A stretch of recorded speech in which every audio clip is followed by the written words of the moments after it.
All right, everybody out there in YouTube land, it is I bringing you some Christmas cheer once again. As most of you, hopefully, maybe some of you know, my name is Matt Yancik. I'm the founder and head game master here at the multinational conglomeration known as Manufactured Myth and Legerdemain.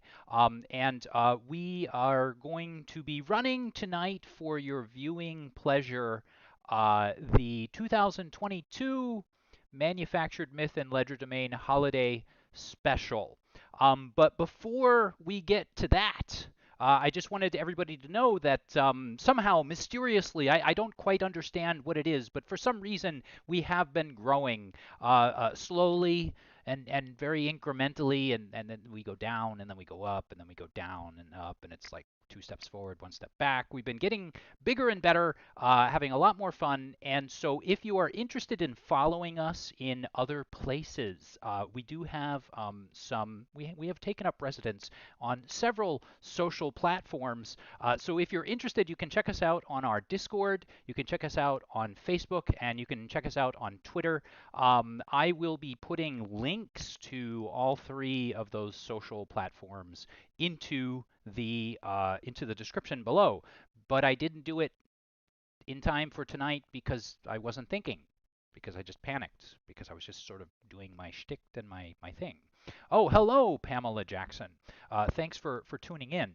So tonight we are bringing you an adventure set in, well, set in Maine, here in the New England area, on a very stormy, snowy, dark night. We're going to be telling a Christmas tale, but there is going to be a little bit of horror in there as well. Actually, truth be told, it's more like a horror tale with a little bit of Christmas cheer in it. So we hope that you enjoy what we have prepared for you. Well, what I prepared for you and what my players have just sort of shown up for to sort of catch. So we'll see what happens. But to get us started off, let us set the scene and set the tone. So it is dark, and there's a four-wheel drive SUV, a rental vehicle, following US Route 1, running along the east coast of the state of Maine in the northeastern United States. To the west is a thick forest and a range of mountains that, under better conditions, might be fairly easy to pass. But tonight, however, to the east, there's a nor'easter, that famous New England winter storm that is moving in, and now the snow is coming down hard, and it's churning in the air like small whirlwinds, hammering the coastal forest with icy snow. So we see bright red brake lights flash on the back of the SUV as the driver slows to turn left toward the woods and off the relative safety of US Route 1. So the vehicle makes its way onto a smaller road, and then an even smaller road after that.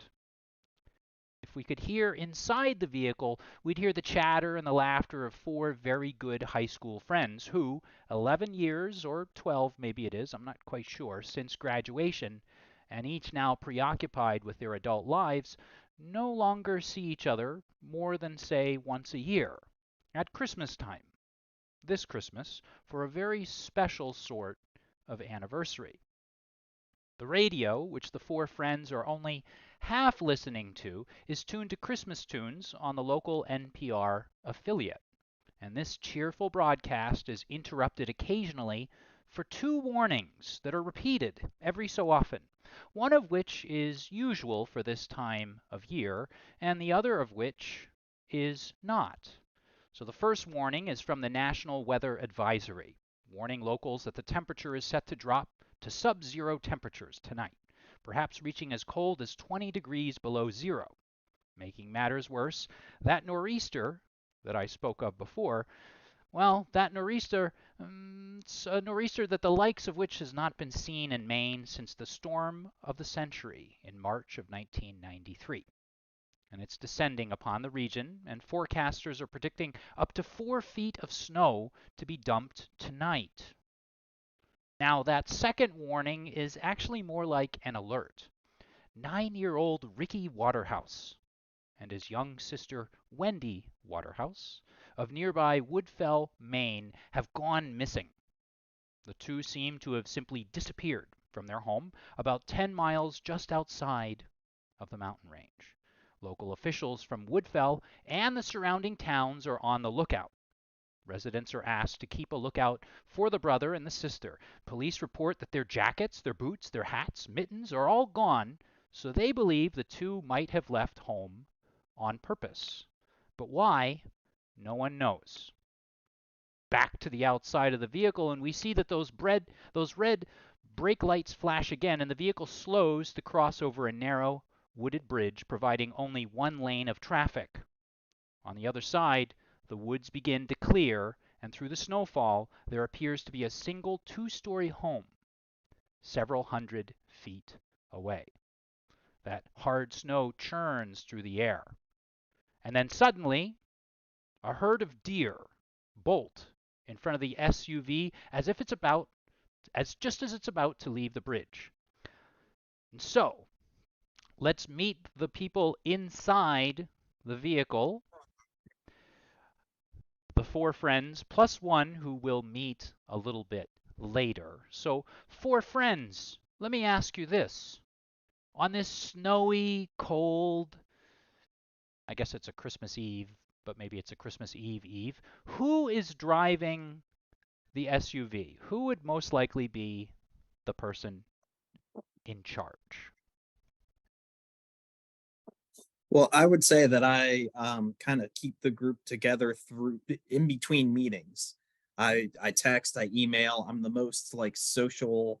Make sure we keep this group together. You're the connector, as Malcolm Gladwell would say. Yeah. So it would be likely that I would be the one who rented the vehicle and picked everybody up. I don't know. What do we think, group? I'm fine with that because when we hit these deer, it'll be on his insurance. Sound logic. Anyone else? Would you like to? Yeah, I'm not a fan of winter driving, so Okay. I'm more than happy to let Tom drive. Kevin?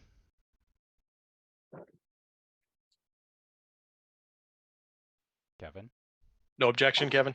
No objection whatsoever. Tom, you make sure to try and avoid hitting the deer, but if you do, we'll be here for support. I like that. Does all of this discussion transpire just as the deer run in front of the hood of the vehicle? Oh, no. Of course, yeah, it's just slowly unfolding, perhaps in slow motion. So, Tom, why don't you do us a favor? And what I need you to do is I need you to make a successful steering roll. So the front end of the vehicle is heading straight for that herd of deer. And just out of nowhere, they come leaping from the right side of the vehicle across. And there's at least, I would say, at least a dozen of them that you can see. A few of them have even passed in front of the hood at this point. So I need you to make a steering roll in order to safely, one, make it across the bridge, and two, avoid hitting these deer. Okay. Is this a defense roll? Yeah, I would count it as a defense roll. Okay. And so I've got a difficulty level in mind, in my head. I'm not going to tell you what it is. So just let me know if you'd like to use any effort, an asset, or an ability in order to steer clear.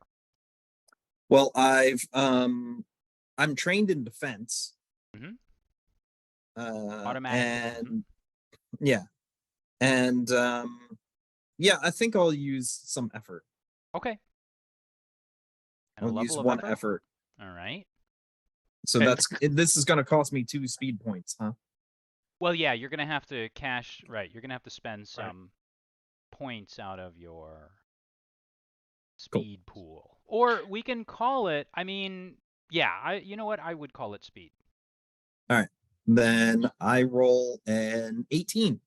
Oh my God, that's actually wow! I'm really impressed with, ladies and gentlemen. I wasn't expecting. I think the adventure. You avoid the deer and go off the cliff. Yeah, you avoid the deer and makes dinner. Solve the entire mystery. Game over, everyone. See you next year for 2023. I swerve so that Within I'm able 18. to grab one deer by the antler and drag it out the Save window. it before it could tumble over the hood. So you end up turning the wheel, cutting hard to the left and then cutting hard to the right, just avoiding each and every one of those little Bambis as they make their way across the road. Having said that, however, hitting the brakes and cutting suddenly left and then right is, well, under these conditions, not necessarily the best thing to do. So you do end up making it straight across that bridge and you make it onto the ground. You can feel the wheels of the vehicle sliding and grinding against ice, snow, and of course gravel. But unfortunately, you do end up sliding the vehicle off the side of the road and you nose down in a ditch off to the side. And so with that, these four friends, each one of you suddenly is just listening to the Christmas tunes on NPR, which you'd only been half listening to before.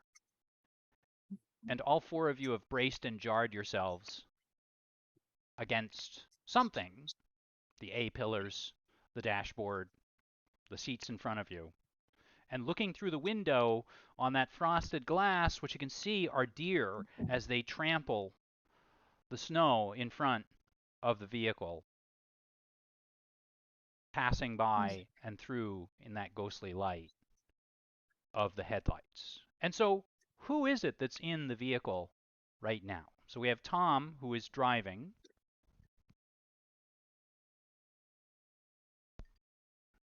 One. Tom? Anyone is fine, not necessarily. Go ahead, Tom. Tell us a little bit about yourself and what you Okay, look like. I thought you just introduced me. No, not a problem. I thought I was done. I was waiting No. on everybody but me. Hey, okay. Very polite of you, but not necessary here. Yeah, so right. I went to high school with this lot. And when I graduated, I went off to study magic, when and where magic could be found in the world. So looking for weak spots between dimensions, wherever there was an occurrence of magic, I would go and study it. I'm apprenticed to my adoptive father, who is the world's leading magic user. I would say something else, but I think it might be a Marvel copyright. But he's yes. Don't get us sued. Don't get us We'll sued. just say he's David 10 Blaine. minutes. Yes. let's right. just say he orders supreme tacos Oh. when he goes to the sorcerer's Conventions. banquets. Yeah. Yeah, sure. Yeah, conventions. All right. And do I detect a very subtle, almost detectable British accent there, or no? Well, he's had me bouncing about quite a bit.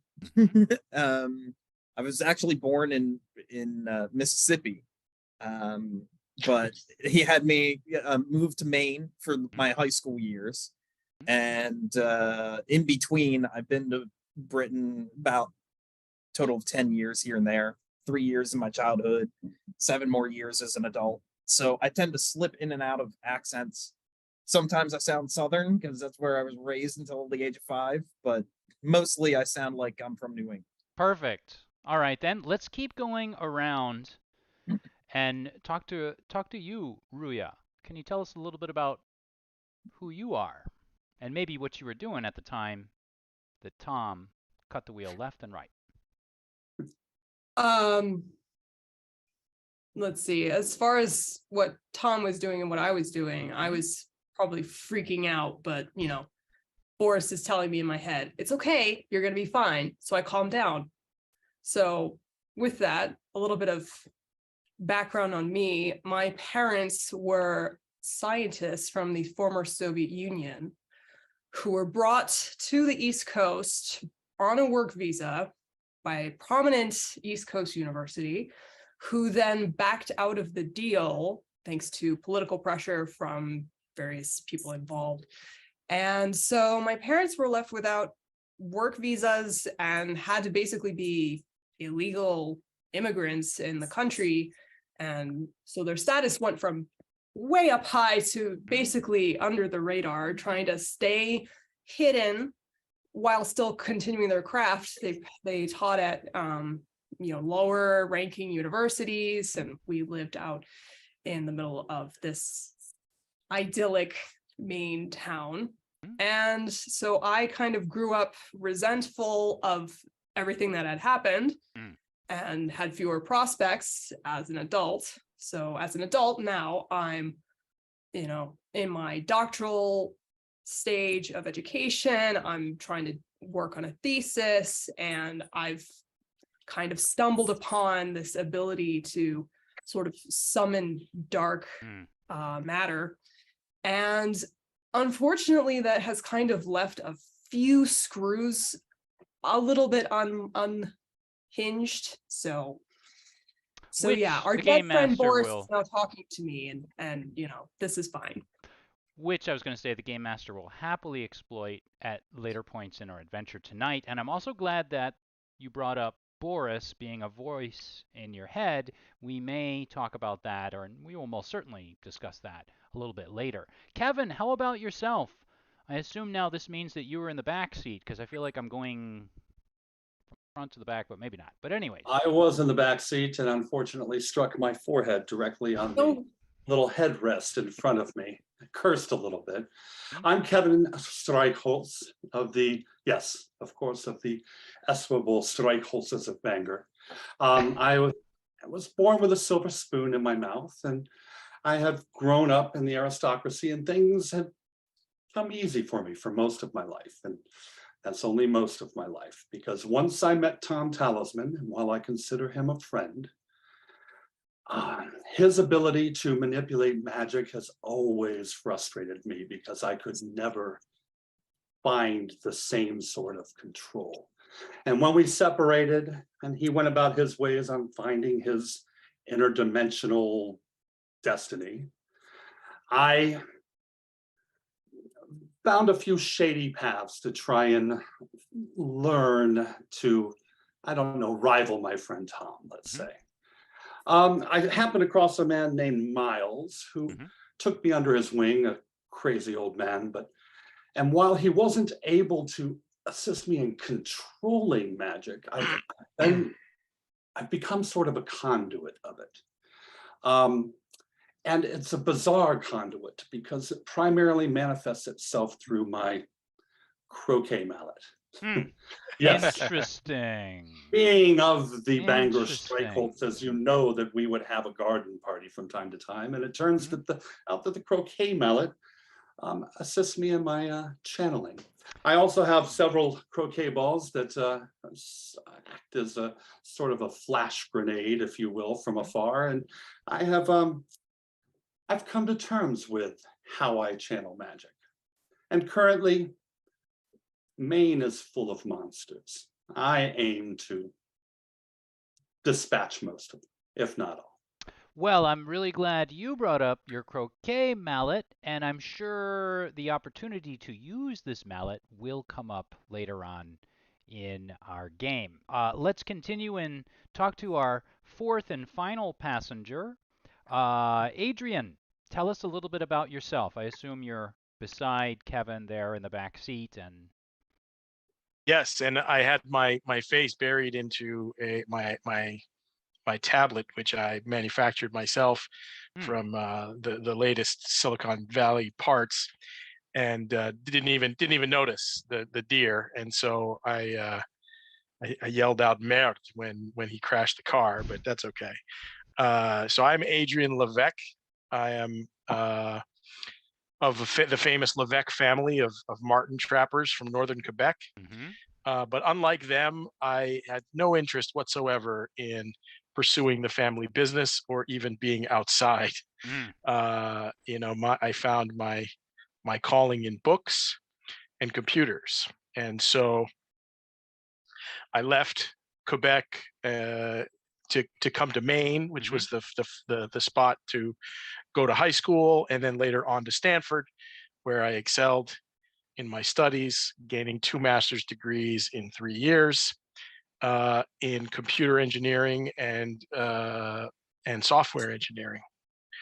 So I'm something of a prodigy and a genius with specifically AI.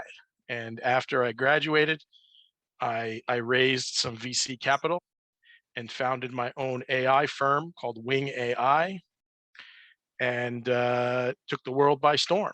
And so now I find myself several years later, a billionaire on paper. Money's tied up in stocks and things like that, but certainly a wealthy fellow. And what the world doesn't know, but I think some of these magic people here might, is that the key to my success, apart from my brains, is that I've infused my AI programs with ancient Babylonian demonology. And so it kind of permeates the programs and has the unfortunate effect, which I've spent the last couple of years trying to correct, of driving people who use the software mad.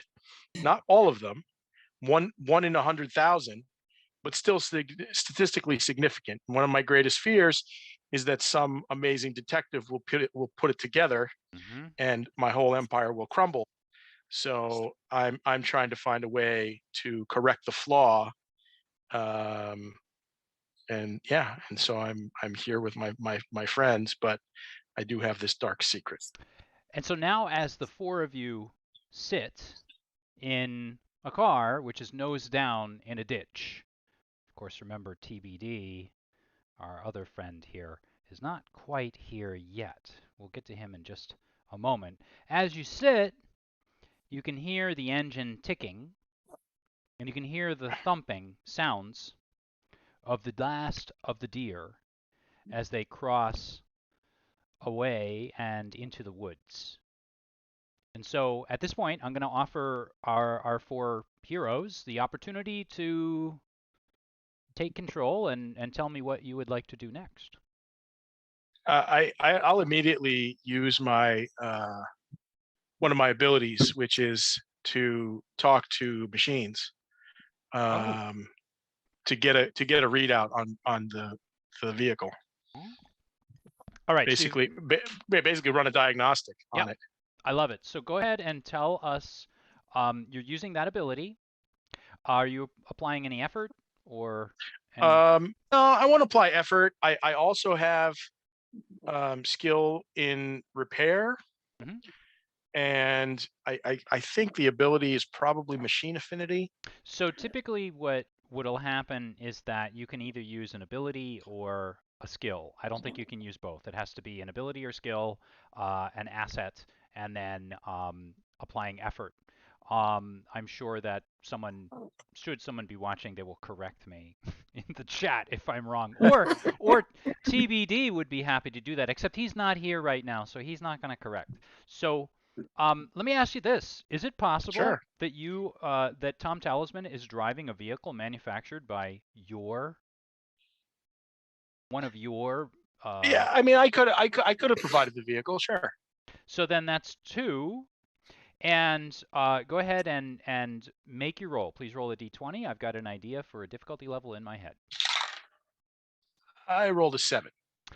With a 7, you are easily able to discern that the car is nose down in a ditch, and you actually hear the word for a moment, ouch, as it awakens from its daze.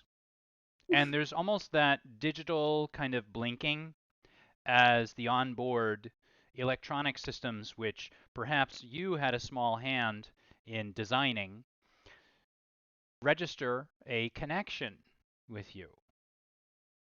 And what you get with a 7 is that a whole bunch of creatures just knocked it off the road, and some dumbass who didn't know any better slammed the brakes and overrode the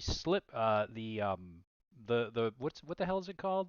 The anti-lock brakes. Anti-lock brakes, and nosed it into a ditch, and it needs to be pushed out. Boy, I'd hate to see what happened if you rolled a 15. I know, right? Now in terms of the health of the engine or anything else, is it still? It's fine. It's fine. Just needs to be it needs to be pushed just out. Needs to be pulled out. Ditch. Got it. Yeah. Okay.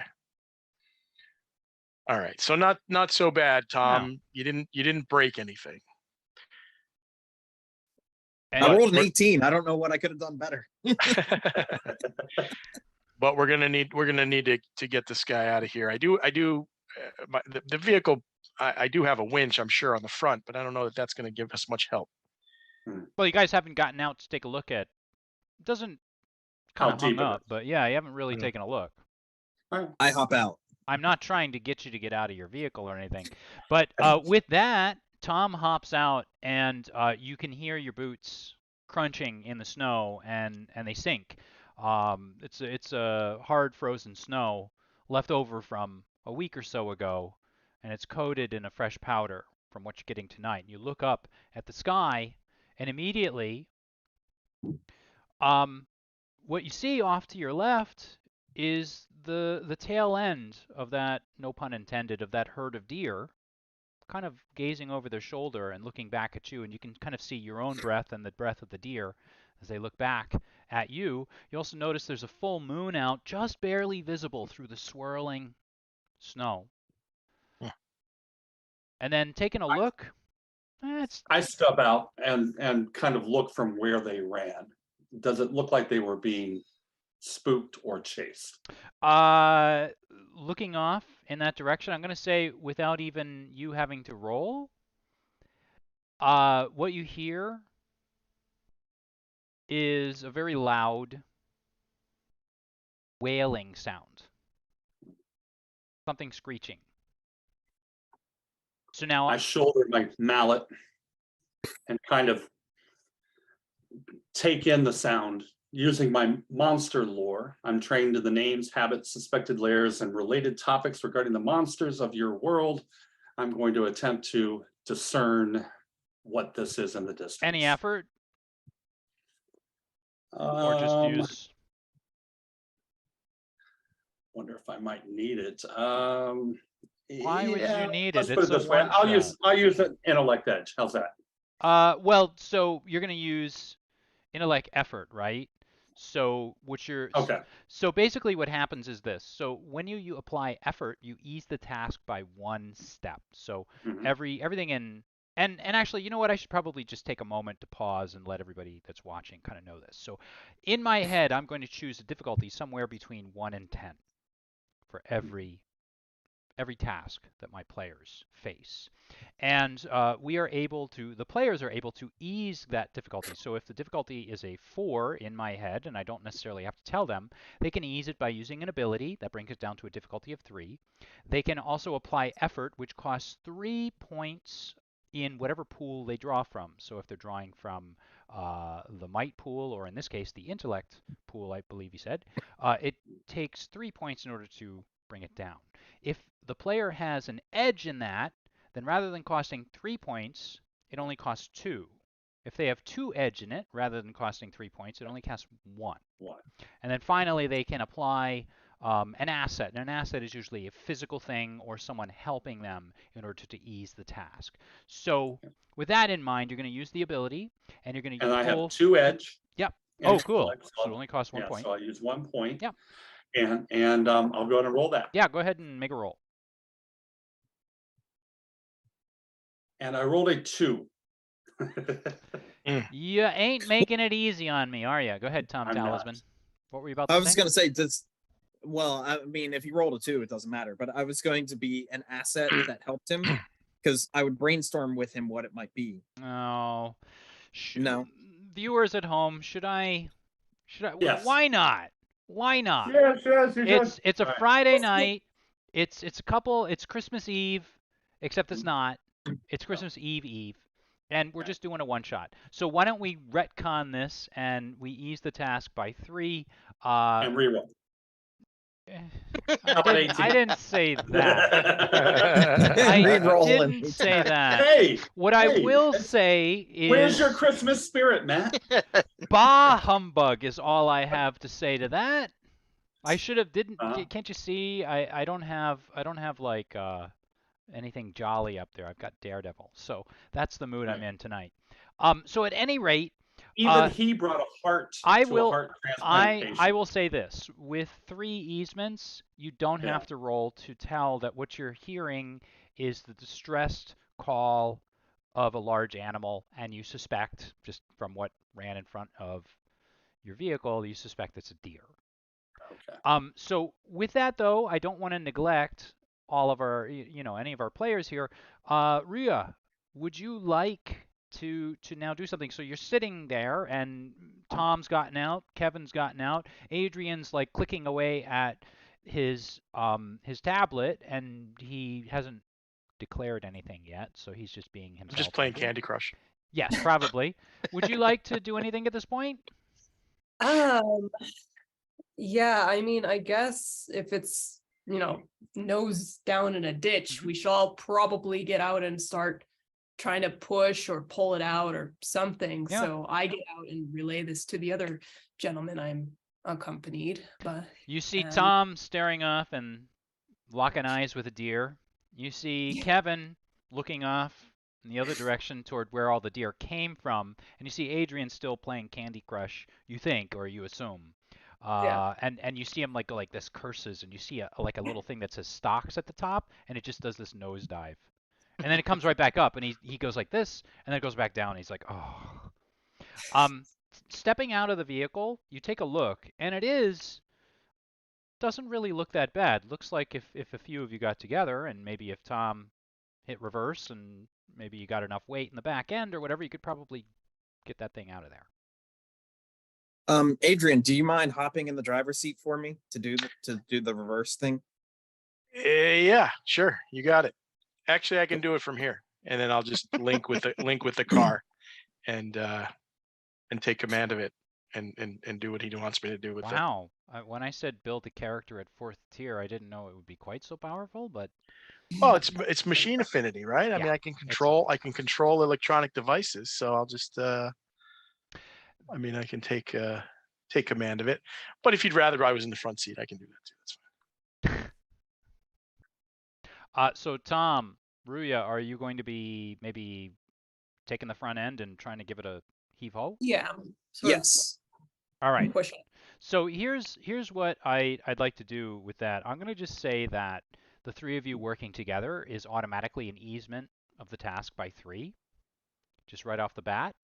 And then I'm actually going to call, I know that this is not official, and I'm going to say that Adrian's mastery of all things mechanical and electronic is a 4th easement, even though we're not really, well, I'll just count it that way for fun.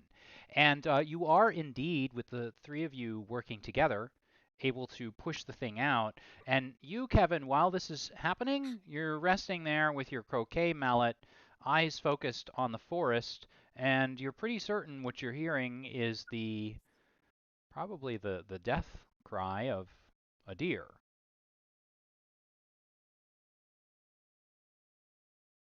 Does it sound like it is actively being coerced toward death, or does it sound like it's kind of been wounded and it's trailing off? That's a really good question. It sounds like repeated cries that are getting quieter and quieter.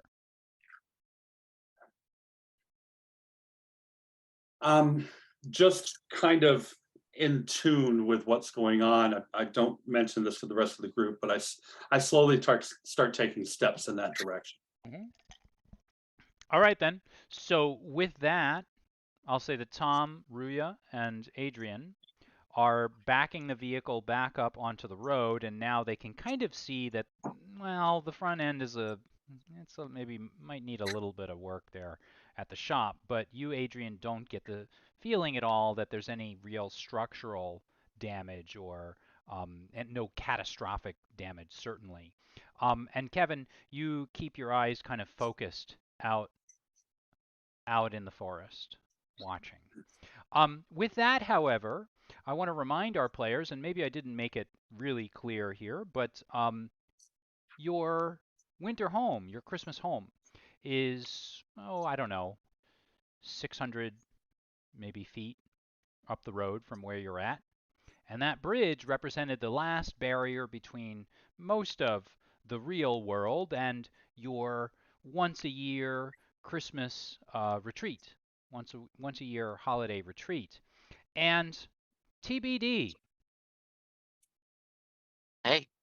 I have an idea about where you may be at this moment, but I want to know if you have an idea about where you may be at this moment. So would you like to tell us a little bit about where you might be, and then we can find out who you actually are? Sure. I expect to be in, I don't know, the living room, I guess if you want to call it, of the mansion, sort of the main open room that's down there. Sort of pacing back and forth, just double checking all the arrangements are there. Everyone's favorite booze is ready. The snacks are there.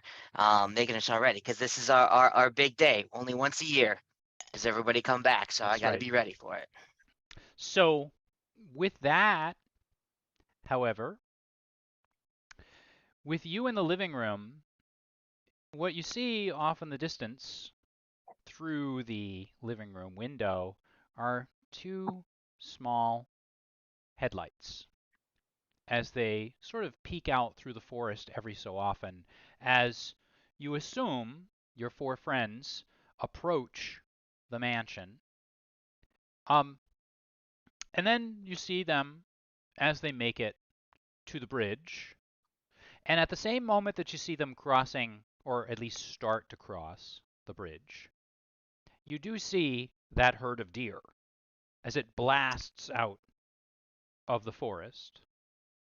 And Okay. your ears, for whatever they are, pick up the sound of the hooves as they dig deep through the snow and into the ground. Tell me what you would like to do. Have I heard any of the death wailing yet at this point, or I just noticed the deer No, crossing? you've just seen the deer. You probably haven't heard anything. Okay. Have I noticed that they've impacted the travel of the car They don't yet? look, well, what you've noticed is that they're about to. Okay. Then I will just sit and watch and see what happens. Because I know Tom's driving, but we'll see what happens. All right. There's But I always a know chance. Adrian's there, and the car should be fine. Yeah. So what you see is what I've just described. You see the vehicle cut to the left, cut to the right. You see what looks like just a herd of deer hopping and leaping, and one of them, in fact, just makes it right over the hood and across. And then they disappear into the forest, and you see the car nose down at this point.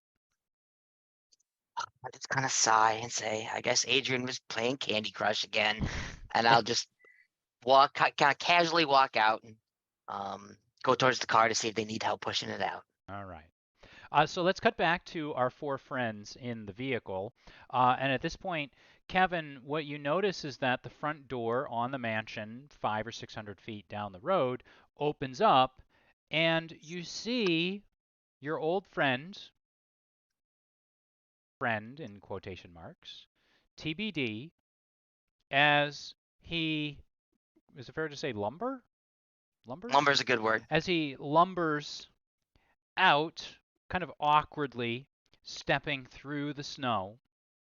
Can you tell us a little bit about what you look like, TBD, as you lumber toward? Yeah. TBD is a very large humanoid. He's about close to 8 feet, and he is actually made of stone.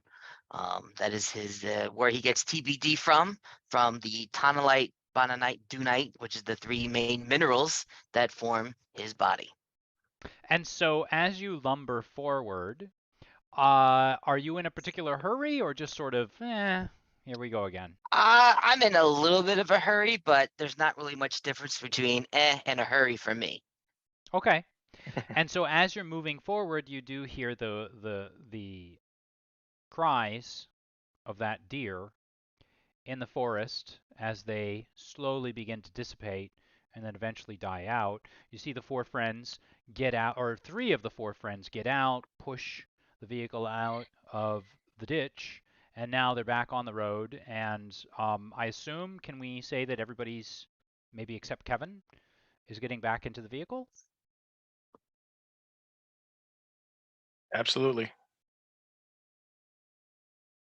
For my part, I kind of half nod to TBD, but I'm still staring into the woods. Well, I want feeling a to bit uneasy. also look where Kevin is looking, because this is actually an unusual behavior for this particular family of deer. They should not have gone from that side to the other across the bridge Would that you way. like to make some sort of observation roll in order to get some more details on this? Sure. I am trained in all tasks involving or assessing danger, lies, quality, importance, function, or power.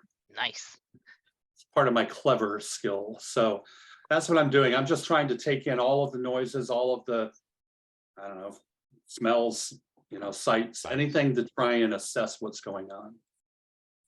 I will tell you without even having to roll, your danger sense was heightened a moment ago, but it's sort of dissipated at this point. Okay. TBD, would you like to take a deeper look into that forested area? Sure. I have training in call it the property, the area, since I literally spend my Yes. entire life here. Right. I'm trained in that. So Right. I have a good understanding of what's going on the property. Mm-hmm. But I'm not gonna use any effort. I'm just gonna use it by the one. Okay. Go ahead and make your roll. Roll the 6. You guys are making it hard. You It's 5 better than normal. recognize. That's right. Yeah, that is true. You recognize the wailings of a dying deer.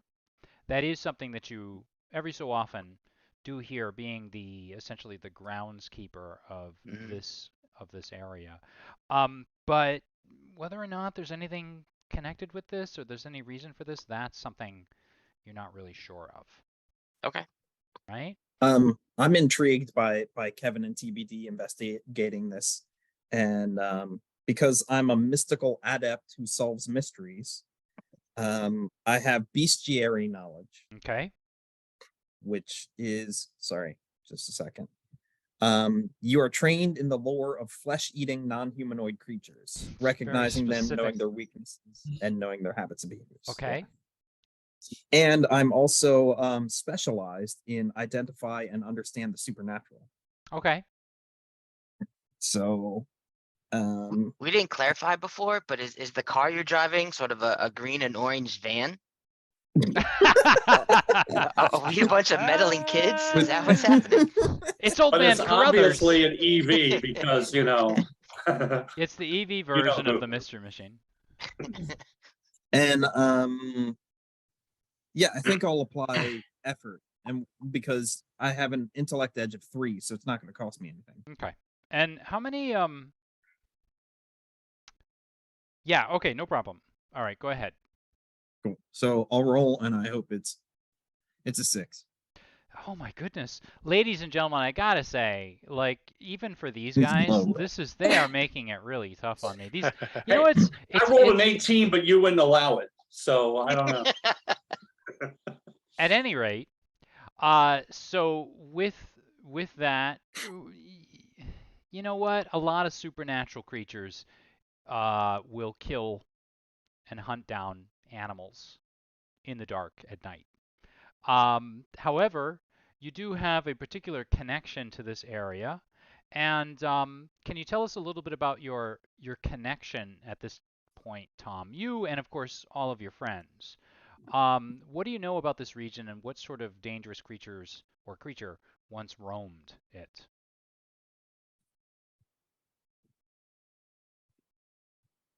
Hello, Tom. Oh, I guess you're asking me. I thought you opened that up to the group. Well, okay. So anyway, yeah.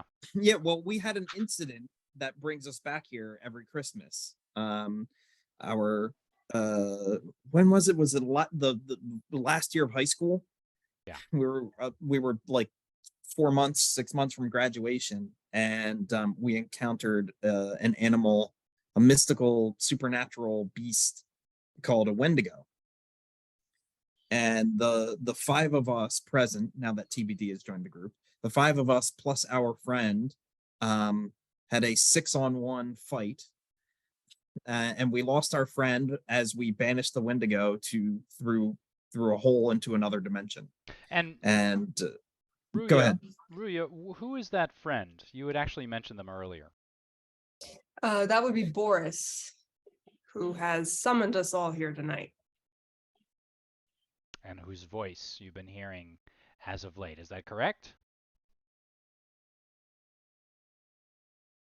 Yes. Yes. Okay. So in that particular case, let's continue along here. And I will say that, of course, you're sort of moving the car up, back, and toward the house. And with that, TBD, you are aiding your friends as they manage to steer the car back toward one of the garages and through the snowstorm and through the swirling snow. At this point, the five of you are kind of reunited. And I'll give you a moment if you'd like to sort of like swap stories and talk about maybe things that have either happened to you or maybe what you think just happened to you a moment ago. Shame we didn't get the deer. I could have made some pies. Ooh. Pie.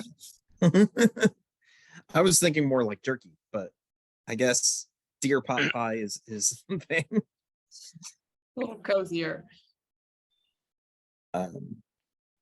We have to Yeah. keep in mind that, you know, if we're being beckoned here and being called, it cannot be simply for a friendly reunion. I want to investigate the woods. I want to find out what killed that deer. Well, if you do, go get the deer and bring it back so I can make some pie. Make That's- yourself use.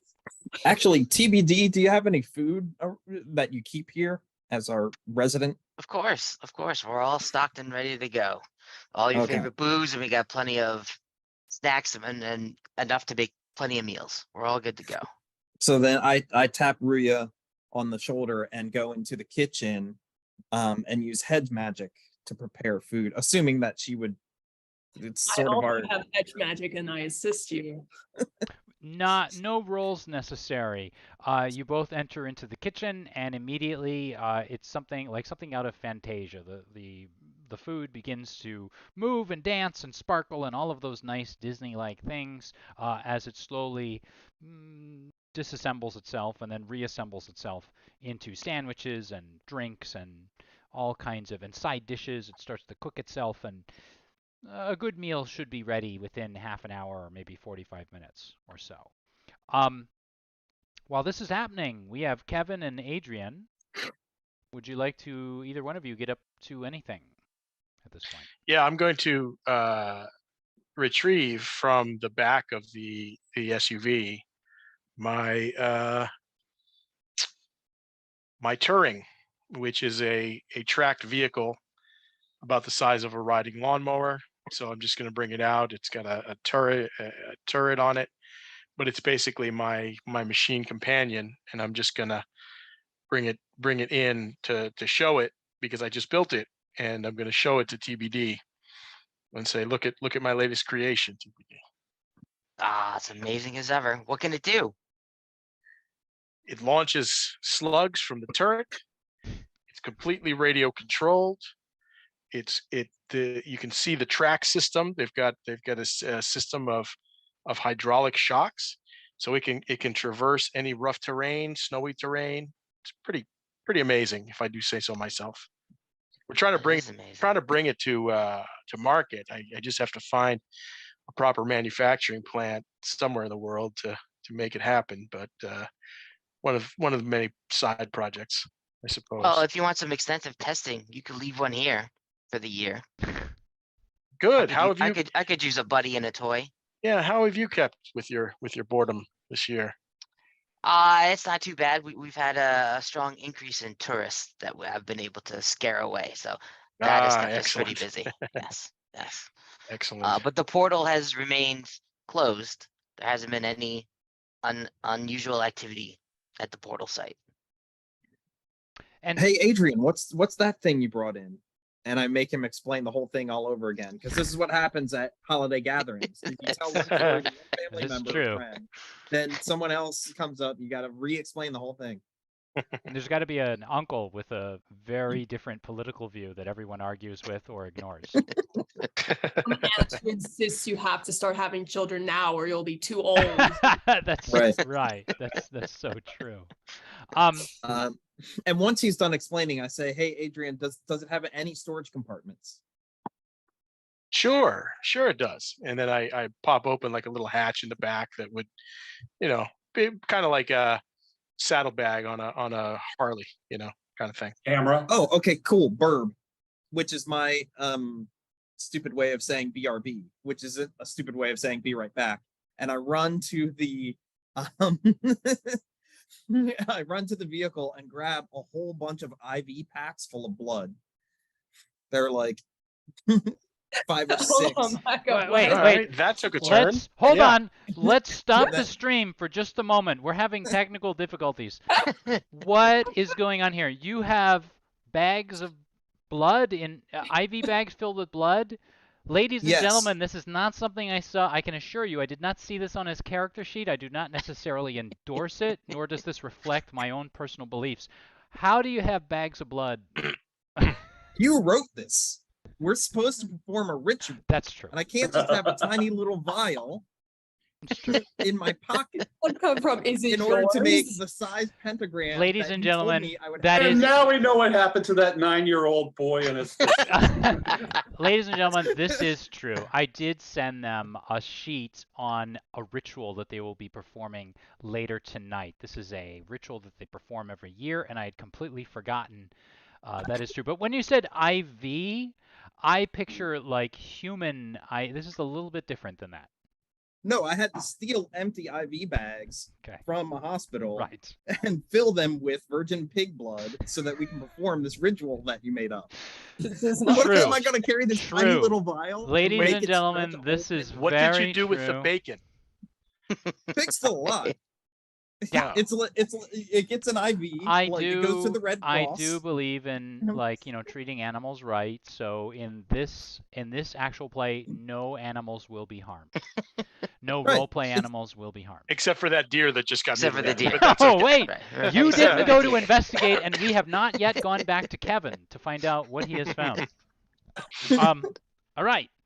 So with this, while this witty banter is going on in the mansion, and we're assembling little details of what happened before and why it is that our friends are assembled here, Kevin Streichholz is still watching out, and still I can see it. I can see the hunger in his eyes. He wants to investigate what's going on out there. Can you tell us a little bit about what you're doing, Kevin? Well, at this point, as I get closer to the tree line, I've got the mallet in my hand and the croquet mallet, and I'm kind of twisting and tightening it, just making sure that it's solid in my hands, getting ready in case anything happens. Based on my assessment, how deep in the woods was that deer? Is the deer that 30, 40 feet maybe. It's just a rough. Now, and again, the snow is swirling. That nor'easter is coming in. It's a little hard to say, but 30-something feet. trying not to let anything distract me, I'm going to go ahead and still push my way that 30 feet. I'm going to take a look at this deer. So now, as you push forward, you begin to hear another sound, and this is, again, something you don't have to roll for. The sounds of engines somewhere off in the distance. It's very, very quiet at first. And it sounds like one particular engine, but then as it gets a little bit louder and louder, as it grows, you think that you hear a couple engines, and maybe it was coming from one direction. Now it seems like it's coming from two, and maybe one is up above. So as you step foot by foot, step by step into the woods, the snow slowly getting deeper and it getting darker because you're getting deeper into the forest, you can hear those engines getting louder. All right. Assuming that these are hunters now, I just kind of scoff a bit, push my way to the deer, and I'm going to go ahead and put it out of its misery. So as you move forward, you begin to see spatters of blood. first you don't really even notice it. You just think they're little spatters of dirt or grime or something, but then they get bigger and bigger, and redder. And you follow those tracks, the tracks of the herd of deer as it bursts through the forest. You follow them back and come upon a clearing, an area where much of the snow has been trampled and flattened. And sure enough, there at the center of this trampled area, you come upon a deer that looks like it's severely injured. And indeed, as you approach step by step, it doesn't even look like it's alive anymore. Okay. So the blood on the ground looks fresh, and its eyes, kind of rolled up and staring up at the canopy of the forest, look still wet, as if maybe just a few minutes have passed since it passed. What do its injuries look like? Taking a look at it, it looks like it's been very severely butchered. Butchered. Okay, I don't mean butchered as in like at the butcher shop. I don't mean like it's out. Well, I mean, does it look raked or are they it clean looks. cut? I like that. They look like raked cuts, like along the side of the thing that have opened it up. Okay, And so it it isn't looks. hunters. No, doesn't. This does not look like hunters. This is not like a bullet, and the thing got away. It got winged or something. This is All right. predator I or crouched something. down a little bit and kind of look through the snow blind and see if I can't see any sort of movement out there. Are you looking out toward the clearing where the house is, or are you looking deep into the woods? I'm looking deeper into the woods. I'm looking up into the trees. Okay, so go ahead and make an observation roll and tell me what sort of assets, abilities, or effort you're applying toward it. Actually, I'm thinking, as a magical warrior, I have premonition, and that I learned one random fact about a creature or location that is pertinent to a topic that you designate. I could do it once per creature. So I'm going to try and use my premonition to figure out what killed this deer. Okay, so you got premonition. Do you want to apply effort to this? Well, I have to spend 2 intellect points. So Yep. You can go ahead and but it spend is an again. action. Yeah, it is an action. Mhm. Then I'll use my intellect edge, which will be 1 more point of intellect. That'll be 3. And given that it's raked, can I use my monster lore, which is Yeah. under a different category? Yeah, you can Okay. try if it's been, if this were done by a monster, then that would apply certainly. Okay, Go that's ahead what I'm doing. and make your roll. All right, here goes. And it is a 19. There you go. That's the number. Beautiful. This is a Wendigo. Oh. Taking a look at it with a 19, I'm going to say that you recognize it. Forget I said Wendigo, but this is a very large creature. It Well, makes you. I mean, we had experience with the Wendigo in the past. Well, let me finish. So Oh, the okay. first thing that comes to mind is the Wendigo. This is what you fought all those years before. But then you sort of shake your head and think, no, it's gone. Couldn't be that. It's a larger creature. But on the other hand, what other larger creatures besides maybe a bull moose or the occasional black bear are there in Maine? And even in Maine, though, the black bear aren't this big, are they? Not taking a look at it, you don't have a lot of knowledge of, I mean, unless you do, I don't think your character has a lot of knowledge of like bear, but taking a look being at born it, with a silver spoon in my mouth, probably not. I mean, it could be, could not be, but it definitely wasn't, something attacked it. Well, with apologies to Ruya, I'm not going to be retrieving this carcass. I'm going to leave it right here. Let's go back. But I am back. going to back out slowly. I'm going to keep my eyes in the woods as I'm moving my way back to the clearing. As you move back, there's a very bright light that just suddenly flashes down and hits you, coming from 100 feet in the air. And suddenly all of the snow at your feet, including you can see the deer itself starts to sort of vibrate and move, and what you feel is that you're just being hit by almost a tornado.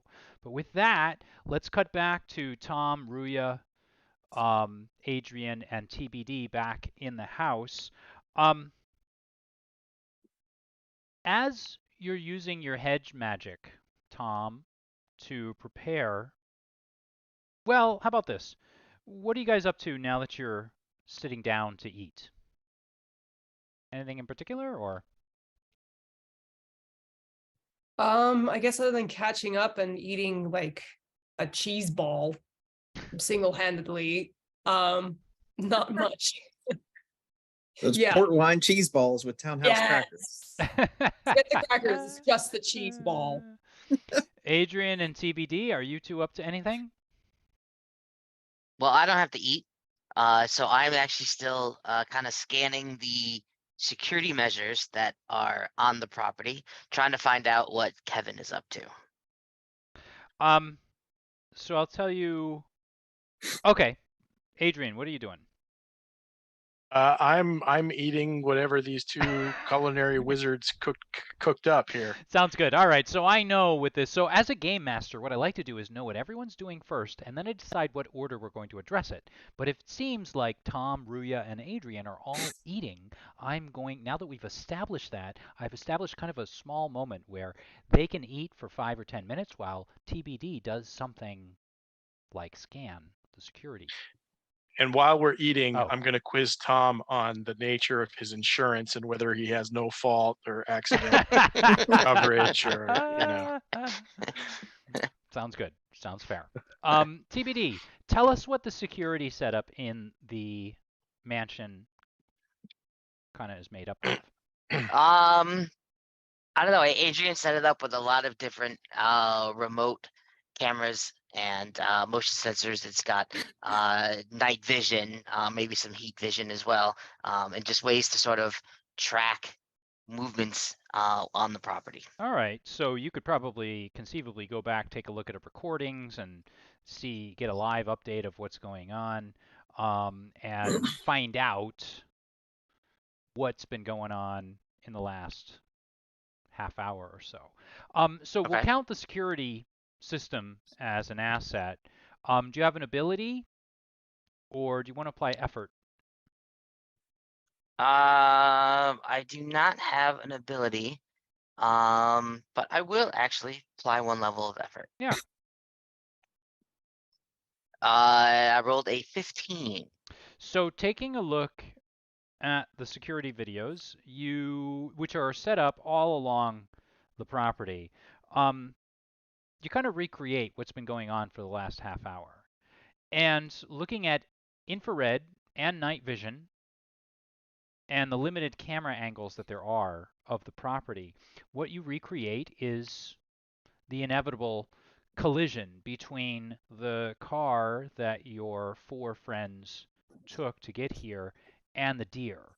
Now, the most interesting thing is if these security videos are correct here, there was something very large chasing and following at the tail end of the deer, and they managed to get that most slow deer.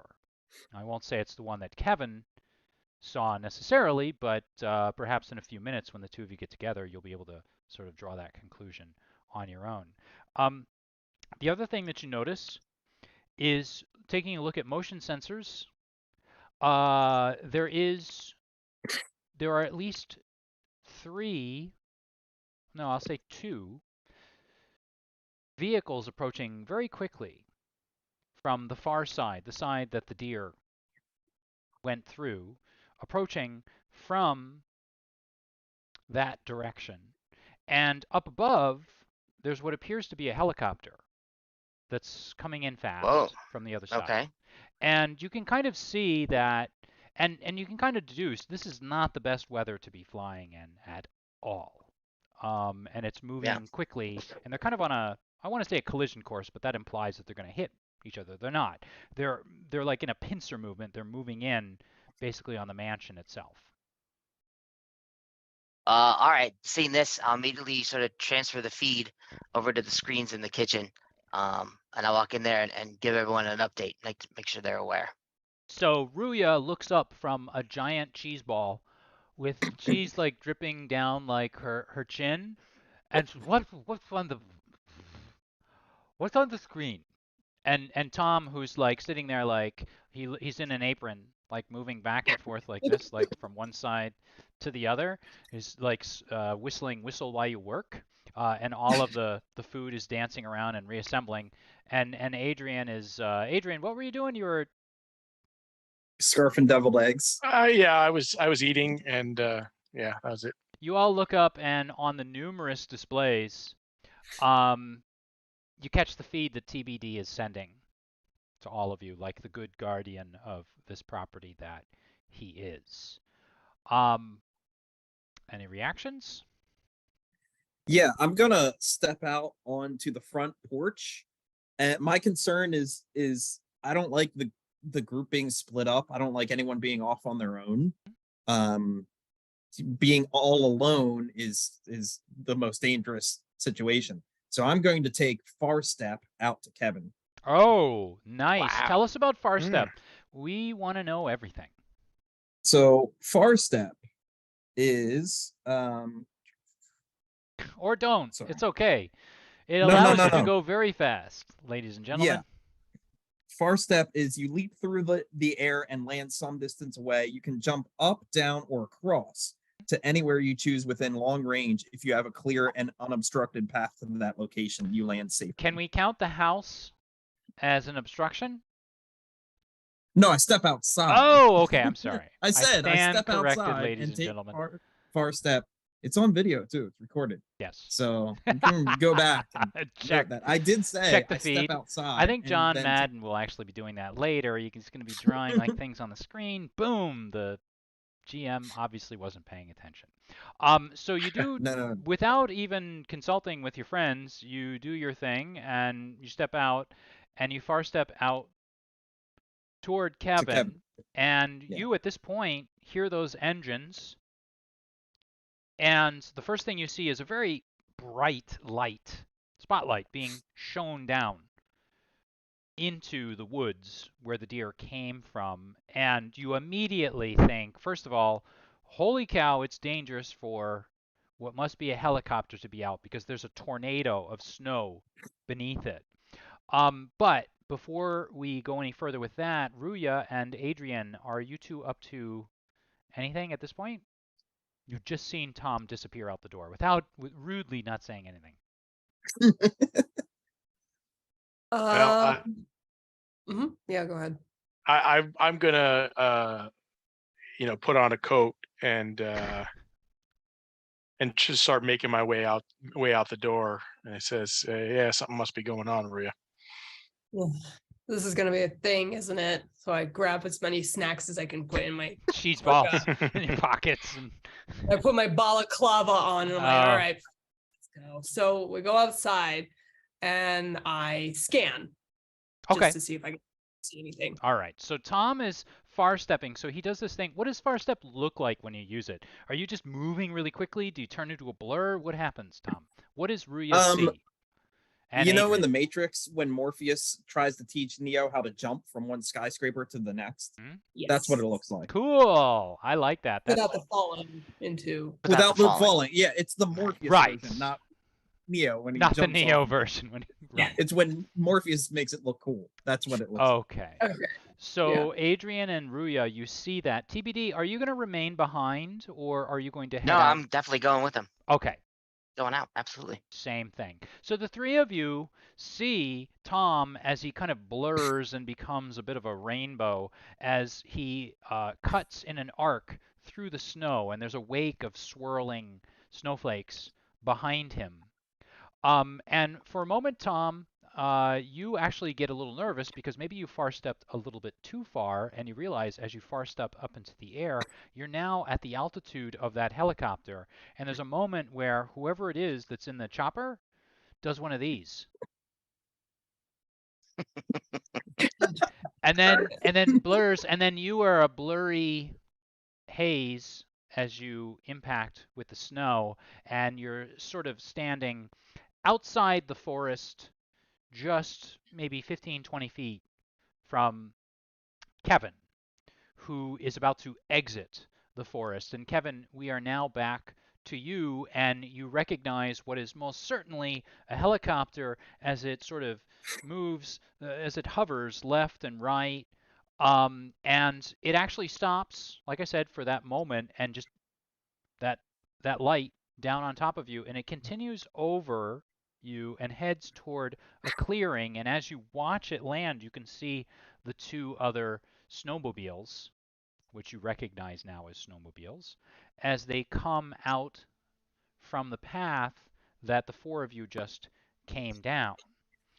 So Kevin, what are you up to as the chopper and the two snowmobiles move past you and sort of land in a clearing in the front yard? Well, as long as I didn't see anything coming out of the woods as I was backing out and trying to fight the light and the snow swirl, I'll take a look back into the clearing toward the house and see if any of the others have made their way out. And you do, I'm sorry, you do actually see them. They have made their way out. And perhaps you, without even having to roll, you recognize that blur of Tom as he far steps toward you. And then as you wait, he kind of goes a little too close for comfort to the helicopter as it passes over you, landing in basically he dunks you in a wave of snow that blows up into your face and covers you in snowflakes, and you get that horrible thing where like snow goes into your collar, and you're like, between the wind and the helicopter, I doubt it's piling on any more than that's true. Than would be noticeable. I stand so corrected. I just kind of wait. I stand corrected. And so with that, why don't we find out, Tom, Kevin, do you have anything to say to each other? Kevin, come rejoin the group, please. We have to talk to the rest.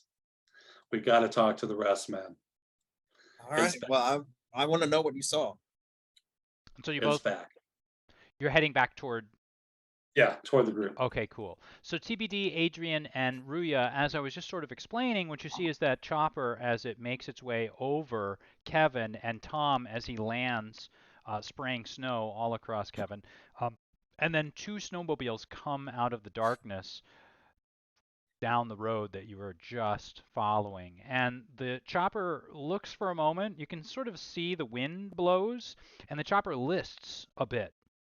And there's a kind of a horrifying moment where it almost looks like the blades move, or they're about to hit the canopy of trees above, and then it settles and moves maybe 20 or 30 feet northward, and then a little bit, maybe a little bit back, and then it comes in for what is in this weather a gentle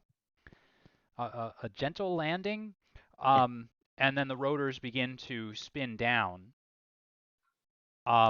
swirling again that snow out toward you, and the two snowmobiles now pass onto the property, and what you see are two figures in very thick parkas, of course, and enormous gloves, as they basically kick down off their snowmobiles. So TBD, Ruya, Adrian, how would you like to proceed? Are we within voice range? Yeah, and you know what, Ruya, I'm so sorry. I think I forgot to get your scan, right? Yeah, well, that's okay. No, it's all right. No, it's my fault. As the game master, it's my fault. So Ruya, let's get your scan in right now. So you're going to use scan. Are you scan? And now this is 10 foot by 10 foot cube. It's 3 by 3 by 3. Okay. Are you going to be scanning anything in particular? I guess, I mean, I'm just mostly curious about these individuals. Like, this is supposed to be kind of a private gathering. Like, Yeah. what are they doing? Yeah. So just this area, like. Yeah. So maybe the helicopter, and Well, okay, I'm going to give you a choice. You can scan the helicopter or you can scan the 2 snowmobiles. I'm not going to say the snowmobiles haven't come in like under the swirling rotors or anything like that. So you're going to kind of choose or make a couple of scans. It's up to you. Yeah, maybe let's do a couple scans. Okay, Yeah, so scan. we'll start with one. Yep, we'll start with one. Which one do you want to do first? Whichever one's closer to me. I'm sort of picturing. I had pictured the helicopter. Okay, Okay. let's go with the helicopter. So you're going to scan. Are you going to apply any effort to that? Yeah, let's apply one effort to that. Okay, so one level of effort. And then how about, do you have an asset, like an object of some sort that would help you with?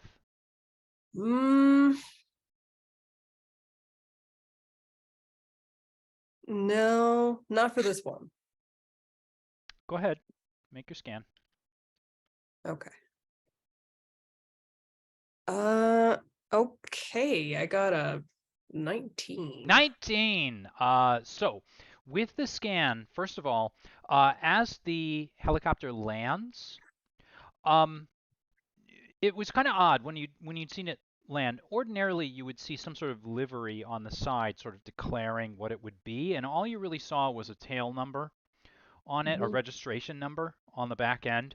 And then as the snow kind of swirls, you recognize that there's frozen on the side on the hull of the aircraft.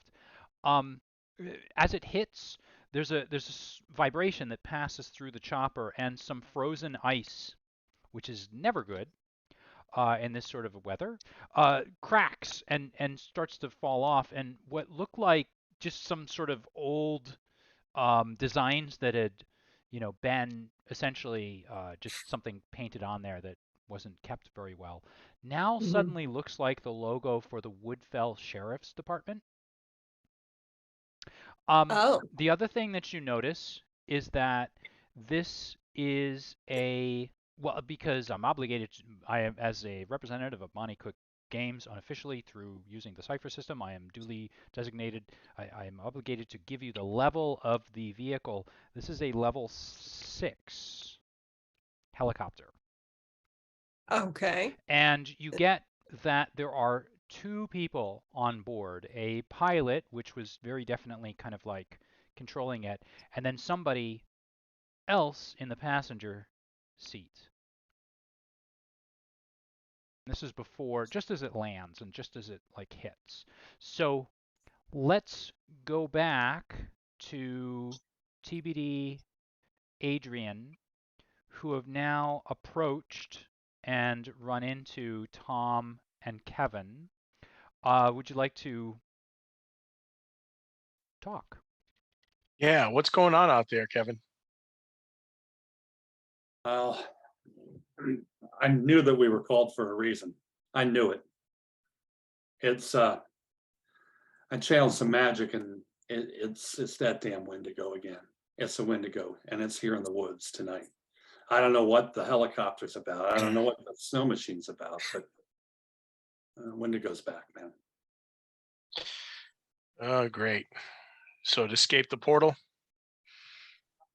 I'm assuming, or it's another one. I don't know if they're singular. Does anybody know if they're singular? Tom, you know if they're singular? I don't. Would I have to roll for this knowledge? Well, you could tell me, and if you want to get the official word from the game master, you could make a roll for it. I think I'll roll for it. Yeah. So tell me what sort of ability or skill you have that would ease the task for you. I have identify and understand the supernatural. Yeah. Sense magic and bestiary knowledge, which I already talked about before. Yes. So what would you like? Which one would you like to use? Because each one has a slightly different. I would say because my identify and understand the supernatural is I'm specialized in it, not just trained, but specialized. I'll use that one. Okay, so that'll ease the task by 2. Do you have an asset?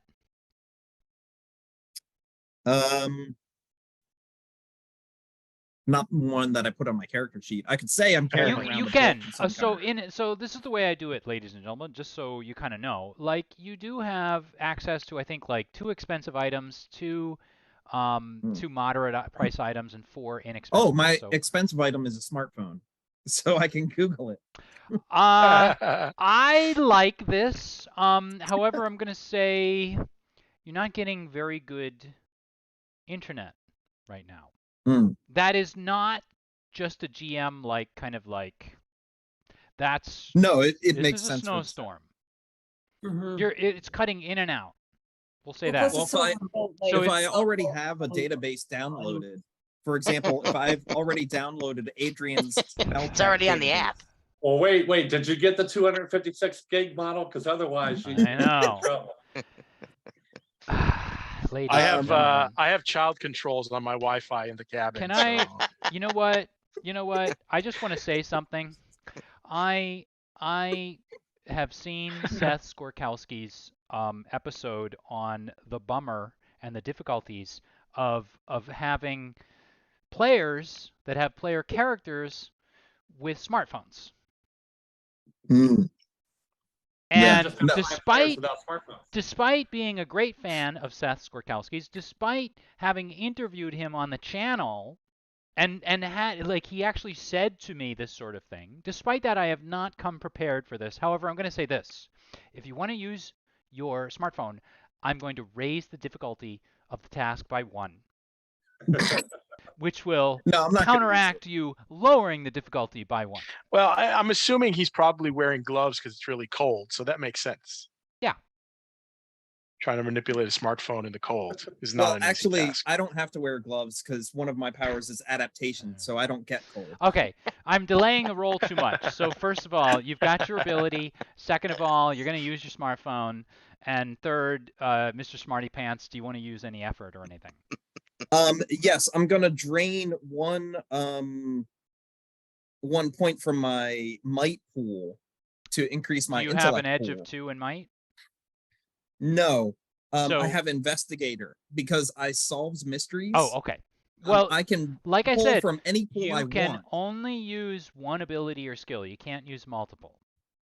No. What investigator does is it allows me to pull from any Oh. pool that I want All right. to spend.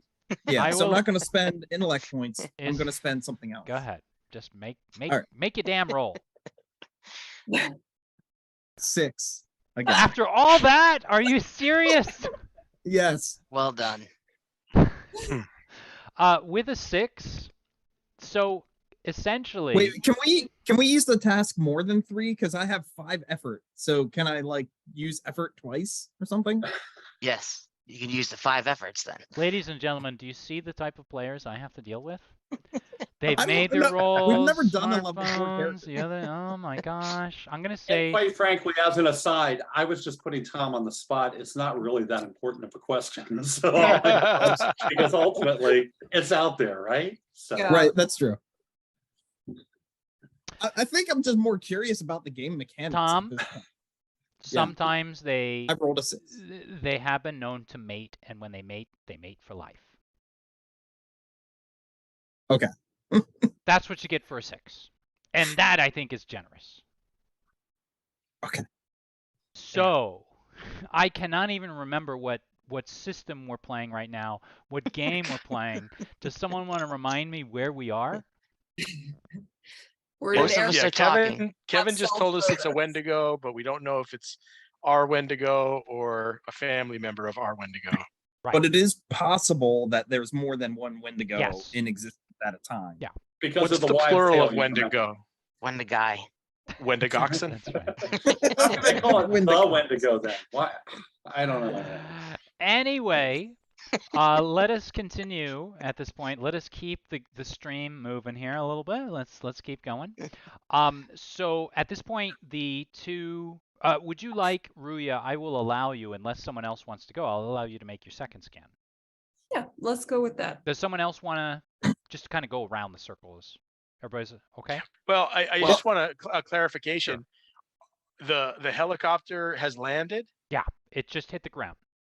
It and- hit the ground. And It the landed. 2 snowmobiles, are they just in the clearing where the dead deer is, or where are they? They are in the clearing of your essentially what would be your yard, so your property. So they're trespassing on my property. Right. That's exactly it's where I was going, legal to Steve. shoot them. Okay. Yeah. Yeah, Okay. that's where I was going. It's time to go shoot you a trespasser.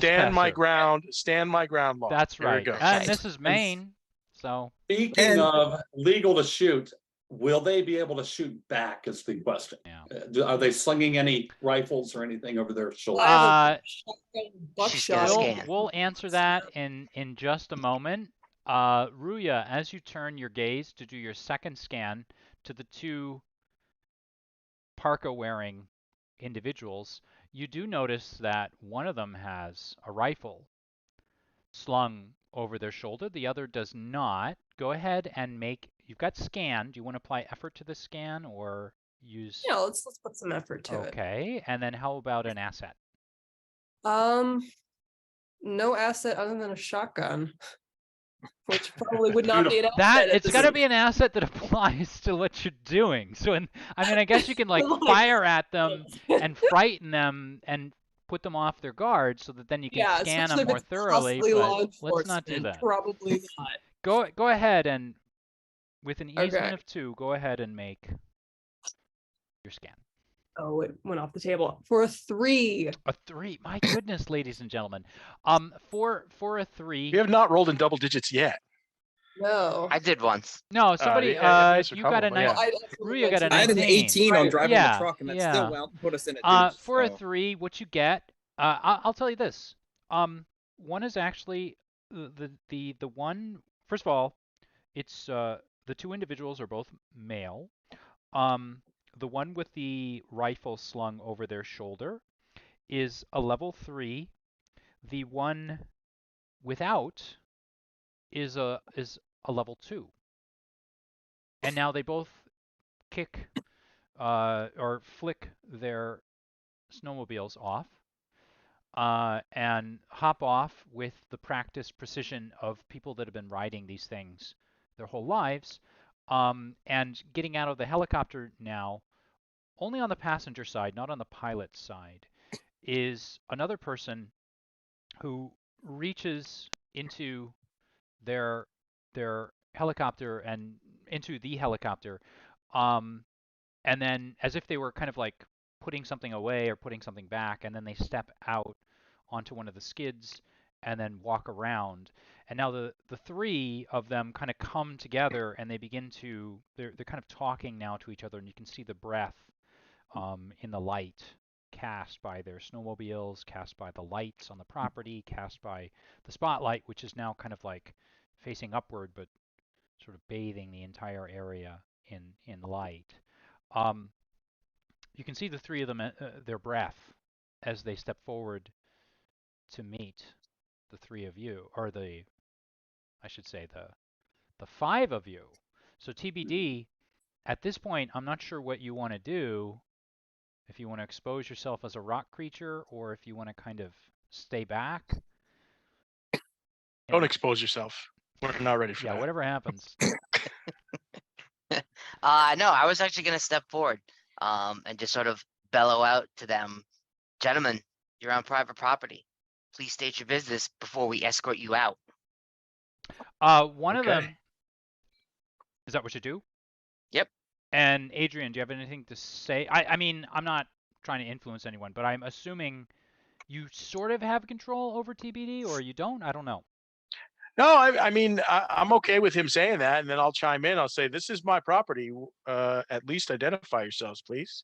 So one of them, when they hear this, one of them kind of waves, and it's the one that hopped off of the snowmobile without a rifle, and you hear a voice call out, "Hold on there, folks, hold on." And with that, he steps forward, and you actually recognize this gentleman. And you hear, "Volunteer here, volunteer here. We're just looking for the boy. You seen the boy or the girl out here?" And with that, you recognize, stepping up behind them, the sheriff. Her name is Lucy Conway, Sheriff Lucy Conway. She's somewhere in her mid-50s or so. She's been sheriff forever here. She was sheriff when the 4 of you went to school here.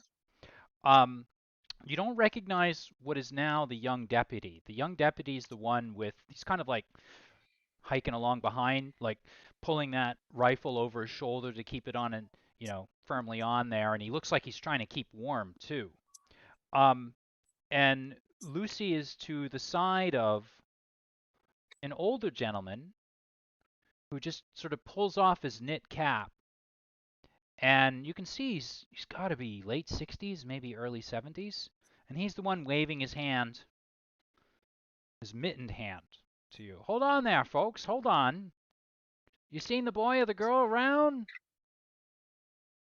And then as this happens, you have a chance to say something or do something.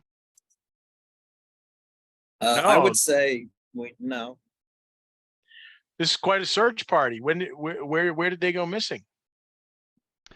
Well, and so does anyone else want to say anything, or is Adrian speaking We'll for wait. the group? So the sheriff kind of moves forward. Harmon, let me do the talking. You know I'm the one that's supposed to be in charge. I know you've been around here for a long time, but come on now. Let me do the talking. You're going to scare them.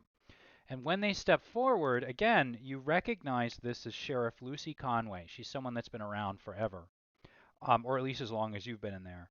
And the older gentleman is someone that actually, he looks very familiar. You've seen him around town when you were growing up. And every so often, well, I won't say every so often, but just in the back of your head, you kind of get the impression that maybe this is someone that's been here, sort of fellow that was born and raised here.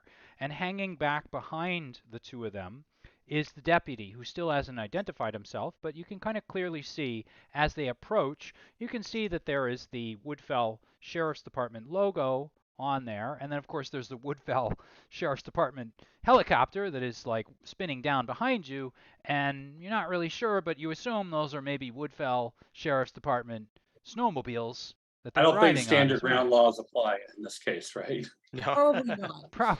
Probably not, but I mean, you could. So Lucy Conway, Sheriff Conway, steps forward. I'm sorry there if we gave you a little bit of a startle, but we did see. I mean, we're looking for the. I mean, you must have heard. I mean, the game master took all that trouble to announce it on the radio at the very beginning of the game. Maybe you guys weren't listening, but there's a missing boy and a girl. I don't know. You remember their names? We're looking for Ricky and Wendy Waterhouse. You seen any of that? Any of them? We just got here, Sheriff. Not 10 minutes ago. Well, maybe a little longer than that. Or we kind of crashed our truck by the bridge, ran into a pack of deer, but we haven't seen any kids running around. Kevin, did you see any other tracks? Any human tracks when you were out there? I did not see any human tracks at all. So Lucy kind of looks to Mike and asks him to go head back to the helicopter, and she's gonna take the snowmobile from here on out. But if he wants to head back, because it doesn't look like you're gonna have a lot of very good. It doesn't look like you're gonna have any good. Well, it looks dangerous to be out in a helicopter, and she wants him to head back. So she's going to take the snowmobile. She explains this to him. And then Harmon steps forward. He goes, I know some of you folks. I know you, Tommy. You're the, yeah, I remember you, Tommy. And actually, the truth is, you recognize this older gentleman. His name is, I think I already mentioned, Harmon Meadows. And he's actually been the town barber for about 1,000,000 years, and he's cut your hair more than once at this point.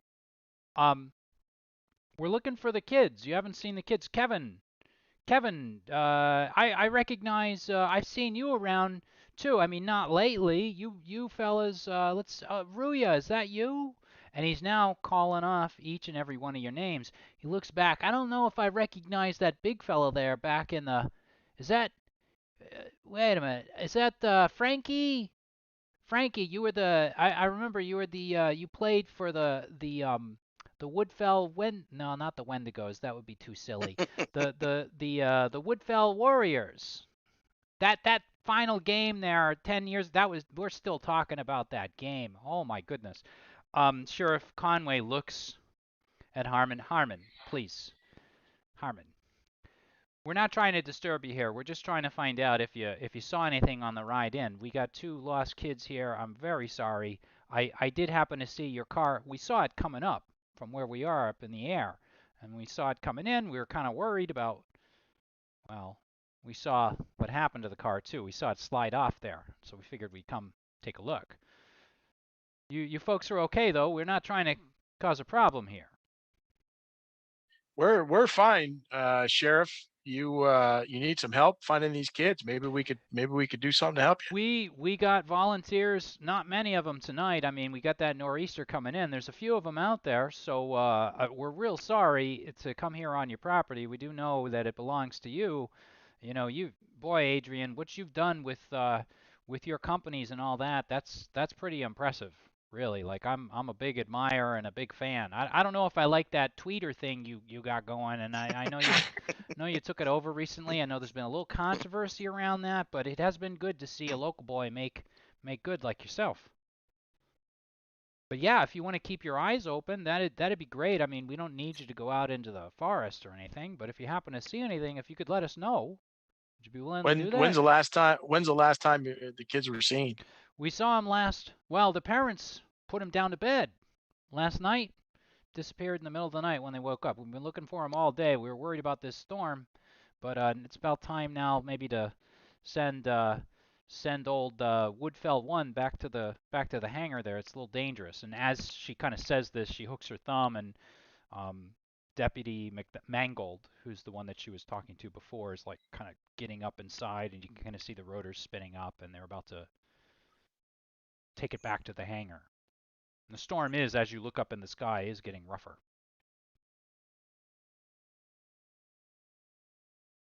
So, nothing then? We'll leave you alone. We were just wondering, that's all. Well, we'll see what we could do. Maybe we could take a ride around and see if we can spot something. Here, tell you what though. And now the rotors are getting loud. Tell you what. She kind of like pats herself down for a bit, and she pulls a radio out.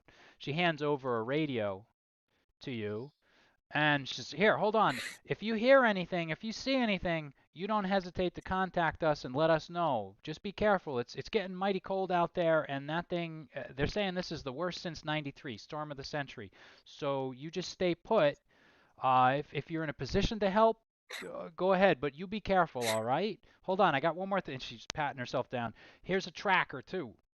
She hands that over to you as well. You see anything, you hear anything, you just let us know, and we'll turn around, we'll come back. I'm sending the chopper back, but we're going to be out here probably all night. Hope it doesn't, at least until we're able. Can you give us a minute just to huddle up? I Do you actually say that? Yes. We want to talk, but not to you. All right, I'll give it. Hold on, we gotta listen. No, we gotta go refuel the snowmobiles. But if you need something, just let us know. All right, we're gonna go back over here. And she turns, and Harmon's like, yeah, you know that if that's you, Frankie, man, that catch you made at that time, I'll tell you something. You know how much money I won from that? Don't tell Sheriff Conway. Sheriff Conway kind of smacks him, he turns around, and he heads back to help her. So you do have a moment to talk in private. Relative private. So guys, do we want to follow them and try and join their search, or are we going to do our own thing? Well, what are we here for? We're here for Boris, right? So yeah, we have a ritual to perform. No, time is running short. So that's fair. At this point, do you guys mind if I ask, and I think it would be a good time for our viewers to know, what this ritual is and why you're here and why you've returned to this spot after having vanquished the Wendigo 10-something years ago? Why do you come back here every Christmas Eve or so? Would anyone like to explain that? Sure. Well, we in the fight against the Wendigo, we realized that we couldn't actually beat it, so we banished it to a different location. But our friend Boris was like holding on They were like in a death grip. So he went through the portal. We weren't able to pull him away. So he's in this, I guess, other dimension. And every Christmas on the anniversary, around this time, the barriers between worlds is weak enough that we can open the portal and have Boris join us. So this is the and this year I'm hoping to make it permanent and bring him back for good. So this is the moral conundrum that our heroes are facing at this point. They have a chance to go after the child, or one of the two children, or both of the children, I would hope, or go after their friend Boris to help him out. So that is, ladies and gentlemen, what our heroes are discussing at this point. Would anyone else like to make any points? Well, Tom, we can't just leave children out in the freezing snow, can we? Especially children tied to our own humble beginnings. They're probably already dead, and their parents probably killed them. So I don't see how our help will help. I think you're listening to too many of those podcasts. Right. The children have obviously left on their own accord. They were fully clothed, according to our wonderful PBS station. Well, Come what on. are the odds that these two things are linked, and by going and doing our ritual, we're going to stumble on the children anyway? That's Now, also possible. I can't tell if you're metagaming or not, because in a Right. weird sort of That way, tends to be it makes the synchronicity of the Yancik universe. yes, But- everything that I do. Well, it's not just my universe. It's anybody that's spent Right. any time like studying narrative and plot and Right. But also, I but can also, very see a connection between the two at all. Tom, my you need to focus make up is your mind Psalm for 23. us. Tom, Yeah. you need to tell us what to do Why me? because you're the great magician. Let's put it to a vote. There are 5 of us, so it's going to be. Democracy, how boring. It's not going to be a tie. It's going to wind up 3-2 at worst. So how many people say go after the kids? wow. Okay. No, I will go after the kids. Yeah. And how many say go get Boris out of the hole? Okay. Oh, you put your hand up, Tom, then mine is up as well. Wow. All right. So 4-1. We're opening the portal. So for you're Boris. saying that there's one kind soul among you. Is that what you're saying? I just wanna say the that- innocence of children, although the innocent child is a modern construct, probably stemmed from the child labor laws of the 1880s that had us reassess our evaluation of children. We know there's a Wendigo out there, The Russian agrees with me. and we know that there's a couple of kids out there. You know that the Wendigo is going to go after those kids. Not if we draw him here. All right. So I assume that is your decision. Yeah. You're going to I stand mean, by your democratically decided. Go ahead. Yeah. Julia. They have volunteers. They'll let us know if anything happens. We'll let them know if we see anything. If we run into a Wendigo, we'll be better prepared for it. And by opening this interdimensional portal, they'll probably draw the Wendigo to us anyways. So Fair enough. Right. Judging from those cops, unless the kids are at Dunkin' Donuts, they're not finding them. All right. So in that case, it looks like you're going to be going after or you're going to be pursuing your friend Boris in hopes that perhaps the things with the children will work itself out or fold itself into what's going on. So, all right then. So, Sheriff Conway troops back over to you and kind of like pulls up her parka, and you can kind of see that there's ice forming now on her shoulders, and ice, like she has to shake it out of the fur that's lining the hood. She claps you, Adrian, on the shoulder. So remember, if you see anything, if you hear anything, just let us know. You got the radio and you got the tracker. Just let us know, contact us, let the professionals handle it, okay? You all stay safe. You got it. All right, thank you. So I use edge magic to conjure them a thermos of hot chocolate and wish. so she heads back to her snowmobile, and when she gets there, there's a mug. Actually, both of them head back, and when they get back to the snowmobile, there's a little mug of hot chocolate on there, and they kind of do like a double take, and then they look around as if they're not really sure what's going on here. They shrug, they down it. Actually, we'll say they're 2 thermoses. How about that? They down it, load it up onto their snowmobiles, and then they head off. And after just a few precious seconds, they disappear into the whiteout as the nor'easter just finally comes in, almost in full force. And the helicopter is gone. It has taken off. And essentially the 5 of you are alone in the front yard of the property. So Adrian, why did they need to give us a tracker? Are they tracing us? I don't get that sense. I think they just want to know. I think they just want to know if, in case we radio, that they can find us. I'll say the impression that you got, and probably I should have explained it better, but the impression that you got is that if you get lost, or if you get into trouble, or if you try to do something heroic and it ends up going sour or going sideways, I think, as they say. Oh, that doesn't sound like us. No, that never happens. So as the nor'easter moves in, as the snow comes down hard, and as the ice begins to bite into the flesh of our heroes, it only gets colder and colder. The temperatures begin to drop. And with that, ladies and gentlemen, we are going to take ourselves a 10-minute break. So if you are watching live, we will be back in 10 minutes. If you are watching this in a rerun, as the kids say, I will be editing that part out, so we will be back instantly in a snap. But otherwise, thank you very much for watching this far. When we return in 10 minutes or so, we will be finishing up our holiday adventure. Thank you very much, everybody.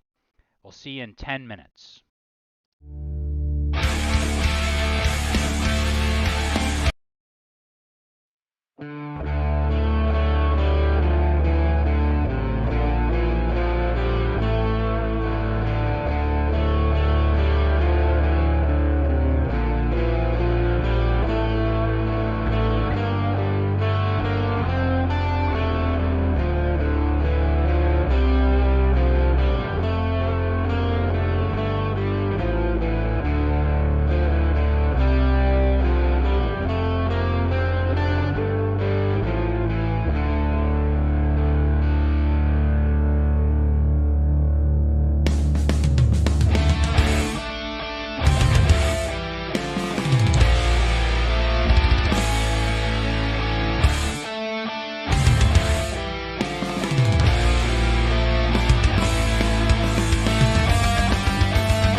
All right, ladies and gentlemen, thank you very much for tuning in to the second half of tonight's adventure. So to summarize where we have been for those of you that are watching live, and not to go too long for those of you that are watching in a rerun, essentially these 5 friends that you see before you have reunited here about 10 or 11 years after they have vanquished a creature of old known as the Wendigo from their small town of Woodfell in the state of Maine here in the United States. They come back every Christmas to have a toast and have a drink in honor of a fallen friend, a friend that didn't make it in the confrontation. And so at this point, they have learned that tonight there are 2 young children, local children, who are actually missing. They've just had a encounter and discussion with the local sheriff about these 2 missing children. Adrian has been given a radio headset, or I should say a radio and a tracking beacon should they happen to encounter these children. So at this point, however, they have not actually started the supernatural ritual which summons their friends and brings them back so that they can perhaps exchange pleasantries and maybe talk about old times. But at this point, they do have kind of a decision to make, which they've already made. They had to decide whether or not to help the sheriff find Ricky Waterhouse and Wendy Waterhouse, a 7 and a 9-year-old girl and boy, respectively, or if they should continue on with their ritual for tonight. So the sheriff has left, and so now our friends are alone. They have, I assume, headed back into the mansion / cabin where they spend every Christmas traditionally together, and they have a few things to discuss. So I'm just going to turn things over to them, unless we just totally draw a blank and nobody says anything, in which case I will rescue all 5 of them by saying something and filling the dead air time. Please. But I digress. So Adrian, can you Yeah. get your touring out here so that we can start our search? I'm going to need your compartment and the items I put in there. Sure. Yeah. I'll just, summon the thing, which I think was just in the other room. So it's coming up. It's coming over. Yeah. So without even casting, or I should say rolling the die, all you have to do is think this, and the Turing starts itself up, and it's on its way to you. And that thing can follow us through the woods? Mm-hmm. Yeah. All terrain. Thought we were here for a ritual. Why are we? Well, we have to find the location for the wormhole. The precise location. Got it. Right. So we're no longer worried about where, what's his name, Robbie, and where did and Wendy Robbie Waterhouse. and Wendy go? The Wonder Twins? Yeah. Well, we'll keep an eye out for them. Yeah. Maybe TBD. Can you aim the security cameras as wide possible into the woods? See if maybe Sure. they pick up. Maybe they pick up, a sensor or something further Yeah, we out. can do that. Yeah, and we'll All right. send the feed to your tablet. Perfect. All right. Any other orders of business before we start making rolls? Well, now I'm curious because Adrian had that great idea. I want to look at the security feed. Because what if the kids went by or are nearby or can be seen by the cameras or were seen? Well, we would have gotten a motion sensor if anything had happened beforehand. Not that's right. Can't get necessarily. any motion sensor in this snow. Oh, yeah, in I the mean, we can storm. check the footage. It wouldn't be but pushing a couple buttons. Okay, so we've got so far checked security cameras, motion sensors. Ruya, did you have anything you would like to get up to? Let's see. She strikes me as a Russian pessimist, and it's probably like, nah, kids. That is a redundant statement. There's no such thing as a Russian optimist. No, He said all pessimist. Russians are optimists because it can always get worse. True. You're optimistic that it's not as bad as it could be. It's not as bad as it could be. That's true. Uh, So, Ruya, anything? yes. I'm not trying to put pressure on you. It's just that I've noticed that the other 3, or I should say 4, seem to have kind of like gone off and started their own plan. But is there something you would like to get up to? You are. I mean, I'm not sure if I'm able to locate the wormhole location on my own. So I guess I'm gonna follow the other guy. Well, I will allow you to all discuss this. So just so that everybody knows, what I like to do is give my players some agency over how the story goes. How is it that you find the best location? Now, Tom, I know that we had sort of talked a little bit beforehand about you being kind of like one of the people that does this, but is it possible that Ruya or Kevin or Adrian or TBD somehow help you? How does it work? Ruya, you're welcome to sort of, everybody's actually welcome to offer their input. Or not. I mean, it's just, for me, it sort of feels like it sort of happens sort of sometimes at random or when I'm feeling something very strongly, but it doesn't necessarily have like a predictable way of appearing. Do you have any sort of an ability or an asset that would enable you to help find it or to guide others into finding it? And how about yourself, Tom? Question applies. Well, I have a list of skills that are sort of background, but the actual thing that I use is draw conclusion. Okay, draw conclusion. That sounds good. Ruya, do you have anything? Yeah. So I have, I'm not sure if any of these will help in this particular thing, but I have magic training, ribbons of dark matter, and I think that's it really for. Well, if she's channeling magic, I have a mental link that perhaps, since I'm a conduit for magic as well, that can perhaps assist. Essentially, the mental link is you open a pathway to another creature's mind via light touch, which allows you to transmit thoughts and images for an hour. Oh. Ooh, I kind of like that idea. Anyone else want to offer an idea here? Well, I know that the portal doesn't necessarily open in the exact same place every year, but I do know the exact location of where the original portal was open, since that's my birthplace. Oh, right. Yes, that is right. So TBD. So we could start there, or we could triangulate from there. So. All right. How often have we done this? I know we're doing it every year, but how often? Like when was the first time? Is and it how 10, long a has it dozen? been? What is it? Well, the incident was 2009, and apparently we've done it every year. I like how so precise that would be... you are. Very precise. You're very good. This It's wonderful. 2010. It's good. Bring out a map. Let's go. So that would be 12 times. This would be our 12th. Let's put right. That's exactly what I was thinking. Since we've done it. Yeah, and see if we can discern a pattern. And Adrian would be the perfect person to track that kind of information, being all techie and informative. He probably has it on a spreadsheet or a Google map or something. Would you like to develop an app? Well, I'm pretty.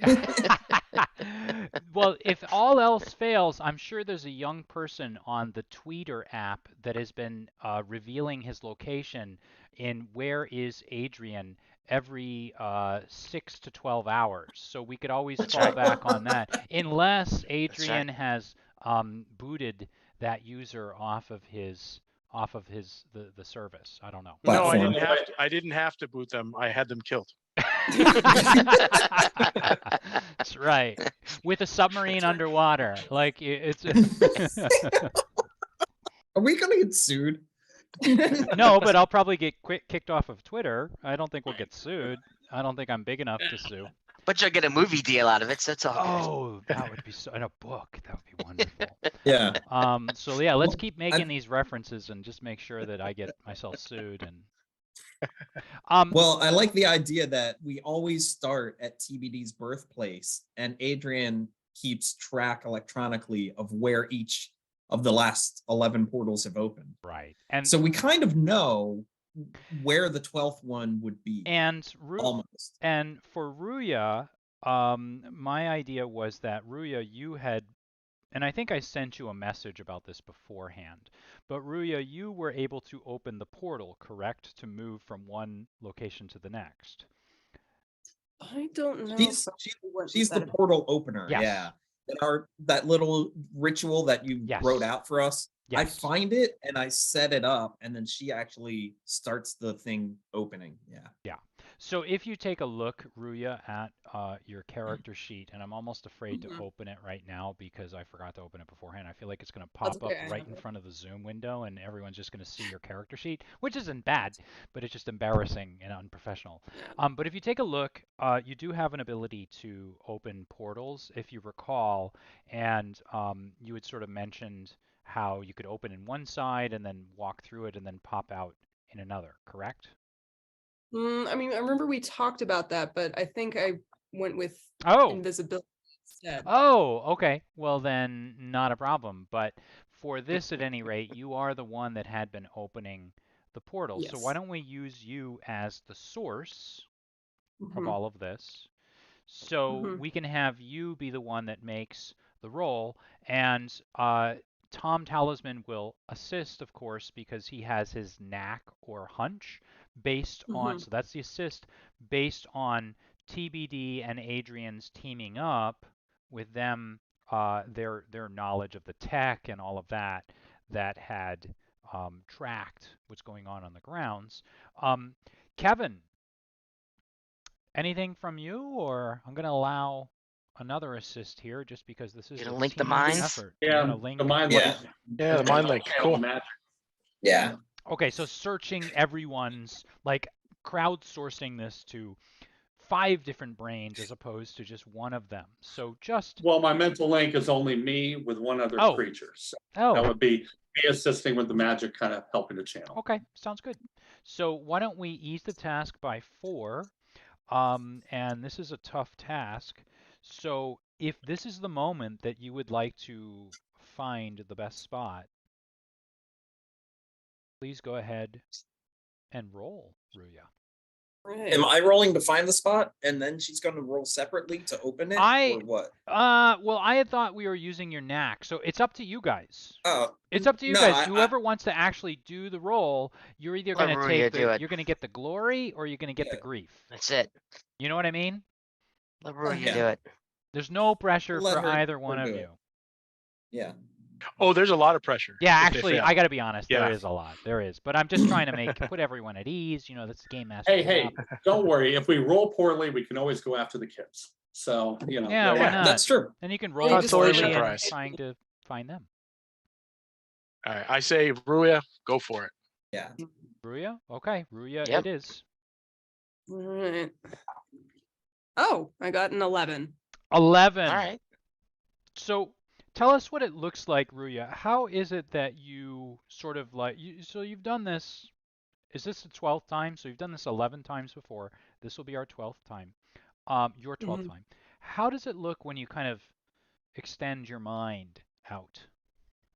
It's sort of like, like how when you look out into a hot area and there's like, you can see the heat rising. Hmm? Ah, It's sort of like that, but like it's sort of fluctuating in a circular motion, and you see the colors of the universe sort of converging and swirling, and colors you've never even thought of before sort of start dispersing and gradiating out until it's sort of a miasma of senses.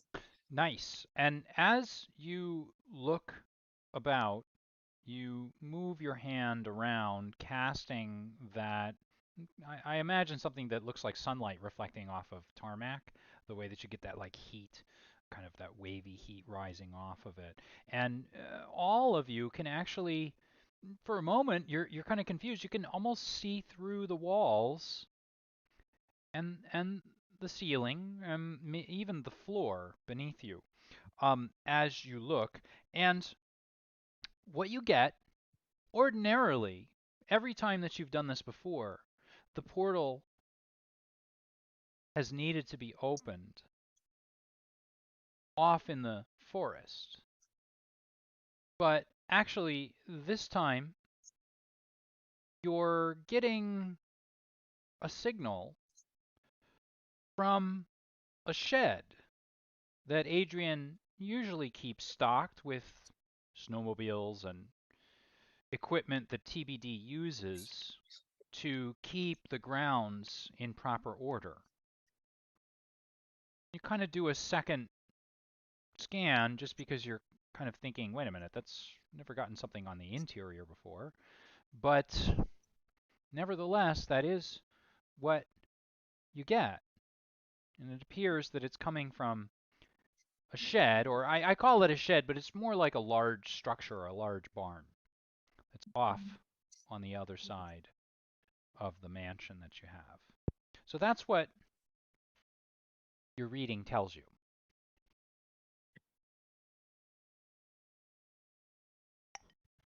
Okay, so looks like we're getting a reading from the shed. Maybe we should start getting closer to it. That might be our spot this year. I start walking to Unusual. the shed, to the barn. Well, better than the woods. Yeah. So all of you are heading in that direction then? We Yeah. are. Yep. So I assume that Still you're like Lethal Weapon, it just explodes and we all get. and you're thrown to the ground, and then someone talks about how someone must have used mercury switches in the Must have been. Must have been. No, I'm so sorry. Too old for this. This is not written by Shane Black. This is a Matt Yancik production, unfortunately. So nothing like that will. It is Christmas, however, I will say that, which is typically when all Shane Black films take place. So at any rate, I assume that you all put your warm clothing on, and then you sort of march out to we'll call it a small barn. And you make your way through, and now the snow is coming down ridiculously hard at this point, and you can feel the ice, the snowflakes cutting into your face, cutting into your skin as you make your way through the snow. And at this point, there must be at least 12 to and maybe even 16 inches in some areas, and where there are some drifts, maybe even a couple feet of snow. And sure enough, you head out. At first, you can't see it because the snow is so thick.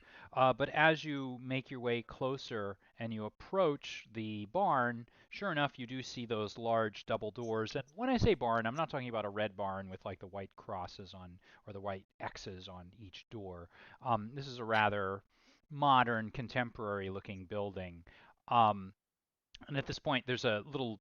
Well, why don't you tell us, Adrian? You would have had this built. What does this barn look like? It's I would say it's more of a steel structure than a wooden one. Okay. Yep. Maybe with some plastics as well. Mm-hmm. So it looks almost like a Quonset hut. Cool. To a certain extent. Yeah. And then the door is like an overhead door. Mm-hmm. So we can pull up on it. Sure. And you know what I see that's too? how it. Can I suggest maybe a palm lock or something like that? You place your palm on it, and maybe it's something. Yeah, super sure. High tech. Instead of a key lock. Yeah. It's generated. Yeah. So you place. That makes sense. So one of you place your palm on it. Place your maybe you, Adrian, just checking to make sure that the tech is actually working. Place your hand on it, and there's a click and a whir as that front door begins to roll up, and you can hear the squeak and the clatter as it rolls up on a track, and exposes and gives you a view into the interior. Now, Adrian, what would it look like? What sort of equipment? Maybe you too, TBD. What would be inside? It would look like a workshop, with some lathes and some like what's the word, like a drill press, and as well as just pretty well organized, because I'm pretty well organized type, but a lot of building materials of various types, but all feeling very much like an electrical engineer's shop. So you'll see a lot of voltmeters, you'll see a lot of things like that, and then you'll also see just some regular snow blowing equipment and other more utilitarian stuff maybe that TBD uses to keep things. And I was going to ask you, TBD, anything the to grounds. add to that? It's okay if not.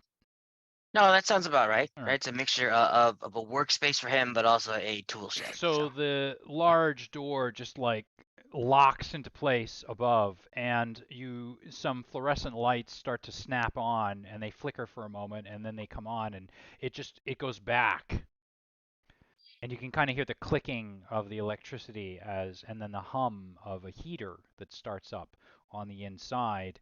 And a lot of that snow now just whirls in and it begins to sort of like dance across the concrete floor, at least at the very opening where there's like a large garage bay and you can kind of see like maybe you could park vehicles and things like that in there. And the five of you cross the threshold and automatically, unless there are objections, the door starts to come down behind you when the motion sensors sense that the five of you are there, and it just comes down and it just locks into place, and you can kind of hear it echoing through the entire facility. And so at this point, you, Ruya, are starting to get like a sense, like, looks like maybe back in the right corner over there, that might be the spot right over there. Might be a good place to do it. Okay, so I walk towards that spot kind of in the back. So as I'm gonna work towards cleaning it, so it's an open area.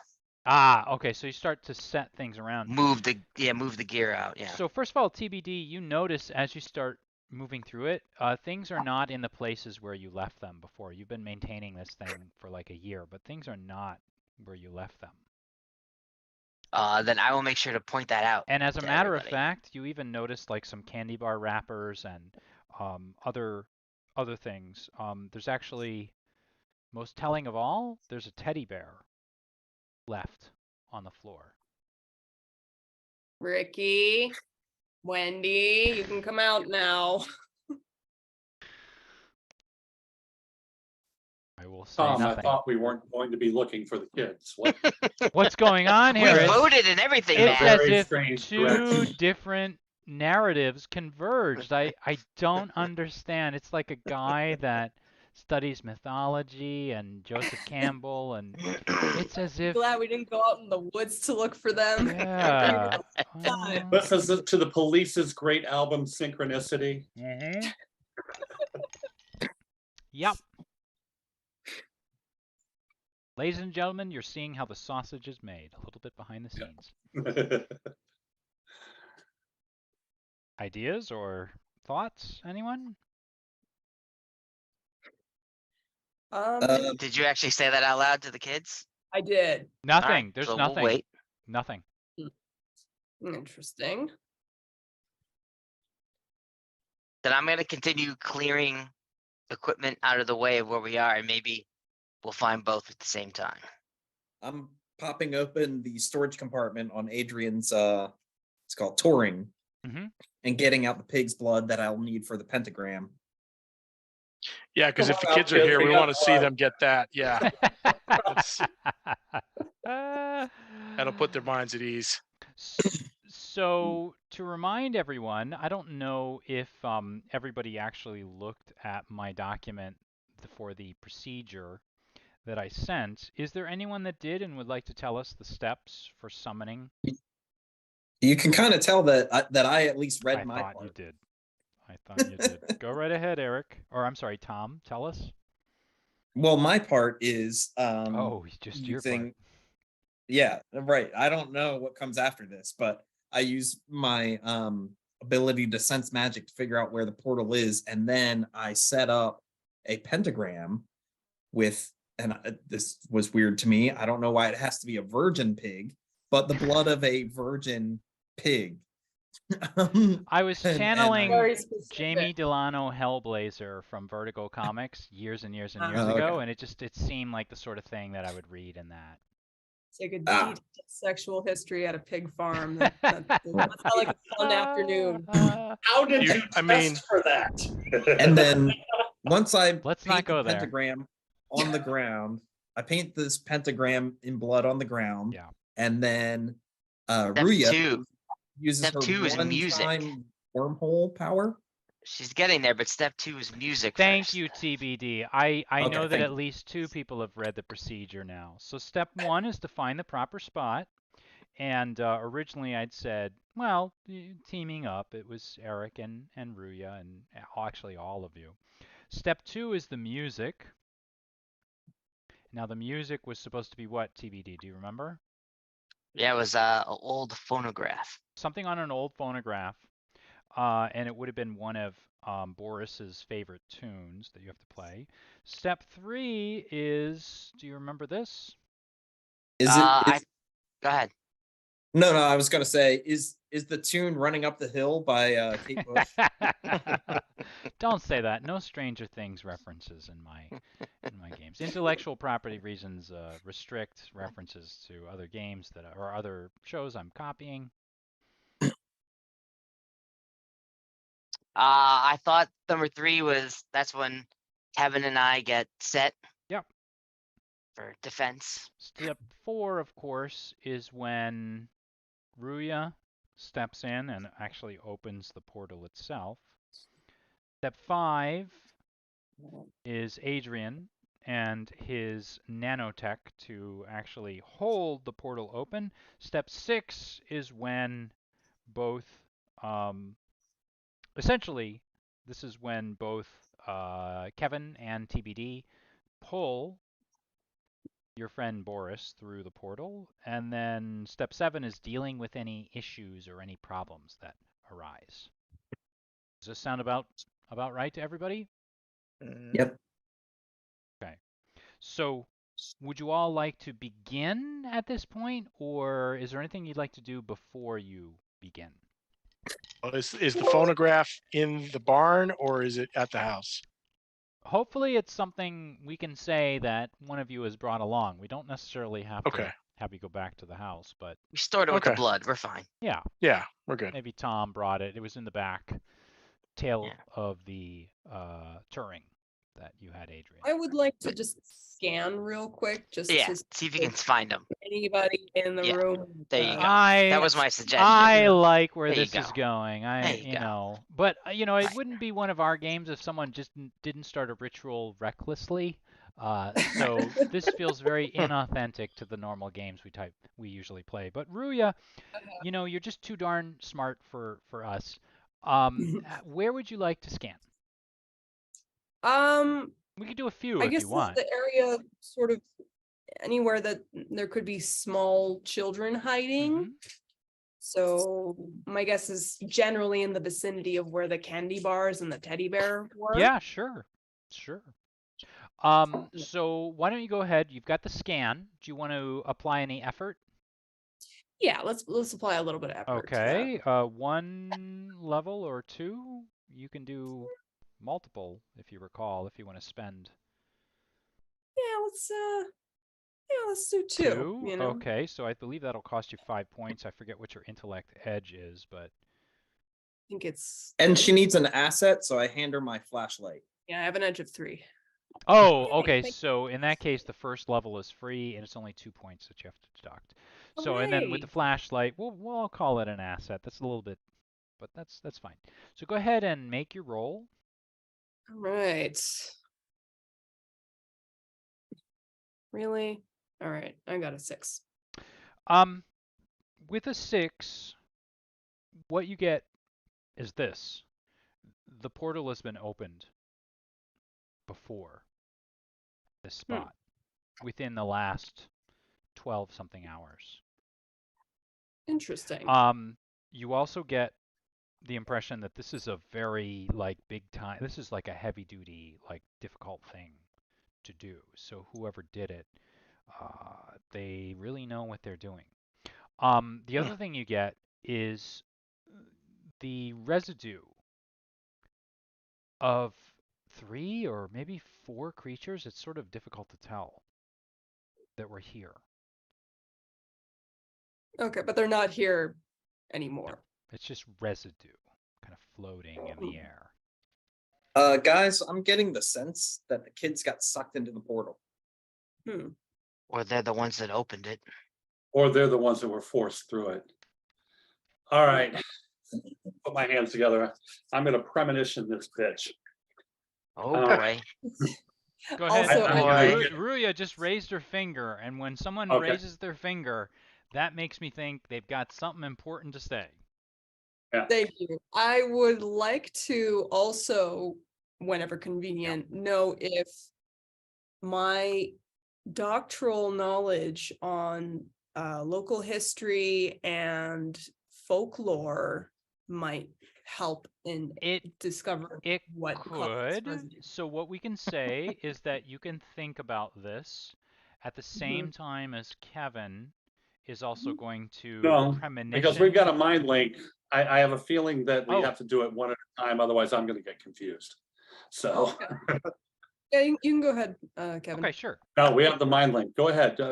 Dig up this knowledge. So- I have monster lore. I have. So Ruya is going to use her knowledge of the area because you have a PhD actually, or you're getting your PhD in history of this area. Are you going to use history, or didn't we say you had lore, monster, like folklore of this? So I area? have New England folklore. You can that use whichever I one you want. am specialized in. Oh, so that gives So you let's do 2 that. easements, and then Okay. Kevin is going to do a mind link. So does that give her an additional Well, easement? we already have the mind link established. Remember, it's it 1 lasts an hour. hour. Okay, I did that before. got it.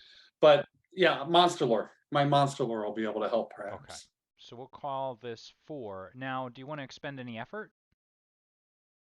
Sure. Okay. 1 or 2 let's- levels? Actually, wait, you're let's do limited that. to 5 easements, right? So you're No, you're limited to 10. well, she is specifically. Oh, okay. She's up to 5 per Okay, character. let's do 1 then, because I'm sure it'll get. Yeah, that's 5 then. So go ahead and make your roll. All right. I know it seems crazy, ladies and gentlemen, but even after 5 easements, they're not down to 0. After I built the characters 4th tier with these people, I was like, oh my gosh, I gotta make this tough. I'm not gonna say how tough. What'd you roll? Oh, Can't see that. 4. Get Uh 10 years of grad school down the drain. yeah, all I can say is you have a lot of student debt, and you better start hoping that it's gonna be like it's gonna be what the hell do they call it? Forgiven. Forgiven. Yeah. Fine. You can I do want to remind everybody you can re-roll for Oh. XP Oh, if you want to spend the XP on this. Oh, yeah, it's the next fee. Yeah. Because I had everybody start, and I'm sorry I didn't announce this, but I have everybody start with 4 XP in any given game. So go ahead and what is it? Oh man. Oh no. I like All it. right. Oh, like me Adrian, now. Adrian, you sounded like Mr. Ed. Oh no, Wilbur. I can't. Can't even. Well, ladies and gentlemen, thanks for tuning in tonight. We'll see you at the next one next year. Roya, don't blame yourself. Anybody that's connected with my mind Ruya, shouldn't be able don't to you think at worry any point. yourself. You are fitting in so well with everybody, with all my players tonight. You already know this. You've played plenty of games with us. I am you're going just not ahead getting and the signal. I'm going to go ahead and do my premonition. Then Okay. my 2 intellect. Premonition It costs 2 intellect points. And I'm going to do an edge, which costs me 1 more. you're going to use effort, which should cost you 1 more. Only 1 or a couple? It only costs me 1. I've got 2 edge. Okay, I just mean do you want to apply 2 levels of effort? Oh, can I? Well, at tier 4, so ladies and gentlemen, Larry was the only one that didn't contact me about creating his characters, so we may be seeing a small. No. I got a tier 4 character. Okay. We talked Monday. So 1 level of effort or 2? You can go up to 2 with. I mean, you can 2 go. then. Okay. Yeah. I'm gonna sort of. Alright. I'm guessing over there that he's. I'm quickly running out of theoretically. intellect, though. Is that a surprise? Not at All all. right. And do you have some sort of an asset that would aid you, like perhaps documentation or a book of some sort? Let me see here. Trained He's in all got that tasks cell phone. trained in all tasks involving or assessing danger, lies, quality, importance, function, or power Hmm? as a skill. Oh, we could count that. Okay. Well, then I got my 5. Okay, go ahead. You ready? Yeah, make your roll. Make it count. Baby needs a new pair of shoes. And hold on one second. I am going to do this so that I can throw this in the chat in case I'm not believed. I rolled a 20. No! Nice. Oh my Nope, gosh. Premonition is Nice. this. Ladies and gentlemen, this is true. I played with my players for years. And I've known them for many, many years. I don't like to do any kind of like, oh, you got to show me or whatever. I'm totally fine with it. If I didn't trust them, I wouldn't play with them. It looks like Kevin has just rolled a natural 20. So with the natural 20, first of all, I'm going to tell you what you get for that. And then in the Cypher system, which is, of course, what we're using tonight, you do get what's called a major effect. So let me tell Adrian what he has won here in the sweepstakes. So with a roll of a 20, Kevin, what you discern is that your suspicions, I believe it was you that said this, were correct. Um, your intuition, your knack tells you that the portal was opened here earlier today, hours, or if not, maybe 6, 7, 8 hours before any of you showed up. And somehow, because it would take at least 2 people to open a portal like this and in this manner, somehow the portal was opened, something slipped through, and a battle, not a physical battle, but some sort of astral battle, some sort of supernatural battle took place. And now looking around, what you see is psychic disturbances and trails all through the interior of this shed, this high-tech shed. You see the trails as the battle, as the creature, whatever it was, came through this spot and then ran in this direction, and then the 2 that opened it, they used some strange power ability you've never heard or seen of before in order to subdue it, and then sent it through this way and then sent it that way, and it passed through a wall and somehow crashed and manifested, if your scan is telling you the right thing, outside in the snow, in the cold at some point. And then the 2 that had manifested or that had opened this portal, they stepped through the wall and disappeared through it. Okay, good. Keep in mind that I still have the mind link, so Roya gets all of this information. Yeah, at the so same she time. would She's know. here. You wouldn't have to explain. It would just be Adrian and TBD and Tom that are kind of like, what's going on? All right. I kind of stagger a little bit, and I say, well, you should have known. Tom, you're absolutely right. Portal was opened up earlier.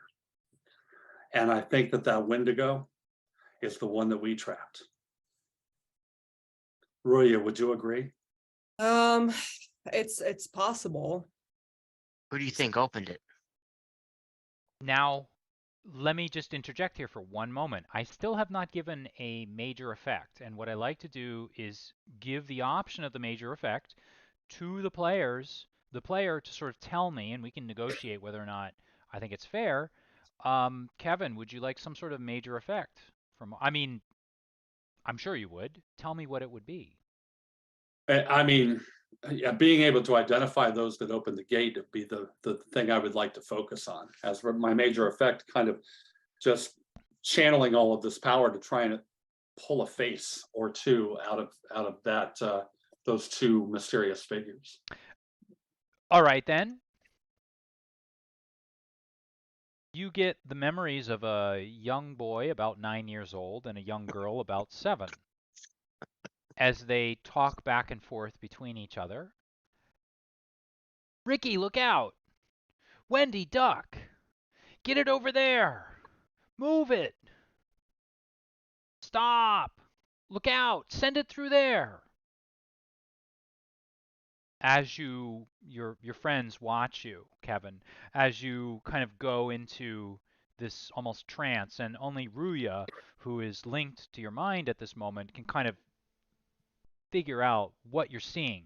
Tom, TBD, and Adrian are used to seeing you doing this, but they don't see what you see in your mind. Ruya can see as your eyes alight from here to there to there to there as you trace the battle, this psychic battle, through the shed and then out through the wall. And actually, you, Ruya, and you, Kevin, as you look, you can see some sort of residue now on the wall that you hadn't, no one would have noticed except for the two of you now linked and now using your abilities and your knowledge to track it. This was, without a doubt, meets the description for Ricky and Wendy Waterhouse. I thought it was the barber. Tom, you didn't need pig's blood. You just needed two little kids. Apparently, those are some powerful ass children. They can open the portal themselves. I think they Well, use peanut butter. I have a feeling that we got to find those kids. I think the Wendigo might have got to them. They may be attuned. They may be some kind of magical kids of some kind. They're attuned to something, but they're powerful. And I'm sure the Wendigo and his hunger, if he's been trapped for 12 years, he's going to want to feed. Well, Roy, I'm feeling a little overwhelmed. Did you get the impression that they were sucked into the portal? Ruya, you can make possible. you can make a roll on this if you want. You Sure. have just shared the experience with Kevin, so you can kind of tell me what you want to look for. And maybe you've done this mind link with him before. So maybe as he was kind of like replaying it a few times in his mind, you kind of knew to look for certain things. If you would like to ask a question and make a roll, and I might be able to give you an answer.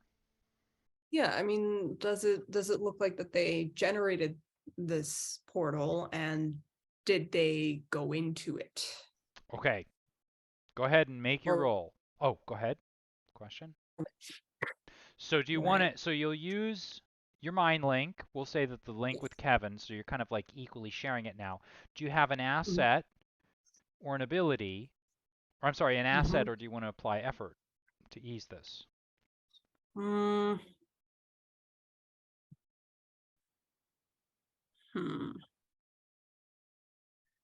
I don't think ribbons of dark matter would help in this, or scan.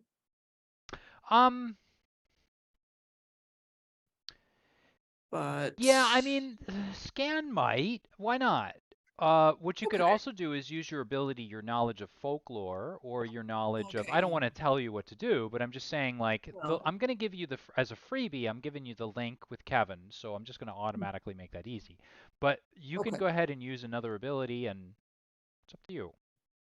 Okay, yeah, let's do what do you think would be better, scan or folklore?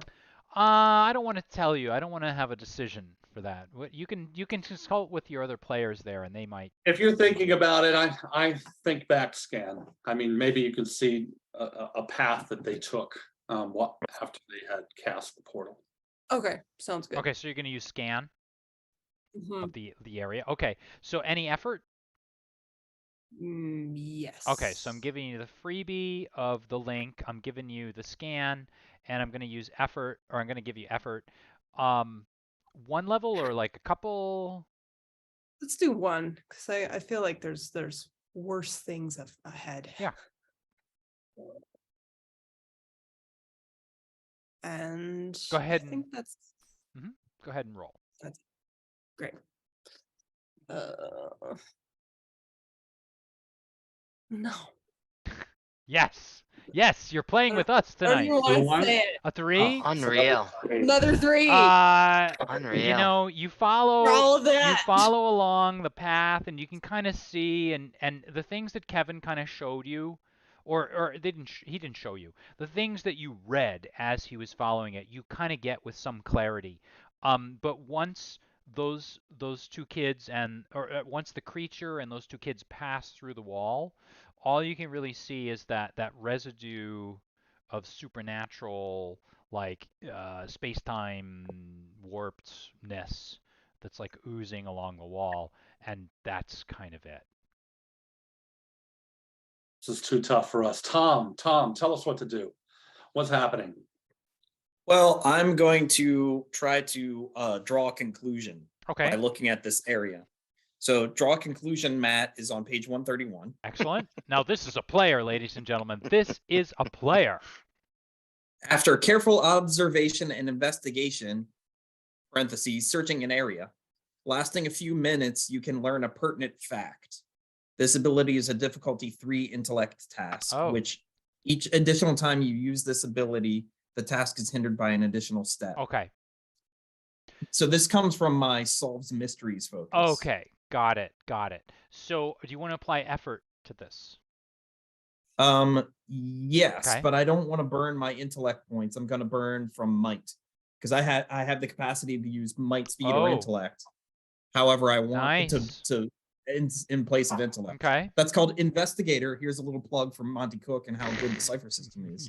Investigator on page 155. I get to burn whichever points I want to for intellect. I'm sure Monte Cook appreciates your plug.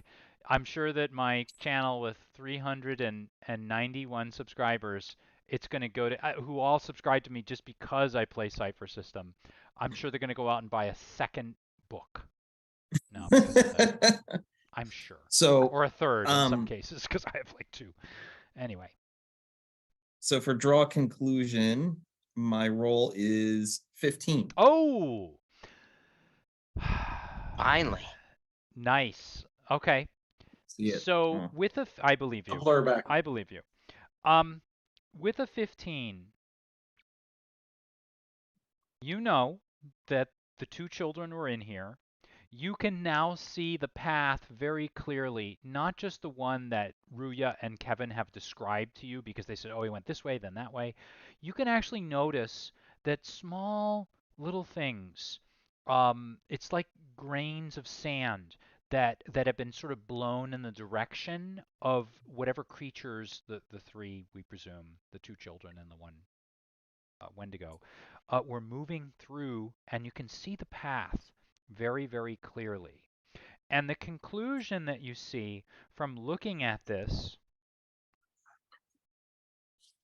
is that the children opened the portal. The children were momentarily distracted by something in the portal. And in their distraction, you can kind of tell, taking a look at the way that the teddy bear was dropped there, look at where the wrapper is here, look at how they backed up into that couch over here. They must have stepped over here. You can sort of tell that they were momentarily distracted by something within the portal on the other side. And that's when what must have been the Wendigo forced its way to this side. The portal slammed closed. And then the battle began. Like something shifted. They must have shifted from being solid to being, from our corporeal kind of reality to an incorporeal reality. And that's where the little battle took place, and that's what it was. So that's what you intuit. So from that, it sounds like you're telling me that the kids are still on this side of the portal. They're in our world, but not in the other one. That's the feeling you get. They're somewhere, and so is perhaps the Wendigo. Well, didn't we saw the Wendigo, or Kevin saw the Wendigo already? No, I didn't see it. And we saw it on the feed. You saw some sort of, and I will sort of clarify that.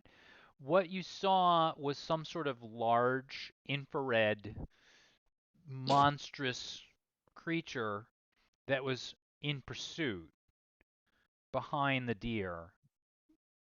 leapt on one of the deer, went, tore it to pieces, and then it's kind of actually you probably couldn't even tell, but you would deduce from what Kevin, found, the clues he found, versus what TBD and Adrian saw. Yeah, you have to understand, my magic isn't as good as Tom's. He has draw conclusions. I have jump to conclusions. That would be, it's an inability, actually. That's good. That would be really funny to have a jump to conclusions inability. Really funny. That would be like the parody of Fred in the Scooby-Doo cartoon of the 90s. Yeah. And he was always going off into wild tangents on what was happening. So how would we like to sort of pursue this? Yeah, I'm gonna ask the group. So do we think, since Boris is at the portal this time of year all the time and we're summoning him, do you think that he would have seen any of this from his side? Do you think he would be able to help us? Should we go chase the kids or try and get him onto our side of the portal first? Which one do you think benefits us more? How should we prioritize? You said that they were incorporeal, right? I mean, if that's the case, we couldn't drag them back anyway. Okay, let me yes, that is true. That is what I said.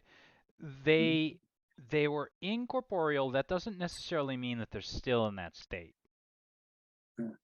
Touche. I'm not trying to tell you what's you know what I mean? Like I'm not trying to tell you like the story. I'm just trying to say, like, I think you would have intuited that for this battle they became incorporeal. They were, solid beforehand. So they appear to have the ability to shift back and forth, I guess is what I meant to sort of hint at. So well, given from my character's perspective how difficult my life has been trying to gather and channel magic, having 9-year-olds run around opening fucking portals pisses me off. We're getting old. We're getting old, Kevin. Not getting any younger. Sorry, we can still be PG with the one F-bomb. Sorry about that. Oh yeah, I think that's the second one for tonight, but I think we're now PG-13 at this point. We're like Indiana Jones and the Temple of Doom level at this point. Got it. We're not like Porky's level. So before I pop the cork on this bag of blood, which one are we doing? Right. You're like, I'm only gonna get. So you guys kind of have to decide. What we could do is, I feel a little bit like we're going into the third act, the final act here. So I can offer this. If you would like, we can take one more 10-minute break in which you think about it. Then when we come back, we will discuss how you would like to hopefully successfully end this adventure. I'm not going to say successfully or unsuccessfully, just end it. And then take it from there. Does that sound all right? Yeah, sure. Yeah, it's fine. Sure. All right, my friends. So here's what we're going to do. Ladies and gentlemen, thank you very much for watching this far. We're about to head into our third and final act of tonight's Manufactured Myth and Legerdemain Holiday Special Horror/Christmas themed adventure. We're going to take a short 10-minute break. Please do join us in just a few minutes. We will be wrapping up for the evening, and we will see you all back in 10 minutes.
Okay, ladies and gentlemen, we are back for the final act of tonight's adventure. And for those of you that are watching live tonight, just so you know, our heroes have all assembled in the super high-tech shed that they have in the back of the property of their mansion where they meet every year on Christmas Eve to summon and bring back a friend of theirs to have a toast and say a few words to a very good friend of theirs. However, they have discovered that it seems that the Wendigo, which they banished 11, what is it, Eric, 12 years ago?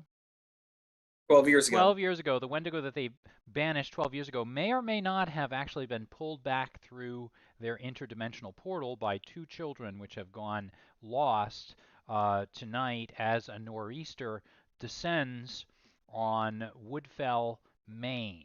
So at this moment, they are trying to decide one more time whether they should go after the children or they should go for their ceremony. I know that there's been much discussion during the break. So now I'd like to know, what is it that you folks would like to do and why? So let's talk about it. Well, actually, I had a third thought. So find the kids, open the portal. Actually, the worst problem we have right now is there's a Wendigo on the loose because we saw the deer that it killed. So we know it's on this side of the portal. So maybe our first priority is tracking down the Wendigo and shoving it back through the portal. We've got to fight this fight all over again. But now we have one fewer person on our side. Yeah, that's true. So the order is find the Wendigo or beef up our team. Also, we're not in high school anymore, might I add. Right. That's a good thing, isn't it? Well, I mean, like, we're still youngish, but you know, like we don't have like high school bodies anymore, so we're not aging as we used to be. You know, we haven't been to gym every day, right? Like, we might be a little bit slower, and the Wendigo's probably not, you know, stopped his physical regimen. He's still working out. Well, I don't know about you That's guys. all he had but- time to do when he was exiled in the alternate dimension. iron. He's like, he's getting tattoos and stuff. He's in the interdimensional workout yard. Just I'm gonna get. Yeah, those. He's just just like sitting in a looking pocket for stuff, Just getting bigger. push-ups. That'd be so Yeah. funny. Yeah, but I mean, like, come on, have any of us like continued? Uh-oh. Uh-oh. Oh, she's Oh Uh-oh. no, ladies and gentlemen. back? You back? Okay, she's back. So All you. right. Oh, thank goodness, because I didn't have to go to the Oh, emergency good. screen. Ruya, can you say that one more time? I know it was related yeah. to us joking about working out, but please, we all want to know. Have any of us?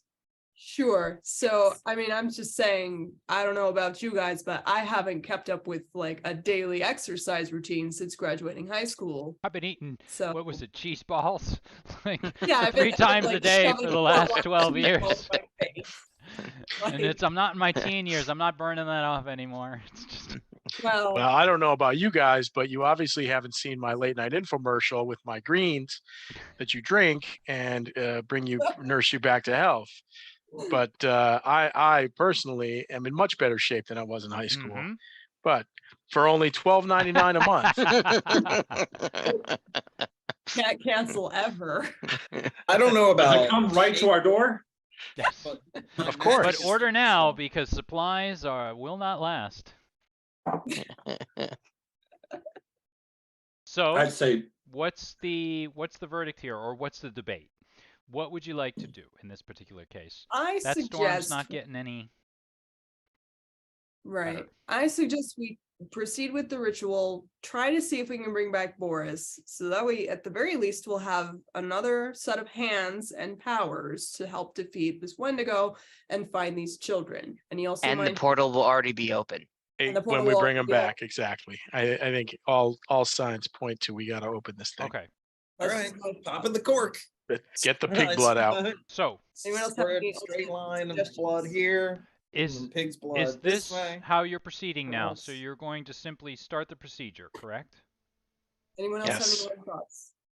Everyone's Let's in do it. agreement. All right. I'm opening the portal. Step Pentagram. step one. You Dumping found pig's blood. the proper Right. spot.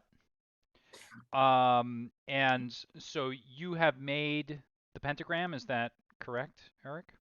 Yes. I'm sorry, Tom. All right. So step 2 is the music. Would someone like to put the music on the phonograph on? Not going to make you roll for Yes. it, but I like how you say that's yes. Don't know What's if gonna I really want to happen? do this, but yes. Okay, so step 1 is to find the proper spot and put the pentagram design down. Step 2 is to start the music playing. Step 3, we need Kevin and TBD to get themselves into position somewhere and ready themselves to be the muscle should something... All right, I get to draw for my might pool now, damn it. That's it. Okay, so would you gentlemen like to make any particular arrangements here as before you open this thing up, or are you just going to be kind of...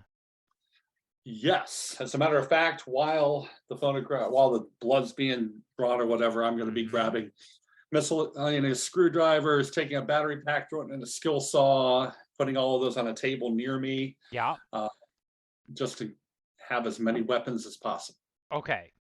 TBD, are you up to anything at this point? No, I'll get to our usual spot. I guess we're sort of side by side You're probably used in the to area, this. and Yes. my fists are my weapon, so I'm good to go. Yeah, he's made of rock.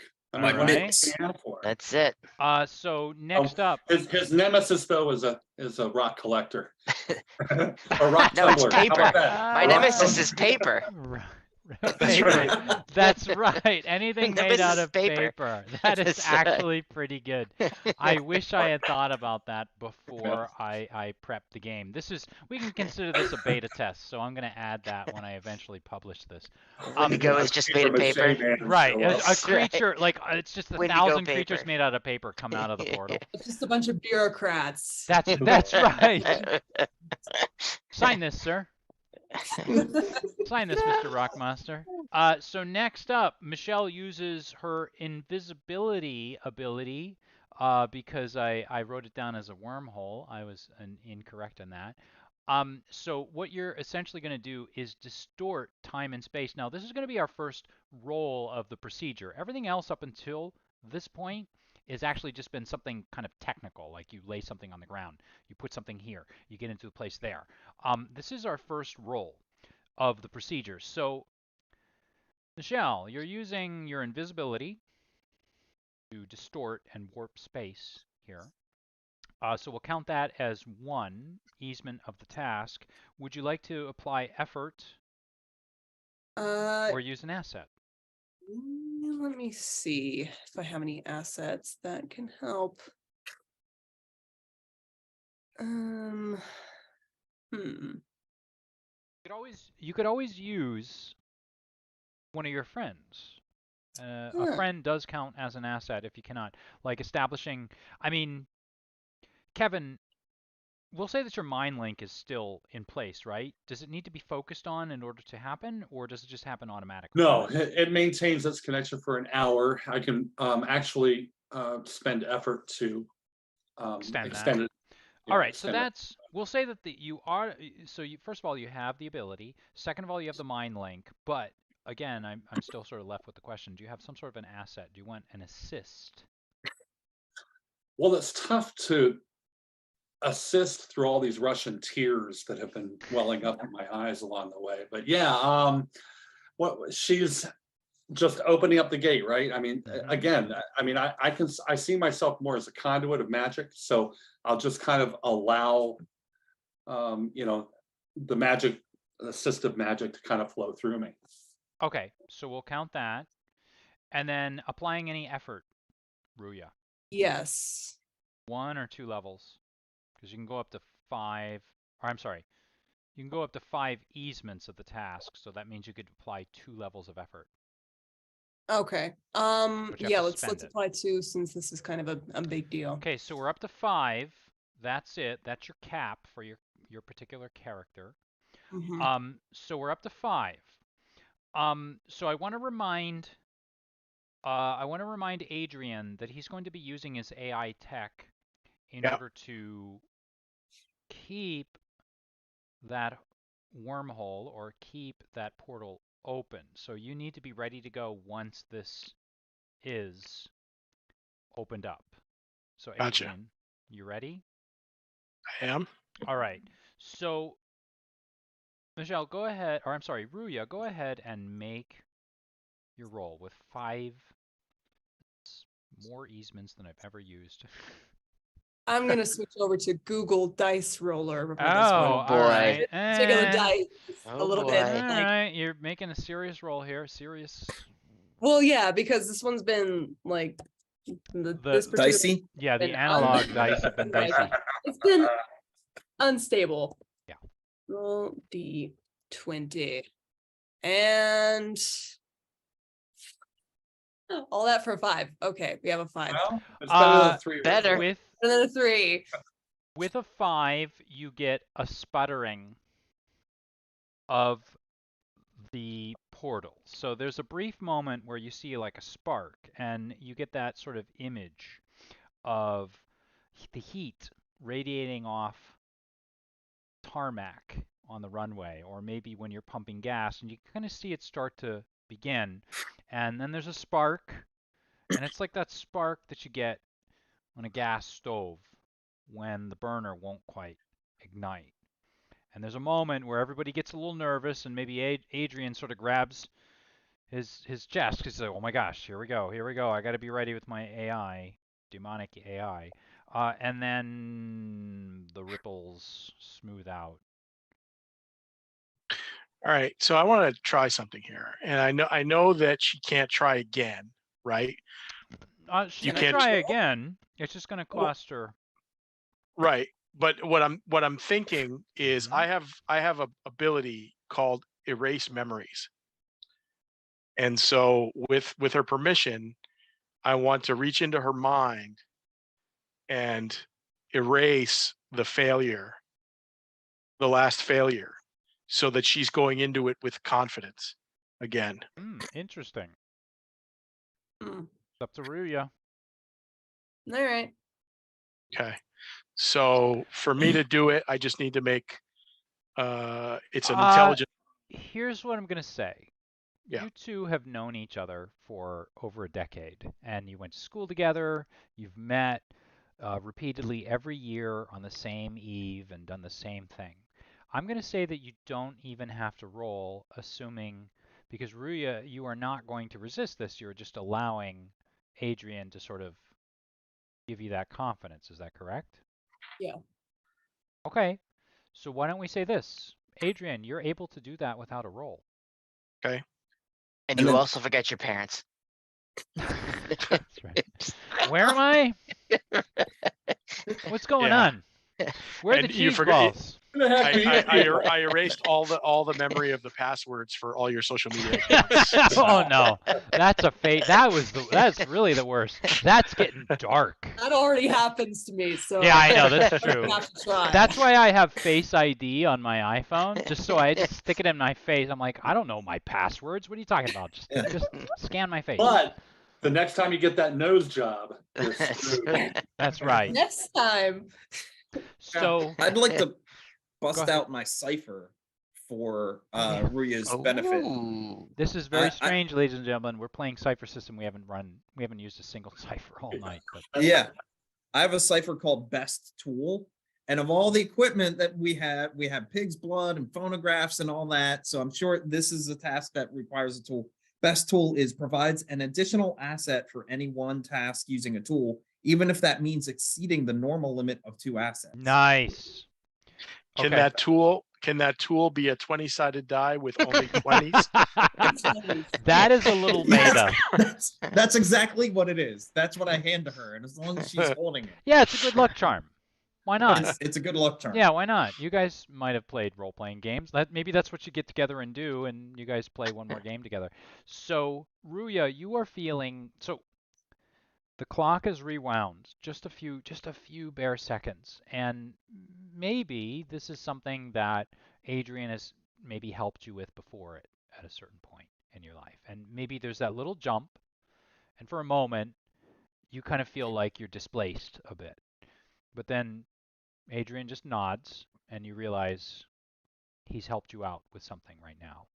And you are filled with a sense of confidence now, as Tom hands you that lucky die. Maybe that's you've been circulating, all of you together.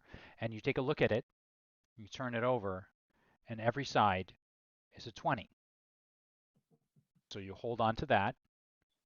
Now, with 6 easements, because the right tool for the job goes past, breaks through the limits. With 6 easements, you can go ahead and roll your d20 in real life.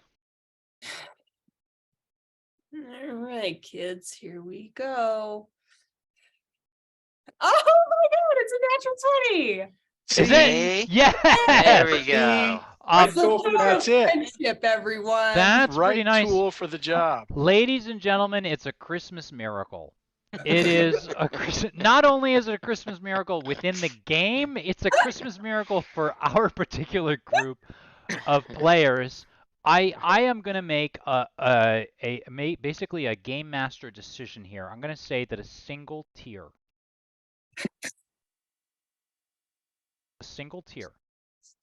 rolls down the cheek of each and every one of you as That's beautiful. Ruya raises her hands, and suddenly she's filled with the confidence of a child, almost the confidence of a person that's never faced a difficulty or a problem in life. Just she raises her hands. Tell us what it looks like as the portal opens, Ruya. What does it look like? It looks like you're looking behind a mirror as these colors and geometric patterns sort of ebb and flow and converge and separate. And then with a roll of a 20, you do get a major effect. So is there something in particular that you would like to have happen with this major effect? Well, ideally, I'd like to Boris see tumbles out. come through relatively unhindered and unharmed. If that's So your wish is my command. And with that, Boris does indeed tumble out. And you can see him as he goes from incorporeal to corporeal. And he hits the ground, basically coated in something you're kind of used to at this point. Almost space-time afterbirth, if you will. And light flashes out of the portal, and he hits the ground shivering in a fetal position, and he's wearing and looks just as young, just as full of energy and vigor as he did on that fateful night when he sacrificed himself by going through and taking the Wendigo with him. And he shakes, he spreads his hands out for purchase, and slowly begins to move to first his hands and then his knees, and then he looks up at the 4 of you, and for a moment there's almost disbelief. He looks at TBD and just chuckles as if he's seen much stranger things in his time. But he knows, of course, that TBD is an ally with his 4 good friends.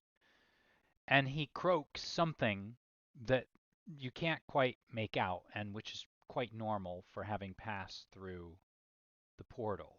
So before he can actually say something, though, Adrian, of course, knows that he has to do something. You've got about 10 to 15 minutes, but if you want to spend the amount of substantial time that you really need, whoops. I was about to say Adrian needs to pop in. So hopefully, there we go. Adrian's back. Thank you. Not a problem, Adrian. So Adrian, at this point, he's just popped through the portal, And in order to hold the portal open, you need to work your magic, which is not Okay. quite as difficult at this point because once it's opened, it's easier to keep it opened. So tell us what you do to keep the portal open. So I actually use a combination of the magic that I've studied, as well as my talks to machines Yeah. ability, and disperse like a set of commands to the AI Mhm. that and they manifest themselves and spread through the portal, kind of creating a like a shield around it Yeah. that will hold it open. Okay, so you're using your ability to speak to AI and to speak to. Hmm. So you're using that ability. Would you like to apply some effort? I will use effort. Yes. 1 or 2 levels or 2 levels 2 at this point. levels? All Yeah. right. And then do you have an asset of some sort? We have Kevin and TBD that are kind of standing by. I don't want to say too much, but you could have something like a physical object or something, or you could use them as an ally. Yeah, I mean, I would imagine that this has been done before, Yeah. and so I'll draw on maybe TBD's body structure to Sure. give the Yeah. the nanobots a little more weight. Yeah.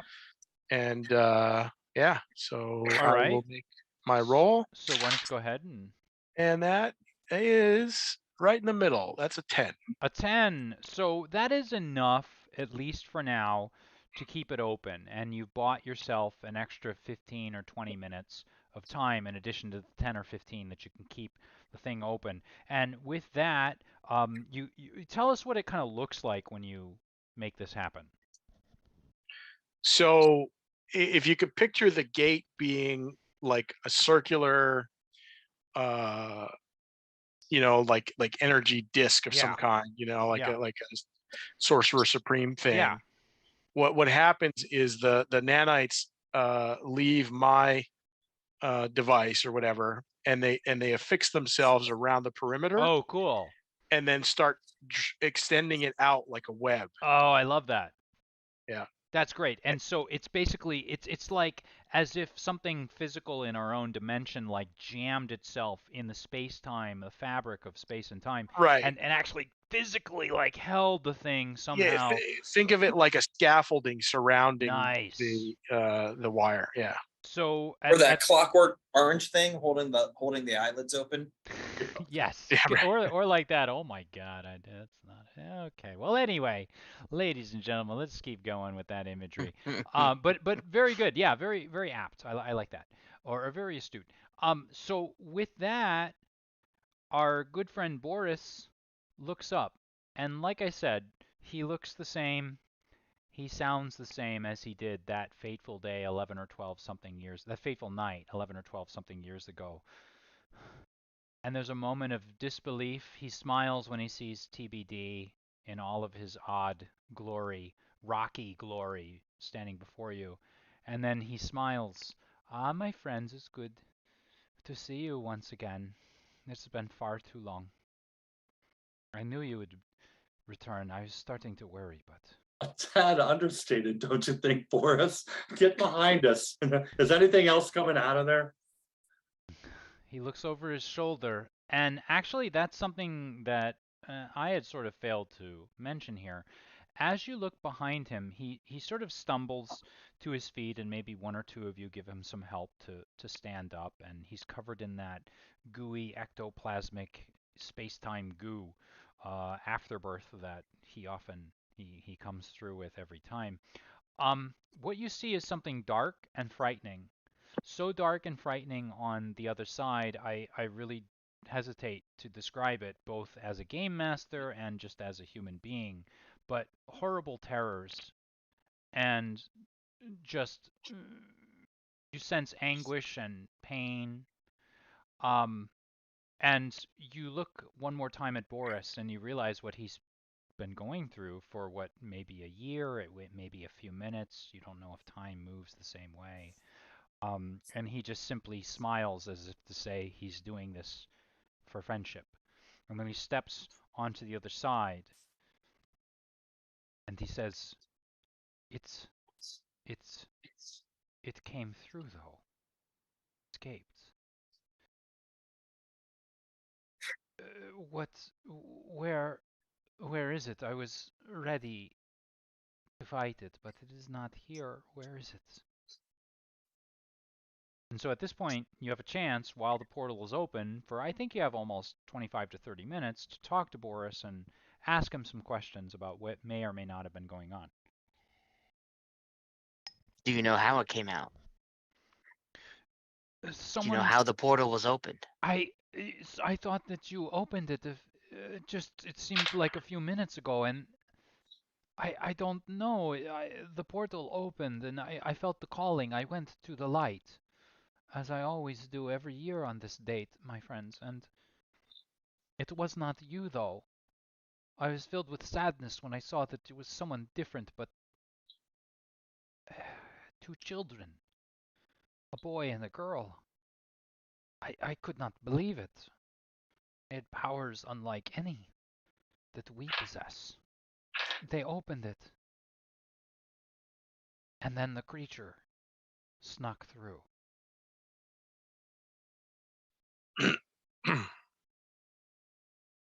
He writes. We don't know exactly where the creature is. At this point, we were hoping that you could help us, and also maybe the opening of the portal might entice it back. I had not thought of that. Actually, why don't you give yourself 1 XP for that? And I'm not going to say why, but I think you can guess why. Are you attuned to the creature, Boris? Can you feel him? We were locked in mortal combat for the last 11 or 12 of your years. I don't know. It feels like an eternity to me. It feels like an eternity, but at the same time, just a few minutes. It was gone. I felt a sense of relief, I have to admit. When it left, I was glad. I feel guilty about that. But when it left, I was glad. But I fear that perhaps it slipped back here. Those two children, my God, I don't know. I don't understand how strong they must be.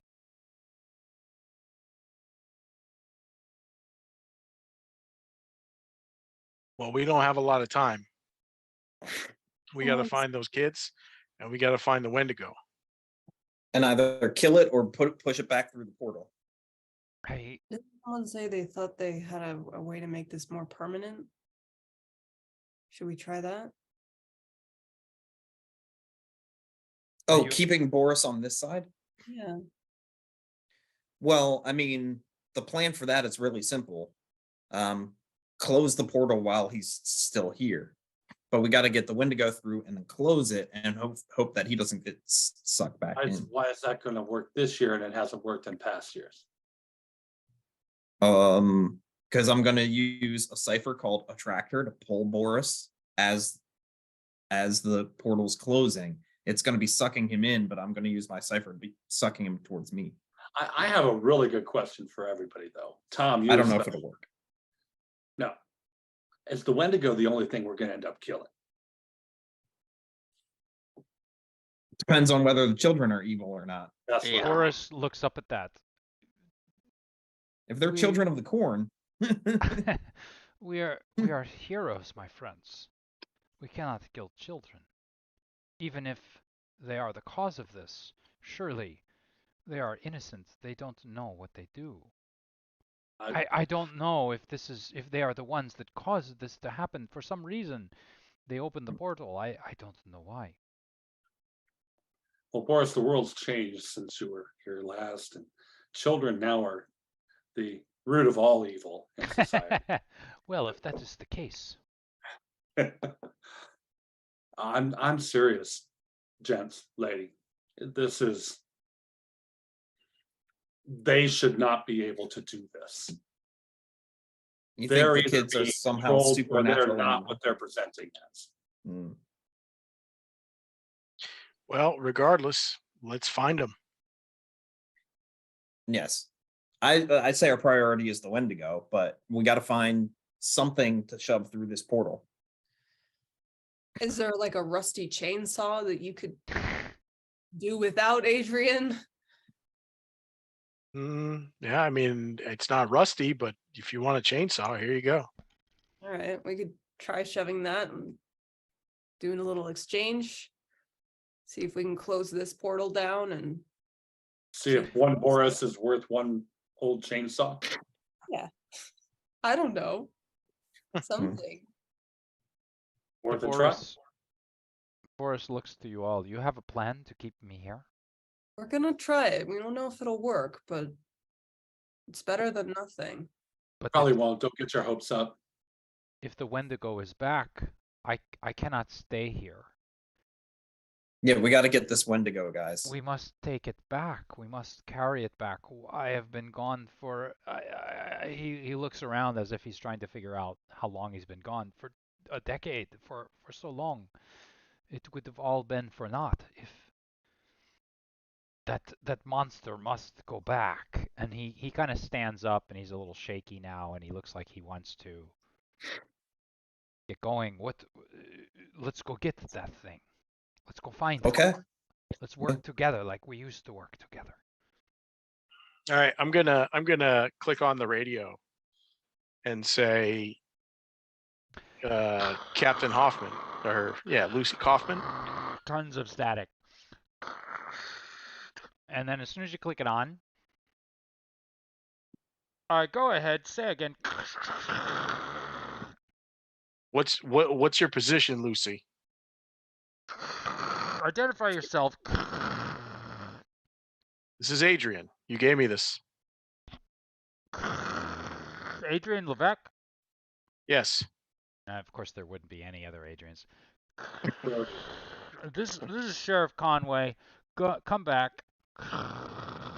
Yeah, where are you, Sheriff? We're about 5 miles north of.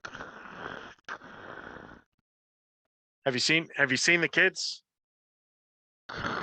No current sightings. How about anything else strange in those woods? We've been seeing and look kind of trying to get back on. Come Okay. again. We'll let you know if we find anything. Where are you right now? Are you back at the? We're a couple of miles from my house. Couple of miles. House. Correct. But the tracker. I just click it off. Oh, you don't. Wow, this is, ladies and gentlemen, this is a. He's fed up. Yeah. Fed Yeah, up text or? me. Yeah. Up. So where do we look? Where do we look for these kids and this Wendigo? I have a feeling we're gonna find them together, Yeah, well, for good or for Yeah. ill. when I used draw conclusion, I saw sand little pathways forming. Uh, I would like to try and follow them to the children or to the Wendigo. It's my main priority. Can I make a little suggestion that is not me telling you how to play, but it's probably a deduction that you would make? So what I meant by that were like the grains of sand of temporal space or whatever, arrange themselves in a way like when creatures and people move and through the magical interdimensional space-time, they kind of leave a trail behind them. And the trail indicated that they went up and through the wall and then they went through to the other side. So the best thing for you at this point anyway is to go outside the building and go take a look and see where the path continues. Right. If that makes sense. Yep, that's what I do. Is anyone else doing anything with this, or I'll go with him. Yeah, I will as well. Bruya and Adrian? Same thing. Yeah, I just kind of like, offer my shoulder to Boris in case he's still feeling a little weak. And So give him he's snacks. grateful, and he puts his weight on you as you take him out into the cold, and maybe he actually he knows where. Well, he sees that there are some parkas and things like that like hanging, and he grabs one of them and puts it on. And now it's kind of strange because as he puts his weight on you, it feels like he's solid, but then there are sometimes where he like his form passes through you, and there's a weird kind of like tingling or whatever where like you can see he's phasing in and out of your reality, but he is, for the moment, he seems to be securely here, but he's still, you get the impression like there's like a danger of him like getting pulled back. So um Tom, you would probably, with your plan, kind of recognize this and be watching for this. So you might want to be ready with whatever plan you have, your Cypher, to like draw him back in case he gets sucked back into the other side. So that door cranks open again, and you can hear the squeak and the rustling sounds of the steel treads like moving along on the tracks, and there's kind of like a screeching sound as it like hits and clangs into place, and the swirling snowflakes come in, and now it's really hitting you. Like the nor'easter is here. It's been a few hours since this thing has been predicted, and you can see the soft glowing lights just barely in the distance back in your. It's just like 100 feet away, and yet you can just see the soft kind of glow of the windows and maybe even of the fireplace through the living room window, and all of you are sort of thinking, oh God, I just want to get back to that warmth. Oh, I can't believe we're going through this whole process again. And you move around to the side of the structure where, Tom, I guess you would like to sort of take over here and follow the Yeah, path. I'm looking for the clues, both like physical tracks in snow plus mystical dust, sand, to try and follow the path of the Wendigo. So tell me, I forget what the name of the ability that you used was. It's draw conclusion. Draw conclusions. So you draw conclusions. Do you want to apply any effort and like, do you have an asset? I have a flashlight, so that would help with the physical part of Okay. tracks. Okay. And Effort? yes, I do want to apply effort. I have 5 effort. I don't You know can. what. So you can ease the task by up to 5 levels. So you can, if you apply the first level, it's going to cost 3. You deduct your edge. Do you want to apply like 2 more? Yes. So I the do. next one is going to cost 2, so you deduct 2 more points, and then 1 more is going to cost 2 as well. Okay. So Right. you're Well, I have playing. an edge of 2, so it's going to cost 1 point each time. Well, no, it costs. So the edge works Off on the the very total. first deduction. The second deduction is full price. Oh, The okay. third deduction is full price, so 2 and 2. So it's 1, 2, and 2. So that's 5 that you're deducting to get to 5 levels, counting your other 2 abilities and your Okay. ability and your. Okay. Just trust me on this. It's 5. Got it. Deduct 5 from your pool, and then I'll give you 5 off the task. So go ahead and make your roll to use draw deductions. Okay.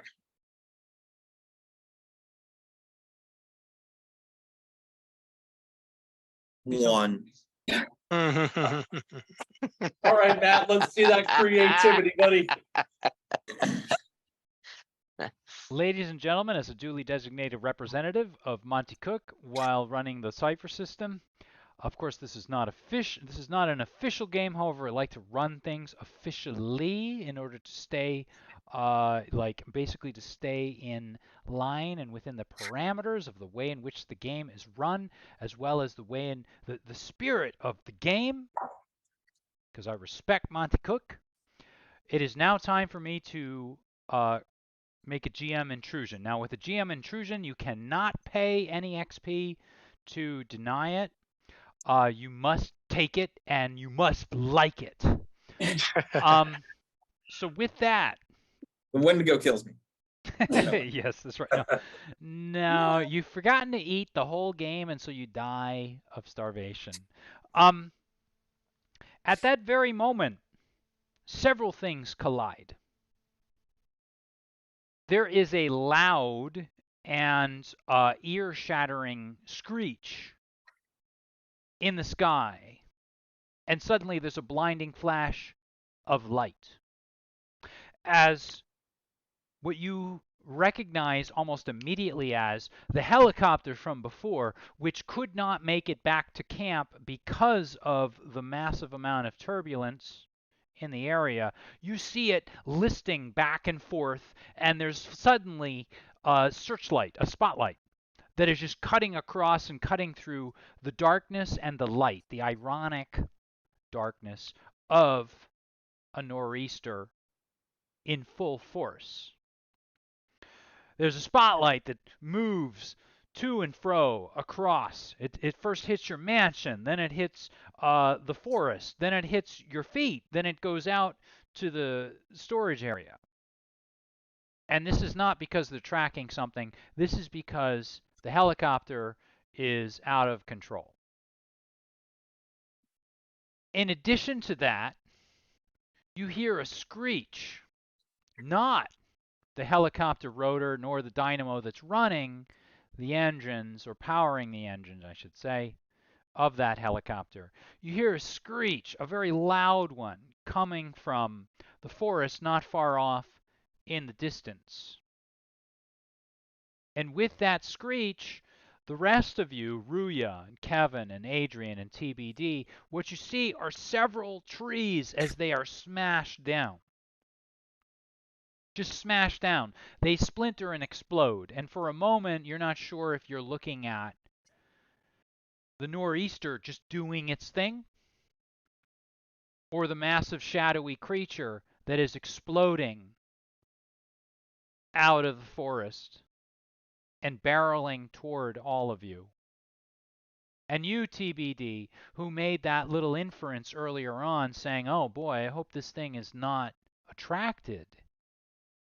I hope it's not attracted to this. You realize suddenly it is indeed, whatever it was, that Wendigo is attracted to the time-space displacement and to the portal that was open before. And it comes barreling out of the forest, 2 feet first, back feet, back feet, front feet. And what you see is a creature that you've seen before, a creature out of legend. It is the Wendigo. Now, this is not like the legendary Wendigo of old. This is a creature that is composed of the corpses, the animated corpses, of the deer that it slayed, of rabbits that it's consumed, a moose, or a black bear that it's also dismembered, that have been puzzled together, that have been jigsawed together into an enormous creature over 10 feet tall as it comes barreling out of the forest. It's like a heat-seeking missile sent on, first attacking that portal, but then when its eyes turn and lock onto the 5 of you, it's now set on all of you. And now here's the worst part. The worst part is that the gaze of the Wendigo, at first, from this distance, just gives you a kind of queasy, uneasy feeling in your stomach. And there's something about it that you know if it gets too close to you, it's going to do something to you. It's going to affect you in some way, shape, or form that you're not aware of. But whatever happens, you don't want to be near it. You don't want to be looking into its eyes when it gets a certain distance away from you.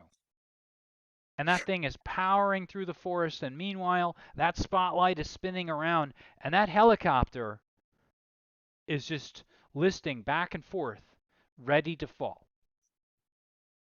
So that's what you've earned with a 1. How would you like to proceed? I take out my hand grenade. All right. Count to 3. 1, 2, 5.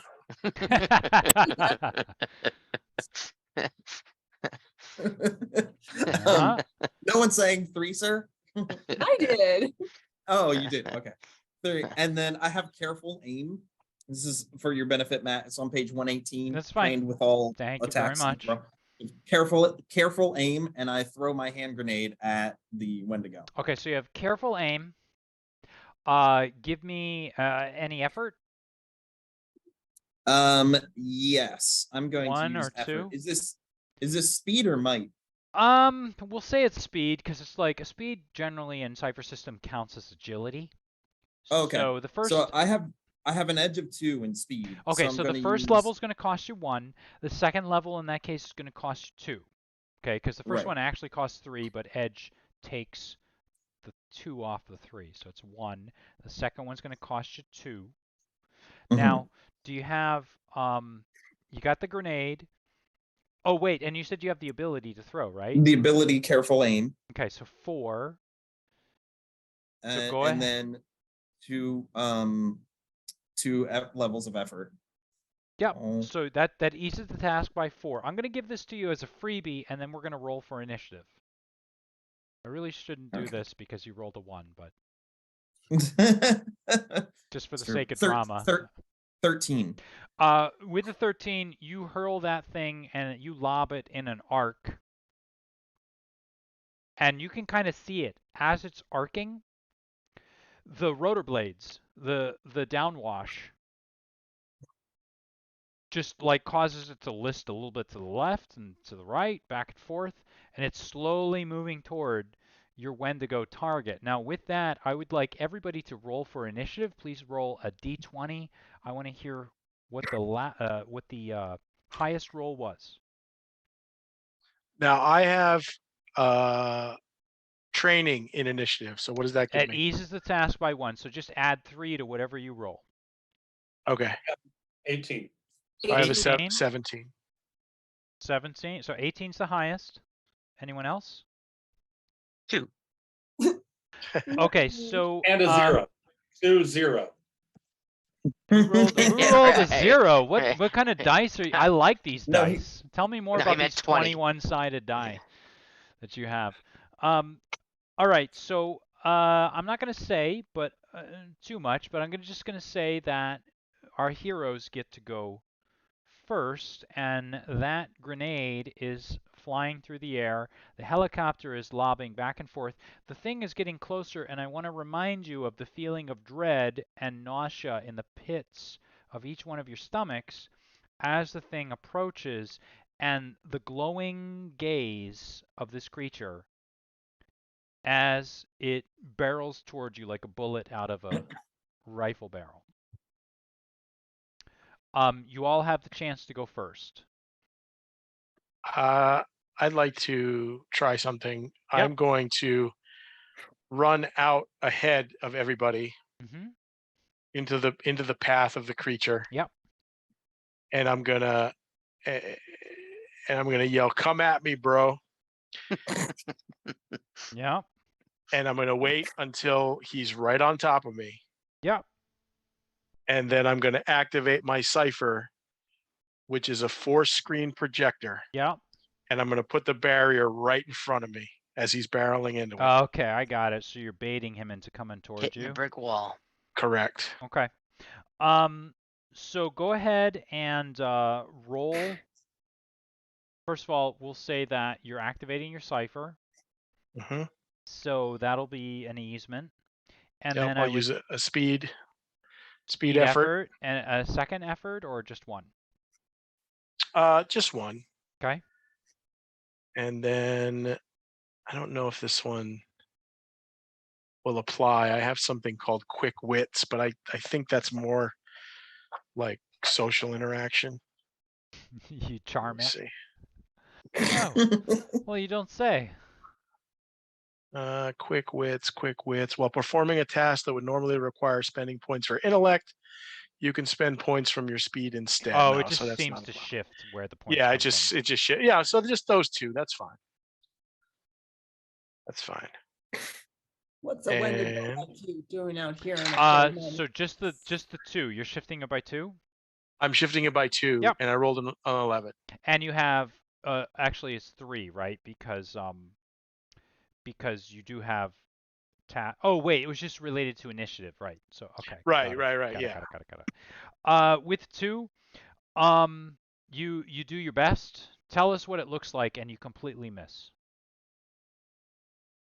Say again. So tell us what it looks like when you completely miss. Totally ineffective.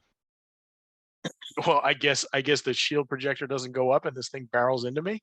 So the Is that shield what? projector goes up after it crosses the threshold. Okay. And the thing is just still barreling, and it's getting really close. I'm going to say on the next round, you're going to be, close enough to smell its breath. Who Okay. wants to go next? Well, what happened with the grenade, by the way? Hold on. I want to do everything all at once. Okay. Okay. I'll solve that by the end of this round. I've got a Cypher that will set up a 0-point field on the creature for a minute, which means it will be in complete stasis for 1 minute.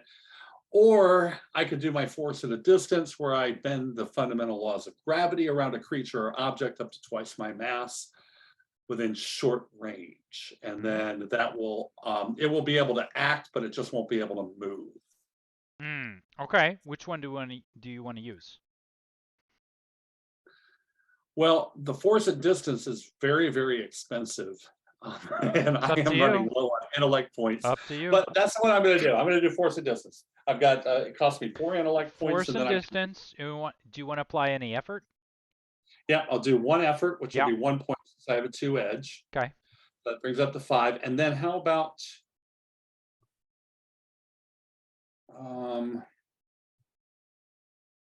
trying to think what else will help me in this regard. Do you want an assist from? If someone wants to assist, they'll have to give up their turn, but I'll allow it. If it's essentially the same effect, can I use my Cypher, my 0-point field, concurrently with it? Yeah, why not? Sure. Okay. We'll call it as an asset. So level 8 Cypher for the 0-point field. Okay. Not sure what benefit that gives me. Well, I'll let you know in a moment, but what I'd like you to do is go ahead and make your roll with 3 easements. All right, let's do it. Here goes, and I roll a. Come on, Google, do me right. 11. 11. Not bad. So it hits. Okay, just as it's going past, Adrian activates his wall, and you just see like it singes the hair on its toes as it passes through, and you can just see the carcass of the multiple carcasses that have been patchworked together like a patchwork quilt as it comes around through the other side, leaping. Tell us what it looks like when this thing gets hit with it. What does it do to it? Essentially, the whole thing it'll act like it fell into an imaginary fist or imaginary grip, where essentially you can see its flesh kind of bending into like an invisible hand, so to speak.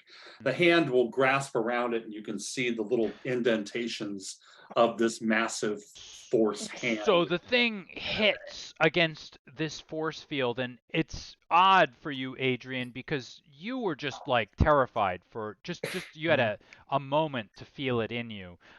That's the first time you've ever seen anything cut through that wall, even before you can cast it and get it up. That thing jumped through it, and it stops, like literally it barrels and slams into some sort of invisible field just a moment before, and it just fumes, and you can see its breath steam out of it, swirling through the snowflakes, and there's just this awful just odor of the grave, the carcasses of dozens of animals that have been assembled somehow and stuck together to form this creature, as it just like envelops you with this smell. So Ruya and TBD, you both have the chance to go. And meanwhile, in slow motion, that grenade is arcing over everyone's head.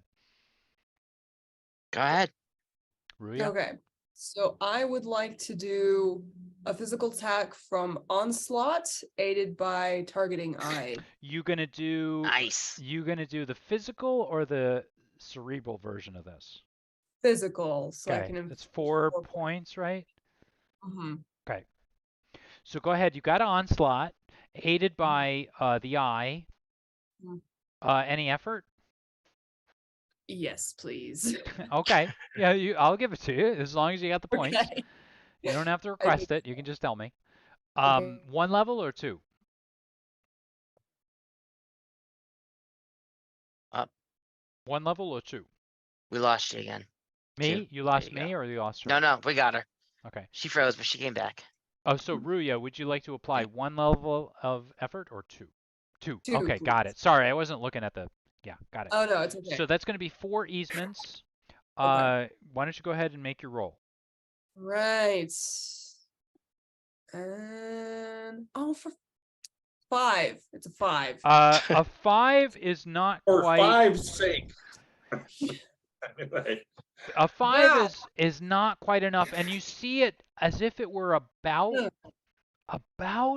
to affect it, and then somehow you see it kind of like wrestling and struggling back and forth, being held by Kevin's grip. But it's not quite enough to get at it. And TBD?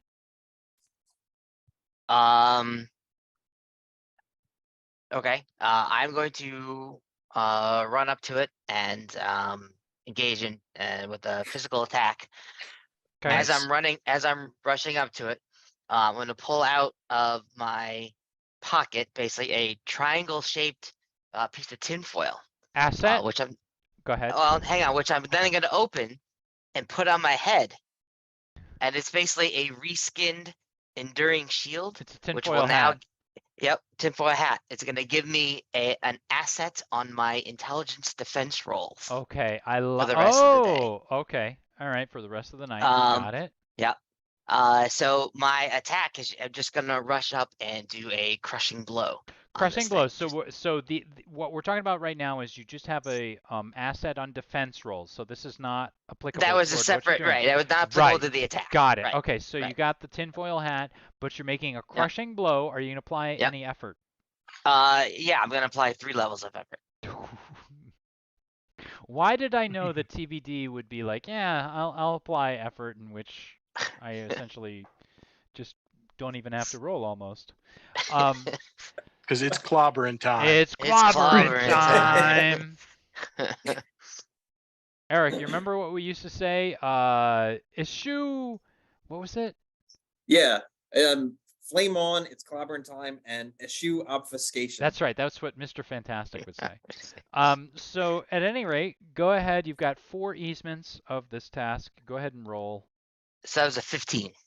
With a 15, you hit that mofo hard, and you can kind of Excellent. feel a little bit of a dampening as you work through Kevin's force field.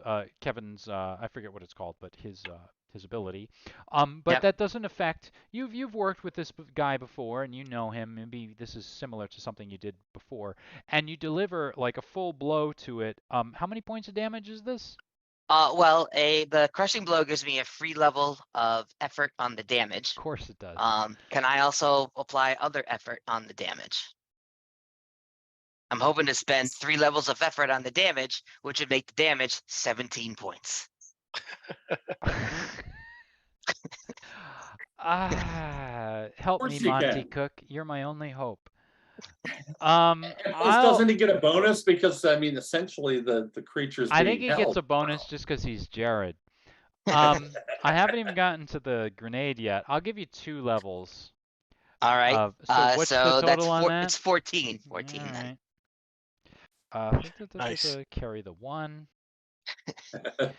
Okay, there we go. So you have hit that thing, and you knock. If you were Babe Ruth, you'd be hitting this thing out of the park. It is in Kevin's I was going to say stranglehold, and it just like slams against the back end of whatever sort of mystical fist is holding the thing in place. And for a moment, you see the thing like kind of discombobulate into the dozens of animal carcasses that make up its being, and then it sort of reincorporates back into itself. And so at that very moment, with the last of you going, that grenade actually hits. How much damage? Does a grenade do? Yes. It's not really a grenade. It's like reskinned as. No, it's literally grenade. It's literally a grenade. Okay, how much damage? It's from the equipment list on page 264. Is it light, medium, or heavy? That'll tell me right there. Explosive weapon inflicts 4 points of damage. There we go. Immediate It's radius. medium. There we go. Okay. It ends up hitting. And you can kind of see it. The thing again, kind of like what happened when TBD made his Clobber in Time move. You see it kind of slow down for like a moment as it passes through Kevin's psychic grip, but then it lands inside and it blows up. It explodes, and the thing is blasted back against the interior of Kevin's grip. And you see for a moment you think, oh my God, I'm gonna kill Adrian here, but the thing stops, just bathing him in the light of an explosion, and maybe temporarily, just for the sake of fun, blinding him. Or no, not blind. No, not necessarily blinding him, but no, it does blind him.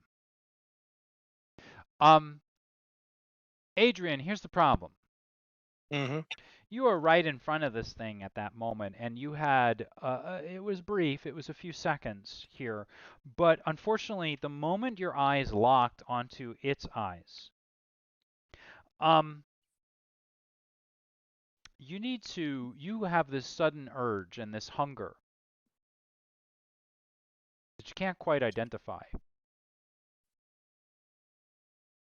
And you want to stop what you're doing right now and just satisfy this urge, this hunger.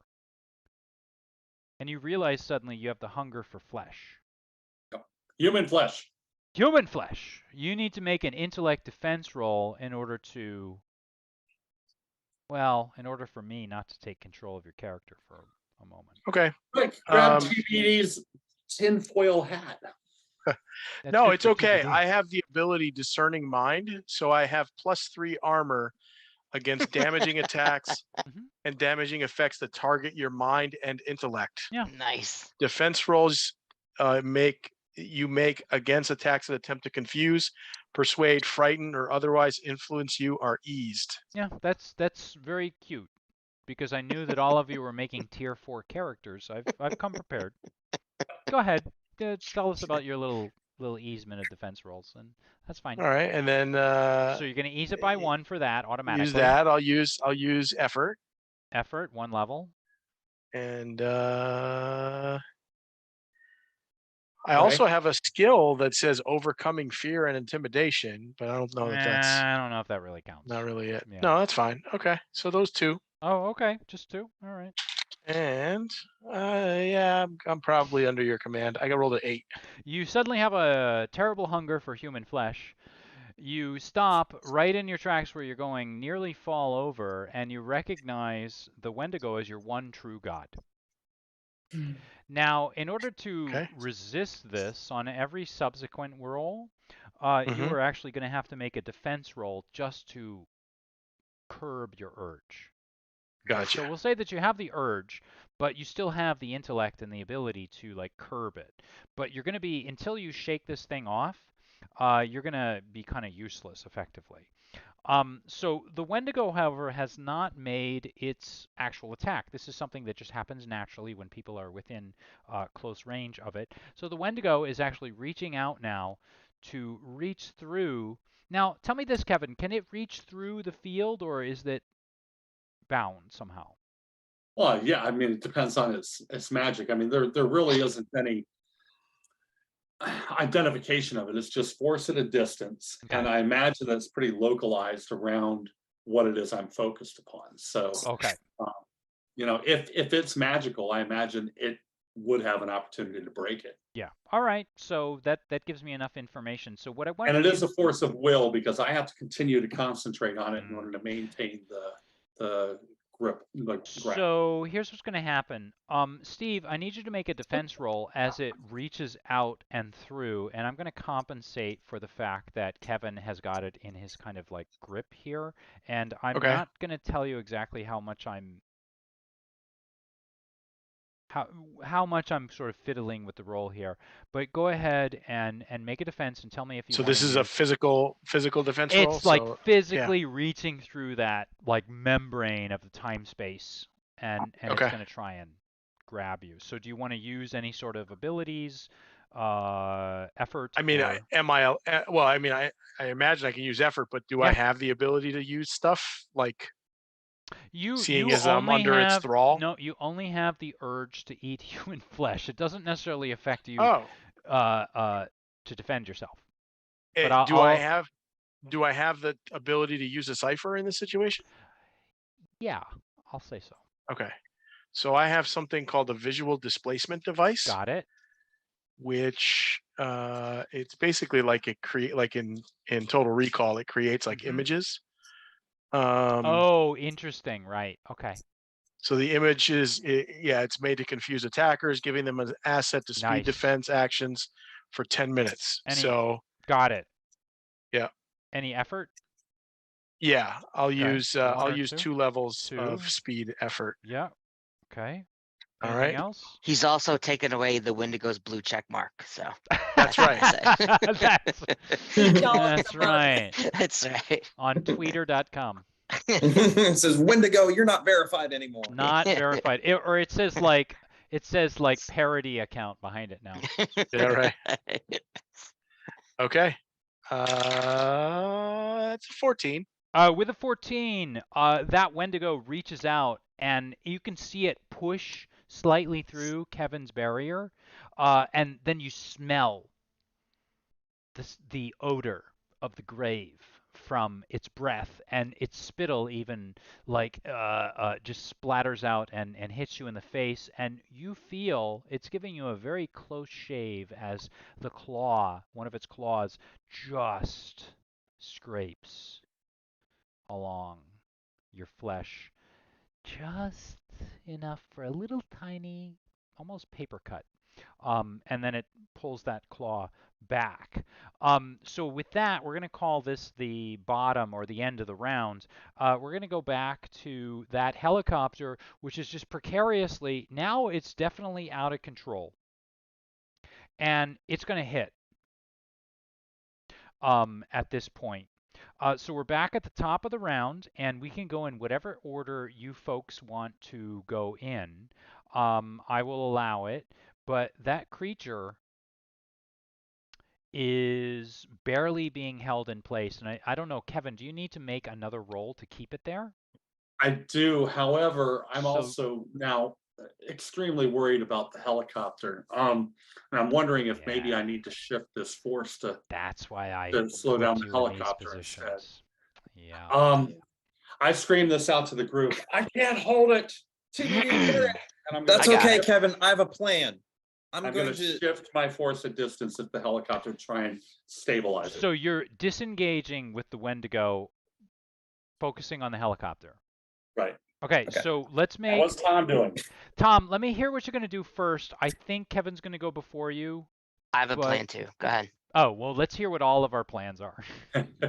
Well, we all need to get back inside to the wormhole with the Wendigo chasing us, and we got to get that Wendigo through. Yeah.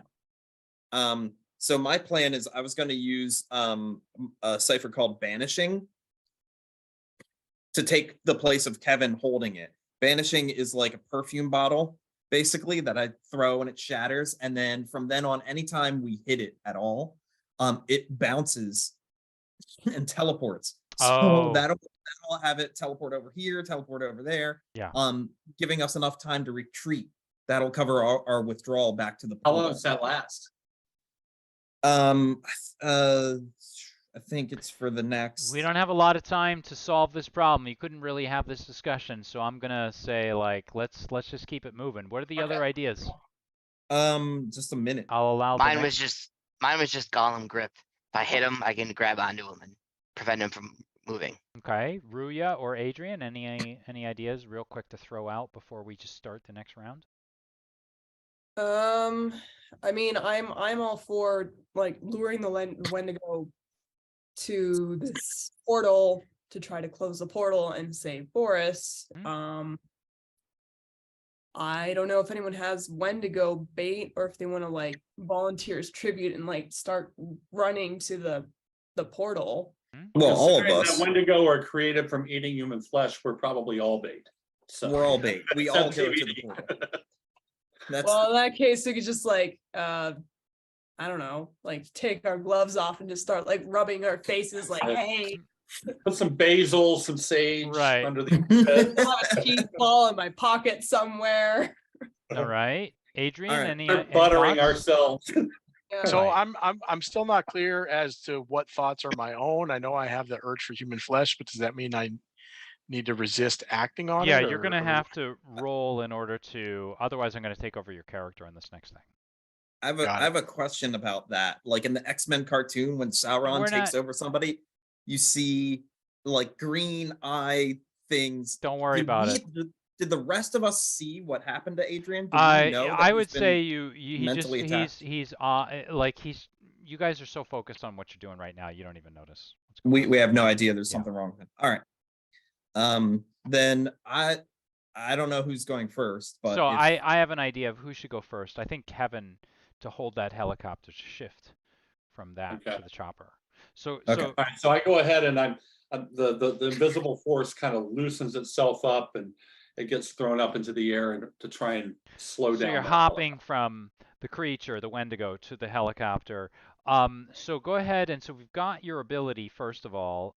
Any Right. effort you want to apply to this, one or I two levels? can't because these are my last 4 Okay. points. All right. Intellect. So anything else like an asset? Yeah, I'm trying to think here. I get the force at a distance. Of course, as a magical warrior, I have magic training the basics of magic. Let me see. What's my mental link? Practice all weapons. Yeah, nothing. At the very least, I'm hoping to kind of divert it, but I don't see any other assets that I might have. Okay. Yeah. So go Unfortunately, ahead. unless you let me use speed or Whatever you feel most appropriate with. I mean, whatever's okay. I'm fine both ways. okay. That changes if Well, whether or not then you I'll can use- effort. I'll use two more? levels of effort. Okay. Speed. With 2 levels of effort, you don't even have to roll. So you shift focus up to the helicopter. So that should give you an idea of what level this helicopter is. Okay. So you're able to shift control, and the moment that happens, the Wendigo almost surges forward. But at this point, it's not surging for Adrian because Adrian appears to be under its spell, or at least under the hunger for flesh. And I think with that, Adrian, you should make a roll to either resist it, break free, or to Yeah. continue to be under its influence. Yeah, I'll roll to break free. Okay, so go ahead. Do you want to apply? Do you have an ability? Do you want to apply effort? I mean, I do have that discerning mind, which I'll count it. I mean, it's up to you. Yeah. And then Yeah. and then I'll use another level of effort. Yeah. So that's 2 and 11. No, you are still under its control, and as a matter of fact, you turn and who is the nearest person close to you, Adrian? You tell me. Let's make this uncomfortable for you. I'm trying to figure out what's going on here. I know Kevin's a little bit further back. Technically, I'm right next to him, but Yeah, it's But probably you're made you, out of rock. because you punched him. Oh, you're made out of rock, so yeah, it wouldn't be you. So it's probably either Ruya or Tom Talisman. all right. I'm gonna roll a Oh yeah. 1, 2, 3. 1, 2, 3. It's Tom. 4, 5, 6. It's Ruya. It's Tom. Okay, so Tom, you actually have Adrian bearing down on you right now. We've got a few people left, however. We have TBD, Ruya, and Tom. So what are your choices? I mean, who wants to go next? I'll go if you want. Yeah, go ahead, Well, TBD. Oh, yeah, I just have a geography question. Like, how close is Adrian to me? Do I have time to act on for the on sake of the Wendigo? drama, and And it's Friday night, and it's a holiday, he's gonna get you in just a moment. oh, okay. Well, TBD was gonna go. I'll let Yeah, him go. go ahead, TBD. All right. Then I will clobber him again. Basically the same thing I just did last time. Yep. I'm trained, and then the 3 levels of effort. So drop it down by 4 on the attack roll. Yeah. And if I hit, I'm also gonna attempt to grip him. Okay. Oh, grip him this time. Okay, got it. Yeah. So that is an 11. With an 11, you smash into that thing, and again, like it goes through. It would have gone through Kevin's. You pull your punch a little bit because you were thinking you're going to go through Kevin's supernatural fist, but actually at that point he had just shifted it to the helicopter up above. And so with that, however, you really slam into that thing, and you are able to grip it, and it Well, it still stares. does damage. So Oh, it okay. still does the 14 points of damage, and 14 then I points of also grip him. damage. Yeah. And you also okay. Grip him. Yep. And when you hit him, you can tell that there is definitely, you've done some serious damage. You can see those bits of corpse and carcass that like come separating, and you punch through it, and your hand almost buries itself inside the thing. And then you can feel it like as like the meat inside of it ejects you, and it pushes your fist out, and it just stares at you and roars. And you can see the fire in its eyes that has zero effect on you as a rock creature, as the Nice. only With a non-human. tinfoil hat. With a tinfoil hat protecting you, having absolutely no effect on you whatsoever. So Jarod, you just went, or I'm sorry, TBD, you just went. It's between Tom and Ruya at this point. Tom, you have someone bearing down at you. Ruya, you are kind of in the clear, so I'm not sure who wants to go first. I guess I kind of have to, because I'm in danger now. I'm specialized in understanding the supernatural, and I have bestiary knowledge and sense magic. There's no way I haven't figured out. I'm not going to be like, "Hey, Adrian, why are you running straight towards me?" Yeah, like, I would know. so here's the thing. You're allowed to use 3 things: an ability or a skill, an asset, which is a physical thing, and effort, right? So you can Right. use any combination of those things, but you can only use one. So you can't use like 3 abilities. You can use one ability. No. Which All you I'm are saying is trained or I would specialized in. understand why Adrian is charging I at me, think so at right? this point, Yeah. right? So we'll count your ability and your knowledge as one defense against what Adrian is about to try and do. Well, what I'm going to use actually is countermeasure. I'm going to cast countermeasures. Okay. Oh, wow. So countermeasures cost me 4 intellect points. You immediately end one ongoing effect within immediate range. Okay. Yeah, Oh, and cool. he's Such as, immediate. Are you going to apply any effort to this? yes. 1 level or 2? 2. Okay, 2. All right, go ahead and make your roll. Okay. So this cost me 3 points, right, to make for the edge. I honestly can't remember, but we're at the end of the game, so I'm not too worried. Deduct a bunch of points. You're fine. I rolled a 4. With a 4, what you see is Adrian leaping through the air like an ape. He just backs himself up, and he's just covered in snow as he comes at you with his left and right hand just ready to. He's like gonna land on your waist or on your sternum. With his feet, and he's going to grab your head, and he's just about to take a bite on your scalp. So Ruya, what are you up to? I'm thinking. Let me just ask the group here. Yeah. Go ahead. Second. I have a best tool Cypher as well. I was Nice. thinking of maybe like fashioning it into like a dimeridium like hook lasso thing to like hook into his flesh, or like the little like bit of his nose where it's sensitive, to like drag him to the portal. Is this worth a shot, or should I just try to attack him again, or run and create a diversion, or what do you think? I like the first idea.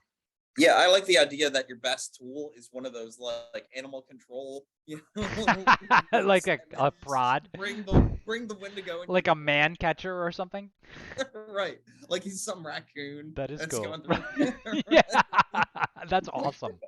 Like, get out of Yeah. my But yes, using a Cypher is always preferable because the GMs love it when you use Cypher in the Cypher system, and being creative about it absolutely is a bonus. So I agree. Go with Larry, the first don't speak for me. I vote best one. I'm tool. speaking for you. The best I'm tool. just telling Alright. you what typically is the case. Best tool. Okay. Okay, Ruya, do you want to apply effort to No. this? Yes. Okay, 1 or 2? Let's go for 2. Got it. Let's- And do you have an ability to help you out? So you have the asset, you have 2 levels of effort. Do you have an ability like some sort of gymnastics ability to like catch it, or You know, I don't really, since I loaded up a bit on intellect. I have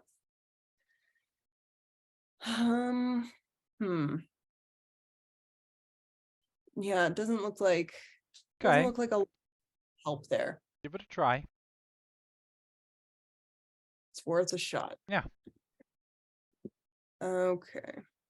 So, and 9. With a 9, you are barely able. So you end up tell us what it looks like when you catch this thing. It's just the edge of catching it.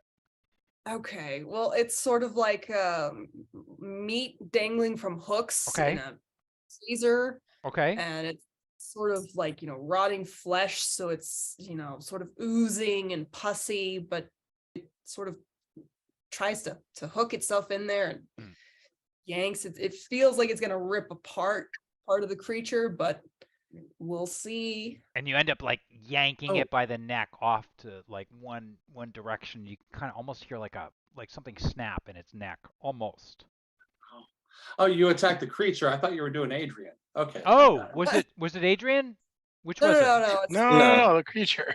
Okay, just checking. All Let me right. get it. Because your roll, I mean, the roll dictates, like if it's a, let's just say this, the roll, it's affected by the level and the easement of the task, so it would have a slightly different result with Adrian than it would with the creature. I know.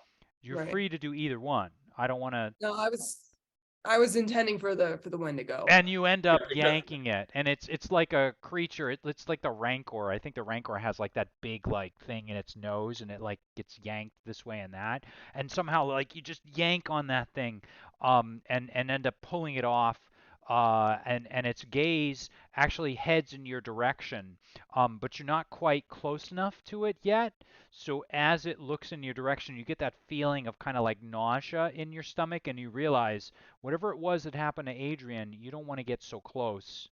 So you need to stay kind of away from it so that it stays, out of. I want to maintain my grip, so I will go with the pulling. Oh, so you're not you're like judoing with Yeah. it, kind of. Yeah.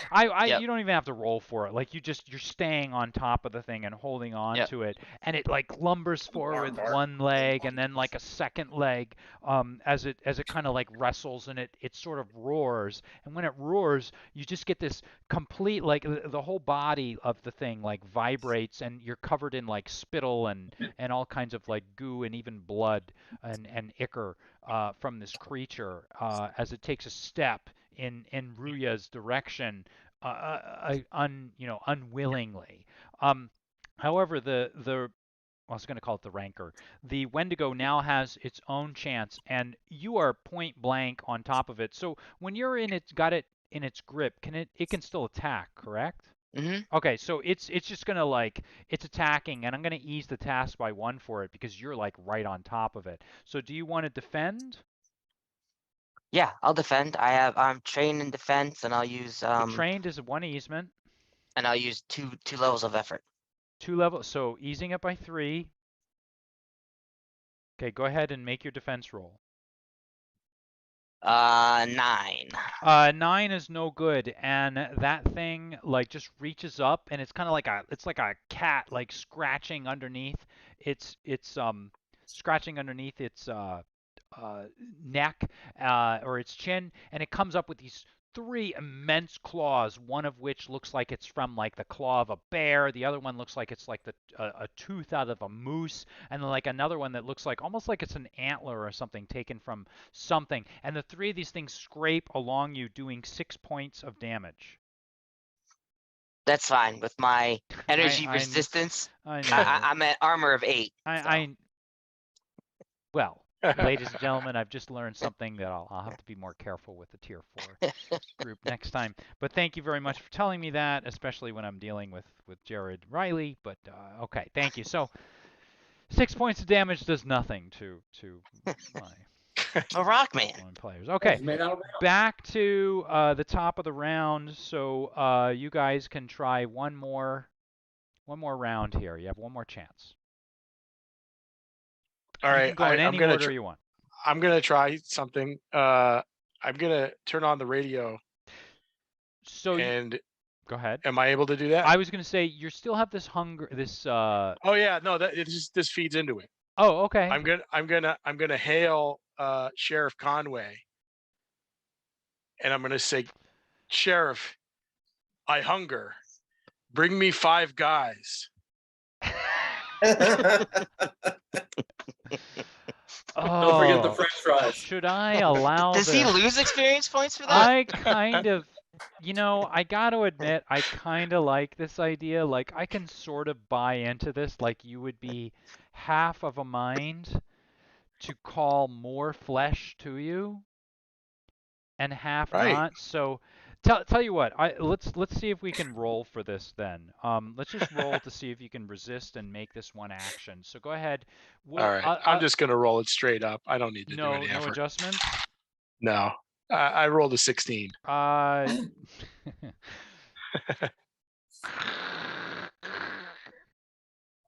You drop the walkie-talkie and it drops and disappears into the snow at that moment, and you're unable to call for your 5 guys.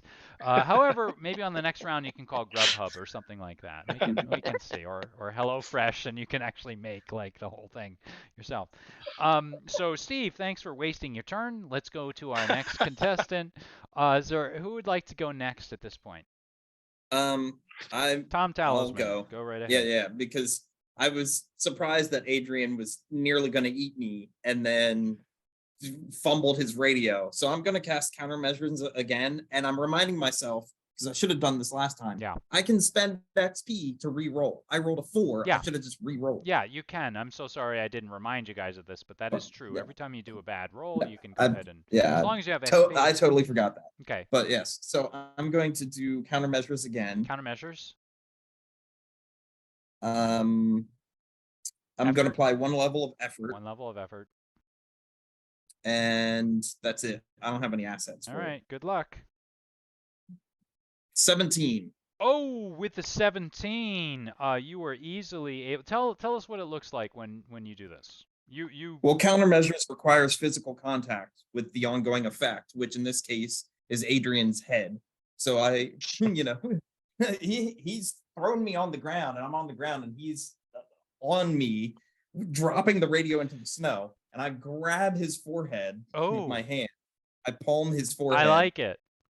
And then energy from my fingers sucks the Wendigo infection out of his forehead. I like and it. blasts it off into space. And then you just like angle it somewhere, and it just goes like spiraling up into the night sky and It hits me.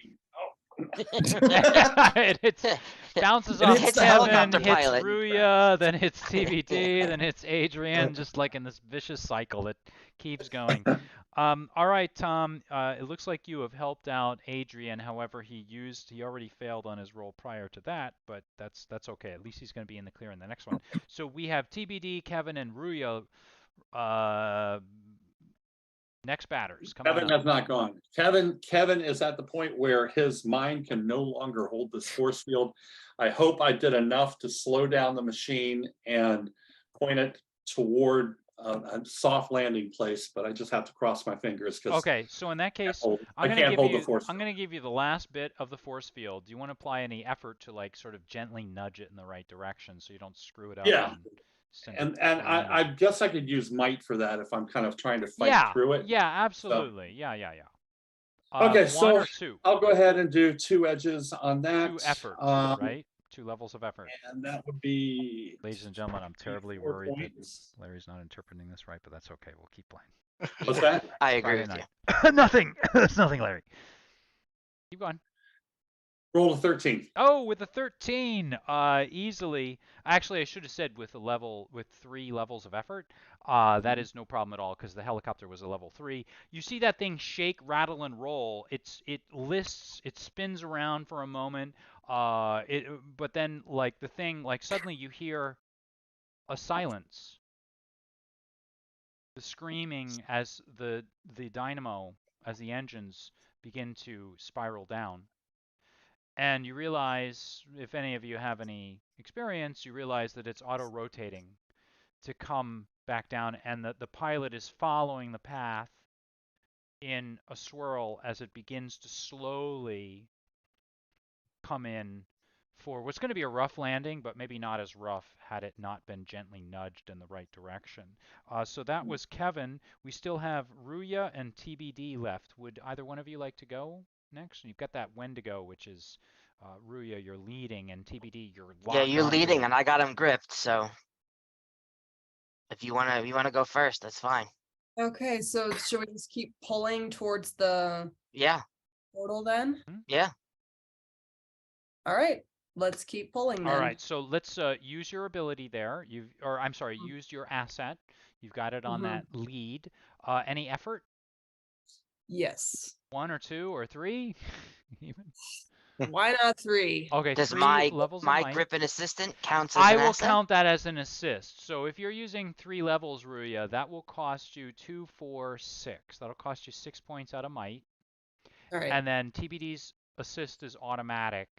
And I'm going to say that with this assist, I'm not going to give you another turn, TBD, okay? It's Make fine. sense? Because you're like holding on. Okay, so we got 5. So go ahead and make your roll. All right. Come on, Google. 12. Oh, All right.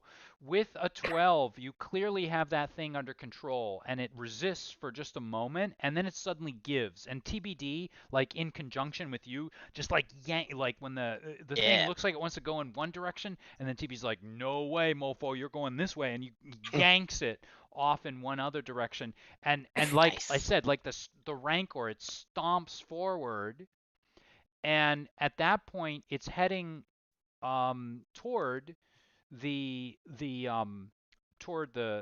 shelter, or I'm sorry, the shed. However, you do need to, well, either I guess it's a rock creature. TBD's a rock creature, so it won't really matter. You need to barrel through that opening corrugated door, or you need to, like, somebody needs to palm lock it open. So Oh, it's Kool-Aid time. at this, oh yeah. So at this point, it is now the creature's turn, and it pulls the same darn thing that it pulled on you before. It's not even paying attention to Ruya as she drags it like forward, but it like a cat, like bringing its rear leg up with those 3 claws, and it tries to claw toward you, TBD. So go ahead and make a defense roll, and tell me if you're easing the task at all. All right. Yeah, I'm trained and I use 3 levels of effort. 3 levels effort, and you're trained. What was the thing you're Yep. trained in? The grip? My defense rolls. Oh, okay, got it. And you're using grip right now, so we'll call it 5. Okay. Go ahead. I rolled a 13. With a 13, you're easily able to avoid it, and that thing just like gets the whiskers on your chin, and it begins to like be dragged toward the opening there. So we are up. Would he have whiskers or would he have moss? That's a good question. He's like an ent. He's just got like moss growing. And at that moment, Oh yeah, the creature just bashes into that corrugated steel door, and there's a moment, Adrian, where you're actually a little bit disappointed. You had hoped that the tech you had used to build this thing would have been a little bit stronger, but on the other hand, it may do really well to help banish this thing back. So you're happy in the end, but you mentally make a note to yourself, pulling out your It gives you a chance to improve it now. and say, okay, well, gotta build up resistance to Wendigos powering through metal door. I feel sorry for the architect and the GC on that project. Next year's going to be brought in. And it stomps through. And meanwhile, overhead, that helicopter is auto-rotating down to a very rough landing. And at the same moment that the Wendigo powers through, leaving a Wendigo shaped with a rock creature on its back, hole in the corrugated door, you can see in the background as the helicopter auto-rotates to a very, very rough landing in the snow, tips a bit until the rotor blade hits, digs into the snow, throwing it everywhere, but then it tips right back, and it's back on its righting itself.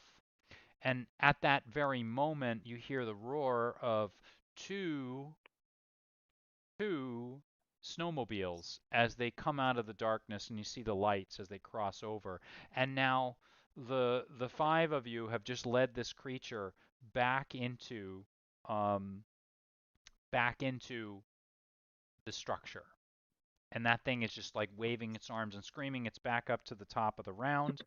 You guys can go ahead and do your best. That portal is open there, and you can just see the sparks flying. It looks like it's about to sort of like close up, but you got to get it through. It's make or break time. I have a question, mechanics wise. Can I armor up using a Cypher, armor up using an ability, and then touch the creature all in one turn?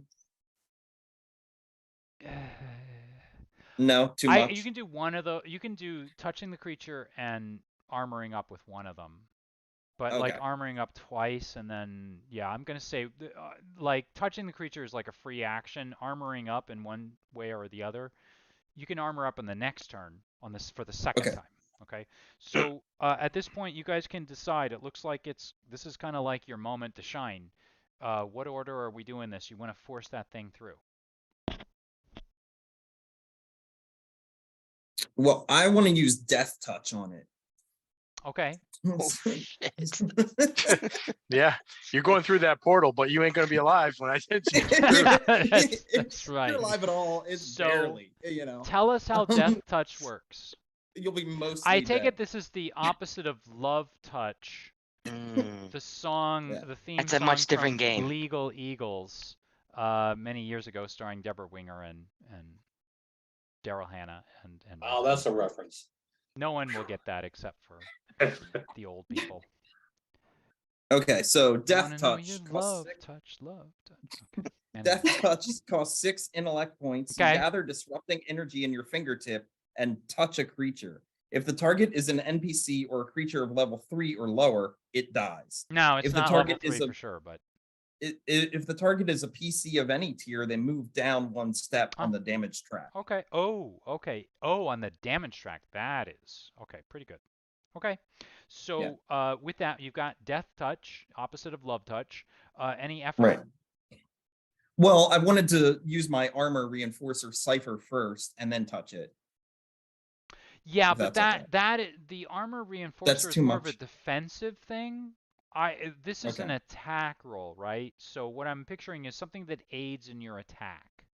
Oh, okay. Okay, so yeah, I just didn't want it to turn around and kill me. Well, we can do that if you want to activate the Cypher. That'll count as one. That'll armor you up.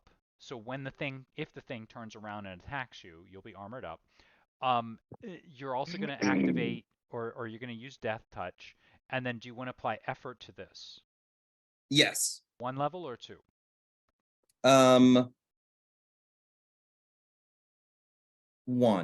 Okay, 1. All right, go ahead and make your roll. Okay.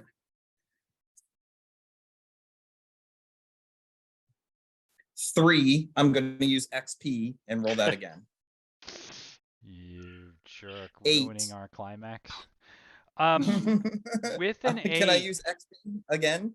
I don't, Jarod, what's that? Can we use XP? I don't know actually. I don't Probably know only either. once. Most games only Probably only allow once. one Yeah, I was gonna reroll, say yeah. once. Like Yeah. I'm thinking of like easy d6 and stuff like that. And Okay. let's go. So I'm gonna say no, just in the spirit of. So it basically this kind of effect and what you try like sputters, and you just the smell of this thing's breath, and it begins to turn. Now I want to remind you that being in immediate distance with it and being within its gaze may turn you as well. And I'm just going to kind of nicely say it wasn't looking at you, but it's starting to turn in your direction. So I want everybody to sort of remember that. Who would like to go next? Ruya, Kevin, TBD, Adrian? I'll try something. Yeah. I don't want to meet its gaze again. So I'm gonna activate Turing. Yeah. And have Turing go up right in front of it and hit it with a slug, trying to push it into the gate. Okay, so Turing itself will count as an asset, and your ability is, I forget what it's called, to sort of. Well, this is my machine companion, Right. so it's my But we'll treat it as like your role, right? So right. You have an ability to sort of like link with it, right? Right. Okay. And the stats for it, I don't know what this means, but what does target 9 mean? Target 9, number 9? Yeah, target number 9. That's what the stats were for the. Oh, maybe target level machine. 9 or something. Or maybe target up to 9. But let's not worry about it for right now. Let's just Okay. let's just have fun. And all right. Do you want to apply any And effort? I'll just. Sure. I'll apply 1 level of effort. 1 level, so 3. All right, and 18. With an 8. Oh, go ahead. Yeah, go ahead. It does 3 points of damage. And with an 18, though, 17, 18, 19, and 20. 17 is 1 extra point. 18 is 2 extra points. So you do 3 in total damage. No, it should be 5. Oh, 5. Ooh, even better. I inflict base 3. Yeah. So as you hit it, and as Turing comes up behind it and knocks it through, it hits it into the portal, and what you see are chunks of meat coming apart. And there's a brief instant where you recognize what must be chunks of animal, that it is reincorporated, that is now falling apart. And the thing tumbles, the pieces of the thing tumble forward. And just as parts of it begin to tumble through the portal, the head of it, which is kind of composed of like a bear's head half mixed with like a deer's head, and maybe there's some other bits in there. The eyes lock onto quite a few of you. And the feeling tingling down your spine is of the urge, for just a brief moment, turn your gaze and to turn yourself on your fellow companions. And then there's something about the light in those already dead eyes that goes out. It tumbles through and disappears. And there are a few pieces of flesh and carcass and corpse that hit the cement floor, the poured concrete, skitter, slide, and leaving a trail of grue and ichor and blood beneath the portal because they didn't quite make it in there. And suddenly there's just quiet. And Ruya, you sort of sense it or feel it before you really know that he's there, but in your peripherals you can sense that Boris is just stepping up behind you, and he looks extremely drained and extremely tired. And he looks around and he just shrugs and says, "Maybe you didn't need me. Maybe none of you really need me to begin. But I hope maybe my presence helped a little bit." He walks over to the pieces that are left and sort of splattered across, and he picks a chunk up here and tosses it through into this horrific looking background. He takes another, tosses it through, and begins to clean up. And outside, you can kind of see through the enormous hole in the corrugated door that should have, she forgot to raise or didn't have time to raise. You can see the helicopter is sort of off on its side, and the two snowmobile pilots or drivers are off helping them. And you assume that this is probably the sheriff and probably the older gentleman, the barber that cut your hair when you were younger, Tom. And so now there's just a moment of silence where giant rock creature, a ghostly looking apparition from another dimension, and the rest of you look each other over with blood stains on the floor and a huge swirling, weakening portal. And you know in a minute or two, the authorities are going to be here.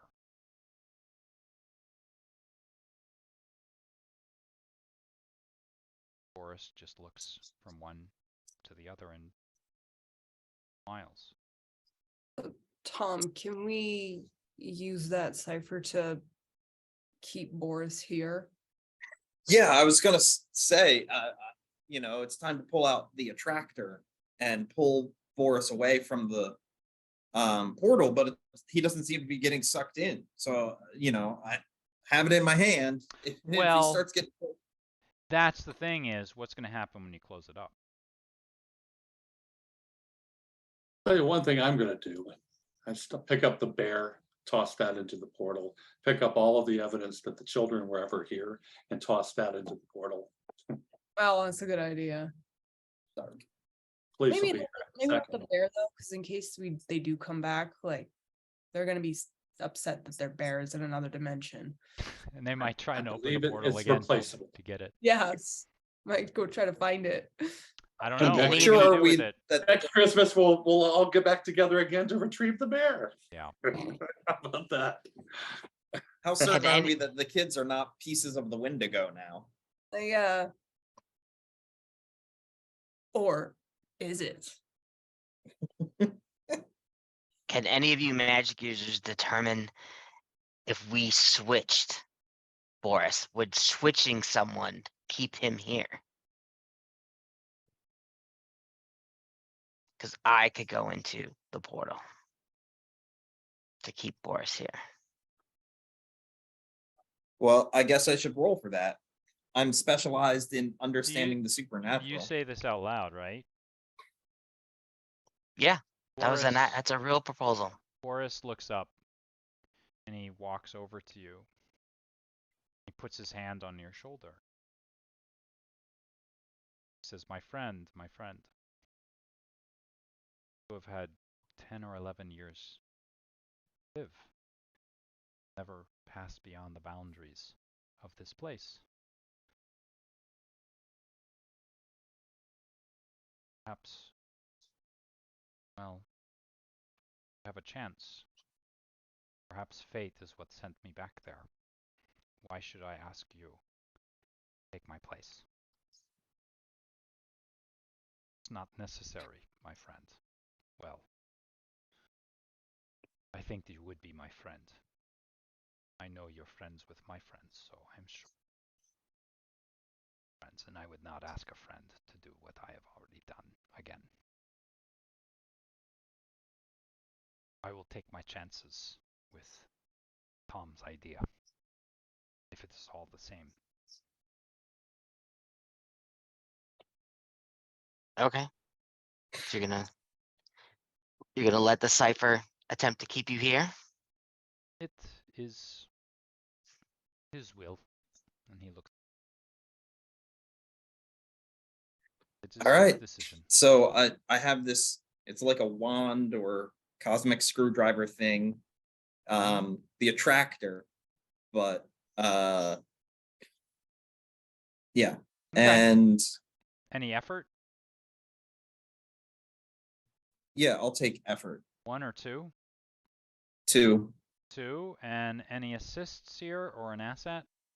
Well, I guess that is an asset, but any assists or an ability?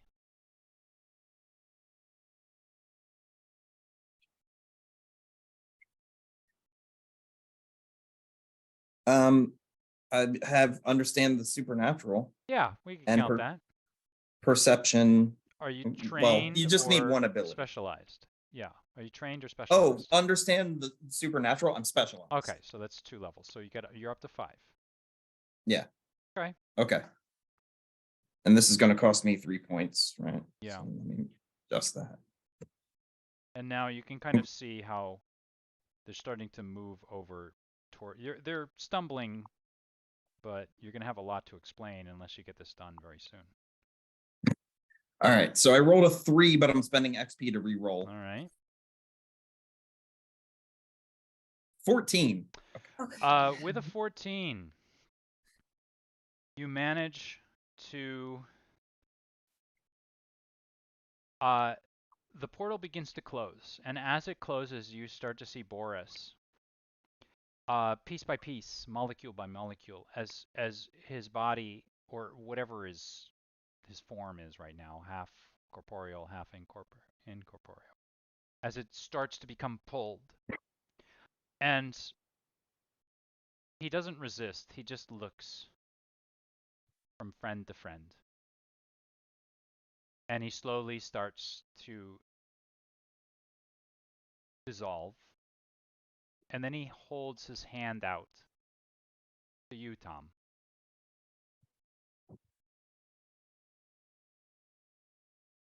I grab his hand.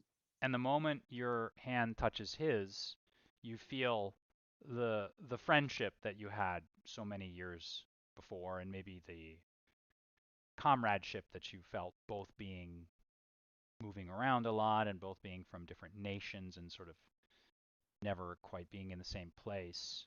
And suddenly, as the last bits of blood and goo and all of that disappear through the swirling portal that's closing up, Boris's molecules begin to fire back. And you don't even have to expend any effort, or, I mean, just in the figurative sense here, standing here, as he becomes solid again. And he begins to sweat and steam, as if there's some sort of great energy transference. And he falls to the ground, still holding onto your hand.